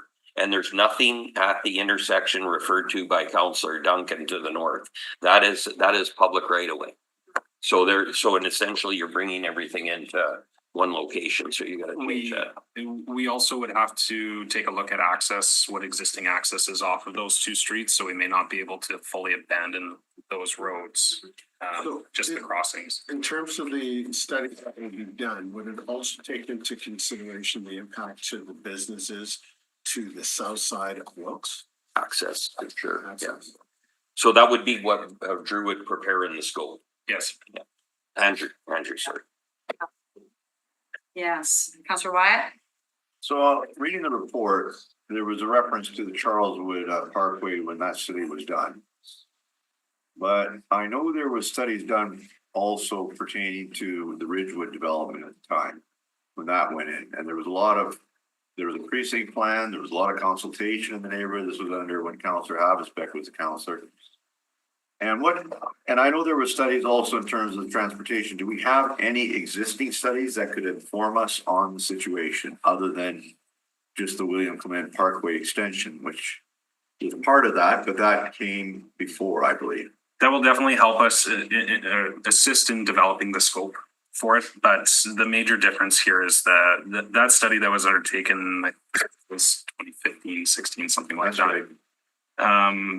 Considered a grade separated crossing at that of the rail at that point. So there's just some. But did they not look at all the crossings as part of that study? And they did it because they knew the traffic, a lot of the traffic was moving from the west to the east. And I believe they looked at Wilkes extensively to determine which crossings should stay and which should go. And are we really restudying something that's been studied? You just have to update. So no, this is new based on what the councillor is asking for. Go ahead. Yeah, okay. There are some elements of it that in terms of adjusting local traffic flow in the neighborhood from that study. So they did consider the closure of Elmhurst as part of that project. But the difference here is that project's assumed we were building William R. Clement from Grants to Wilkes. So there were different connections being made to help facilitate that local traffic network. The timing of the closure was tied to also improvements in the area. Correct. Okay, sorry for interrupting. I'll get it. And why is it bolded out in the report that the city will not approve or engage any major capital infrastructure planning in these areas until a new precinct plan is adopted by council? That doesn't sound like your department. That's a council direction. Is that a council direction, eh? Okay. That was under Marty. Yeah. That was under Marty previously. Morantz, Councillor Morantz. There's high drama with that. We missed So that, and it's not clear, is that referring to the land south of Wilkes, or is that referring to the lands of the existing? Because there's no doubt that Old Charleswood will be impacted, and it could be argued that they need to be part of a precinct plan as well. Where is this precinct plan that this refers to? You know? Well, there's South Wilkes precinct. Okay. Planning and essentially, but precinct Q. Doesn't matter. So in other words, we need to, why did I just forget? we need to rescind the council motion. ultimately. If we're going forward with, well, based on that, we have to rescind that motion if we're gonna put any kind of money recommended in the budget. Because it's saying a precinct plan has to be done before we do anything. If Yeah, that's precinct council Q, policy, yeah. if that's So council. he would come back with his study, let's say he gets the funding for the study, and that would be a recommendation in the study. I would think, right? And what would be the order of magnitude for a study like this typically? 500? Yeah, that's in that neighborhood. 500,000. So you're gonna come back to the committee with a recommendation on the scope. And you're gonna sort of say, we expect that this study would be 500,000. And then Councillor Duncan or whoever is gonna go away and try and get that money in the budget. To do an in-depth study. To see if it's even possible, and then you'll engage with CN and the rail lines and whoever, right? And you'll look at the roads, possibly other lights, all of that, right? The answer is yes. The only thing that we need clarification on then is that study considered major capital infrastructure planning? And if it is, we need council to then rescind the December 13th, 2017 motion. And or planning, this is a joint initiative, which it really should be, of planning and public works. and funding coming from both entities, because you're really now, you're gonna be directly, whatever you do to Wilkes, you're gonna directly impact land use south of it and accelerate its future development. As somebody who sat on the planning committee for 11 years. So it will encourage that land to be opened up. The only thing stopping it would be the underground. So Well, I'm saying that wouldn't it make sense to do an entire, not just the alignment of Wilkes, because really Wilkes was, you're right, Jim, Wilkes was unfortunately put, unlike Doodle Road, which is still close to the track, well, Wilkes was even put closer to the track 100 years or whatever ago. Now, maybe it makes sense to realign Wilkes through a whole new development in that area. That, by the way, we're not gonna pay for it. And it's gonna be, it'll make sense, it'll come back up right at IKEA, right? And realign with Sterling Line Parkway, but that can only happen if you have the South Wilkes precinct plan study tied into the transportation issue. And I guess I'm kind of laughing at myself because I'm part of an initiative in South Transcona where we're doing the exact same thing that this council is asking for, and we're doing it for a fraction of the cost, and the developers are paying for it. Doesn't cost the city a dime. Yeah, and when I think about that queue and the the Ridgewood precinct plan, because of the signal concern at Elmhurst, that motion was rescinded. I'm just not sure what. 2019? Yeah, 2021. Oh, okay. So there was. I'm just not sure, and I know we have some notes in here, but there's still a piece I gotta make sure. I think we're allowed to do this study based on the committee approval. We just then have to go and find the budget approval to do this. We should be able to check that. Yeah, I just wanna okay, yeah. I mean, if it comes right down to it, it really is, I don't know. I mean, I think it's I'm very sympathetic to Counselor, and I think he called me last night, explained everything to me, and I kind of likened it to the challenges we face on Dugal Road and everything else, right? But I think his issues, I was on Wilkes this summer and I could see how acute this is. I wasn't there when a train was going by and tracked all the traffic, and I can only imagine. So there's a safety issue now. Do you think the speed limit reduction will address that? The speed limit reduction will address that to a certain extent? Well, the speed limit reduction is a measure of traffic safety. Okay. The one thing was, okay. No, it's all good. We are proposing that, and council amended the recommendation, which we concur with, as an immediate solution. But the next step was also to investigate other low cost measures. Weren't you tasked to do that already? Find low cost measures?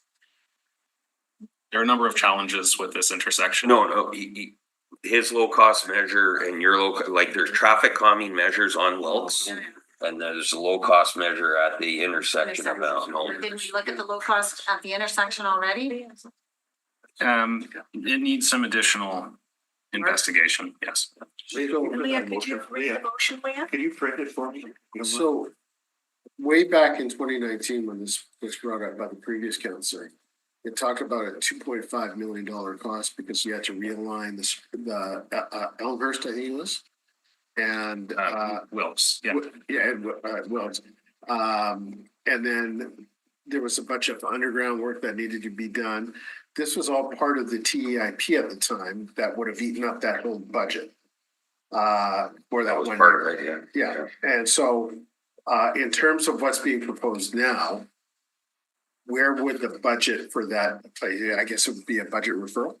That's the budget for the study. Well, not just the study, but if it does go forward. No, that'd be a budget referral. Yeah, There's two different things happening. So in the report, we recommend some additional investigation to measures that we can improve safety at Elmhurst and Wilkes today. Then there was a councillor's motion for creating a new intersection. So there's two different studies that we're talking about here. So the study for additional improvements at Elmhurst and Wilkes was being proposed in the report to be funded by the Road Safety Improvement Program. But you're estimating that cost would be, what's it, 800,000? You know, I apologize, I don't have that. on the Wilkes report. Yeah. Sorry. Just trying to find the. I'm not sure that we identified a cost for that yet. And the specific cost you're looking for, Counselor? What the study would cost. That's what we just discussed. There's nothing in this report for the new alignment study. That's when we just recently discussed about the 500,000. He's talking about a study, you're talking about a study to do additional safety improvements to the existing. To the intersection. existing intersection. Right, Yeah. so we couldn't have done that from last January to now, like we couldn't have done a big deep dive on all that? There are a number of challenges at that intersection with utilities, drainage, proximity to the rail. Leah, did you send this?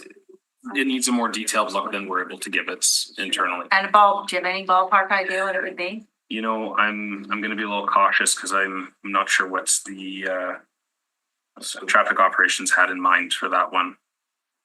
There was nothing identified. I'm sure. Yes. I mean, I'm very sympathetic to the councillor for the area. And I know the pain that he must be dealing with residents and safety and everything else, and he talked to me about it last night. And the growth in the area definitely is impacting the road. Yeah. The road that was paved probably in the 90s when Jim Ernst was a minister in the Philman government and Bill Clement was the councillor here. It was gravel road until then. But we also have to keep in mind that my guess is most of these roads came after the railway, which means that they are only on share for 15% of a future grade separation, not 30. And we have to keep in mind, whatever we do here now on this and what roads we're closing, which roads we're not, could potentially put us on the hook for future, as development happens in that area, future underpasses that we can maybe avoid if we consolidate and rationalize where we put them. Which speaks to what Marty Morantz moved after the experience that occurred there when the city, if you recall, you were here, attempted to do land assembly and people in the neighborhood south of Wilkes blew up and all of a sudden everybody ran for the hills and Doug McNeil almost paid for it with his job. And so I was thinking that maybe Morantz was right to say we got to look at the big picture. Yeah, we'd like to solve this right away. Okay, we're reducing the speed limit. But maybe you got to look at the big picture here, not only just south of Wilkes, I told this, I spoke to Evan about this last night, but also north to say, okay, where can density go? And actually, ironically, Bill, to Clement, to his credit, towards the end before we lost him, was sitting down with Water and Waste and having those discussions and looking exactly at that because he got tired of seeing his community club start to die and the curling rink empty and everything else. And he told me that. And he wanted to see Charleswood renew itself. But he kind of held back on development in that area in many ways. I think it was just kind of a boyhood kind of thing, of what the community remembered. So we all have respect for him for that. And so I'd like to take in a whole, like a planning initiative in that area. Because it really is kind of the last frontier of the city, especially old Charleswood. You have the ability there to get into downtown Winnipeg. We're running out of land. You've got a lot of low densities. And every one of our communities across the city have been doing heavy lifting. Your community, your community, your community, my community. When it comes to planning, when it comes to tough decisions and hearings. Charleswood's part of the city now. It's not the city of Charleswood. It's not the town of Charleswood. It's part of Winnipeg. And they got to kind of, and there's a way to do it. We get the residents and leaders in the community board on a resident advisory. It takes a year or two, but you help them write the plan, and they're part of the solution, right? In the older neighborhood. In the new neighborhood, you do this, and the south of there, you do the same thing. I'm leading that right now in South Transcona. And it's a whole year process of commitment of every second Wednesday night. Okay, steady. And through the chair to Councillor Wyatt, I believe Councillor Duncan is thinking the same thing. Okay. And what Councillor Duncan is saying, I know we need to come up with that detailed, plan of the area and how it's going to perform in its future. In the meanwhile, if we take two challenging intersections at this like major safety challenge opinion, If we take that and in the I interim, understand what he's we saying. put that, like he is saying exactly I that. understand what he's saying and I understand the department concerned about it being throwaway and. No, like, safety's first, obviously. So, you know, outside of taking all the approaches off that corridor and saying no, like no other access, but to the north, which is not really efficient for that community for a number of different reasons, because that would mitigate all the safety issues of accessing Wilkes at periodic times a day. The traffic control measures that have been identified and the limits that have been identified create a level of consistency from Keniston through to a transitional change and then to the perimeter. So that's an immediate, assessment that speed reductions and consistency in that speed limit will address some of the safety issues. But in the meanwhile, we're still dealing with the Elmhurst challenge. I hear you. And So, I and mean, he's just saying- our conversation last night kind of turned towards, I guess, almost like kind of a William Clement kind of conversation, which was, can't we just increase storage lane capacity heading eastbound and increase storage lane capacity heading westbound without, going to great extent? Because when the trains are backed up, right, and maybe twinning the short little span between the track and Wilkes to handle more capacity while the cars are stacking and keeping Wilkes open without having to go to a map. And I understand even doing that costs money. But I guess what I'm saying is that maybe we're not going to solve it right now. But what I would like to see, out of respect to Councillor Duncan, who's been a friend to many years, I think it would be great if we could hold a mini council seminar, so you can take us through a map and show us what he's thinking. You can give us more informally, or yourself, Andrew, in an informal environment, what you guys are thinking or what you'd like to see. And we can have maybe a solution, because that's how the old Bill Clement did it when he had the director come into his office. He sat down and he drew things out and had the discussion. And then I forget which director, I was probably Jim Thompson. And it was like back and forth. And then they came to an understanding that they could both agree on. And then they brought something back, because I'm very hesitant to move something that's prescriptive from the area councillor when the department, like, I want solutions too, but there's gotta be a way we can do it. But okay, so I hear you. Yeah.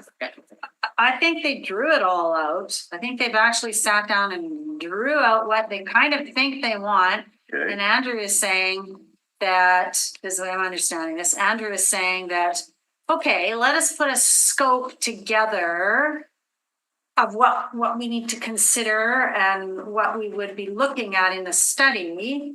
And let's then come back to us here and to Councillor Duncan and say, okay, this is what we're hearing. This is what we think we want to do. We'll look, we recognize there's a bigger picture here, but we also recognize the bigger pictures. Unless we get strong support from a developer, which may happen in this whole scoping process, then we need to find some funding and do a deeper dive, a deeper study. Yeah, and I think for us to come back with that scope in March of 2025, like come back with the scope, that's what we should be doing. Bring that back and make a determination then. Right, and maybe you'll be talking to Councillor Duncan in between there and just get on the same page with the scope and everything, right? Yeah. Do we need a study when we kind of know from the previous reports? I guess what I'm trying to. No, we don't know from the previous reports. But I'm just trying to skip a hurdle so we can get right to fixing the intersections. Like, if we have an understanding that if we can do this and we have our own engineers on staff and we can increase the stacking lanes north, eastbound You and can't westbound. there, Counselor. We've already debated that and gone through that. We've got the rail and we got gas and a few other utilities on Based that north side. on how we build a street ideally, but even if we put in another lane to allow people to stack, that's not maybe based on the TCM standard. Wouldn't matter. You can't fit it there. Rail is not going to support that. So, but go ahead. I was gonna say that's- Call up the president of CN and say this is how it's gonna be. From the review of collision data, that's not the only issue there too. At Elmhurst, there's also pretty substantial instance of southbound left traffic with westbound through, so right hooks, T-bones. What happened? Sorry? You said there's significant incidences? There's a high rate of southbound lefts with westbound throughs at that Elmhurst intersection, so there's a potential for great conflict, so just adding additional storage capacity isn't necessarily going to solve all the issues there. Yeah, what a saga this. Well, this is what the transportation master plan. And yes, it has to speak to it. I just, anyway, that's where the kids would beat me up in school for that. Anyway, so it's, all right, what would you like to do, Madam? Well, I just want to recap the motion, the additional motion Know it all. from what we talked about and let them hear it, the one that Councillor Duncan worked on. And Sure, so the motion, as Councillor Duncan has requested it, is that the public service recommendation be concurred in with an amendment to add new recommendation 6. okay, so this is what we want to hear. So that the public service be directed to report back to the standing committee in March of 2025 on the installation of a temporary road connecting Ridgewood Avenue to Wilkes Avenue between Oakdale Drive and Haney Street, including a controlled intersection at Wilkes Avenue, in anticipation of the extension of the William Clement Parkway, and in order to facilitate the closure of both Elmhurst Road and Fairmont Road at Wilkes Avenue, with the following consideration. A, that the temporary road does not include a grade-separated crossing at Wilkes Avenue. Would we just put in there to come back with a scope for all of that? That's what we would be. Yeah. Right, so it's the public service be directed to report back to this committee in March of 2025 with the scope of a study for on the installation of a tracker. 100%. Getting good at this. So that's gonna give you what all work needs to be done and what the cost would be. Well, No, that gives you the cost that based on that scope, this is the kind of framework we'd be asking for money for the study. It's kind of the same thing as what's written, just a little bit. Yeah, yeah. you just gotta make sure it's a scope. Just approved. Very good. And as, I guess Councilor Duncan's on the planning committee and that's something you can move in terms of the precinct plan. Well, that other side, we just I'm want to not make sure sure about that we land. understand the magnitude of what we're capable of doing here. And Well, it'd be put nice that to- forth in a consultant study. I'm not familiar with whether or not that land came online with the recent Winnipeg amendment where it was moved into immediate phase construction or still considered rural residential by the previous government. The minister, they recently did that part of my return here. I'm not sure if that land's coming as the next, or is that gonna be the next iteration of Plan Winnipeg. I'm sure Councilor Duncan knows that. So. There Okay. you go. Okay, so the motion then, you want to move the motion? Yeah, do you wanna read it back? Sure. That the recommendation of the Assiniboia Community Committee be concurred in with the following amendment, adding the following new recommendation 6 and renumbering the remaining accordingly.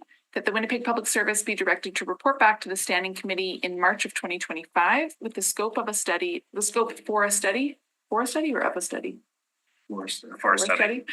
Wait, with the scope for a study on the installation of a temporary road connecting Ridgewood Avenue to Wilkes Avenue between Oakdale Drive and Haney Street, including a controlled intersection at Wilkes Avenue in anticipation of the extension of the William Clement Parkway, and in order to facilitate the closure of both Elmhurst Road and Fairmont Road at Wilkes Avenue, with the following consideration, that the temporary road does not include a grade-separated crossing at Wilkes Avenue.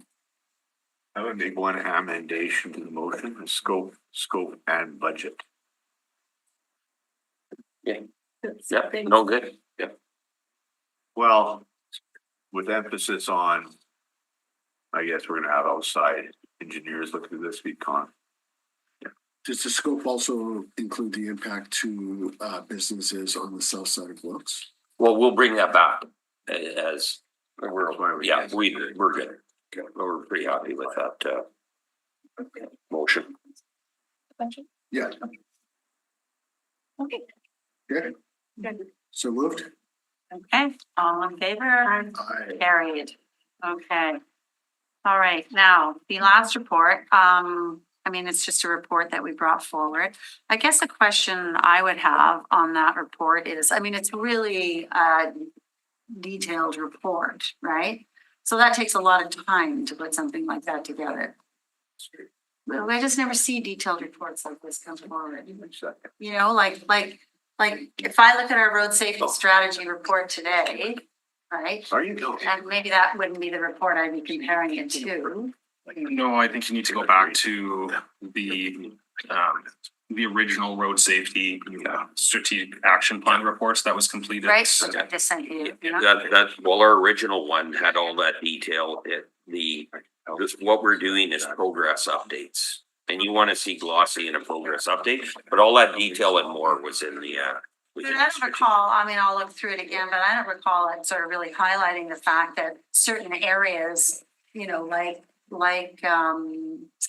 Councillor Sandpoint Douglas area, like, there was a big focus on that in this report that he did. There was, like, it's really sort of drilled down into areas and neighborhoods that, I don't know, it's really, it just gave, I don't know, it just gives a lot of information that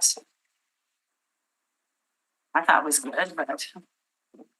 no, and it's like you said, it's information. A good portion of what was identified by Mr. Diafara was like things that were already put in place as part of the road safety Yes, which strategic we're plan. doing, Yeah. all that, yes. We hired a new road safety outreach coordinator, 9 items in his next steps are. Yeah, but I guess it's more like, where are the collisions occurring? What's the volume of them? You know, we don't really get that. Well, you gotta be cautious of what you're providing and how you're providing it too, so. We work with MPI, that's the whole reason why Yeah. in that road safety action plan about the committee and more detailed analytical work. That's the stuff we're gonna get, like the more you drill down with the rate people, WPS and MPI. The more informed you are. So it's just right now, even with the MPI, it's about getting that information to a level of detail that we can do all that analytics with and I'll do that. in a supportive way. Okay, all right, well, we'll receive this as information. Can I have a motion? moved. That is information. Sorry, the recommendation was just to direct public service to review it. Sure, Did you certainly can Sure. receive as information, but it's Yep. up to you. sure. So we Well, treat that as the same thing. Okay, sure. Never mind. Whatever the recommendation is. Okay, motion to direct Concur in the recommendation. concur in the recommendation of the last report. So moved. All in favor? Aye. Okay, all right, now, anything I'll else? move adjournment Is this now, anything else? or is there any- Adjournment, all in favor? Carried, no, no way. Come on, Okay, we got hockey. Yeah. okay, well, then just explain to me for the closures.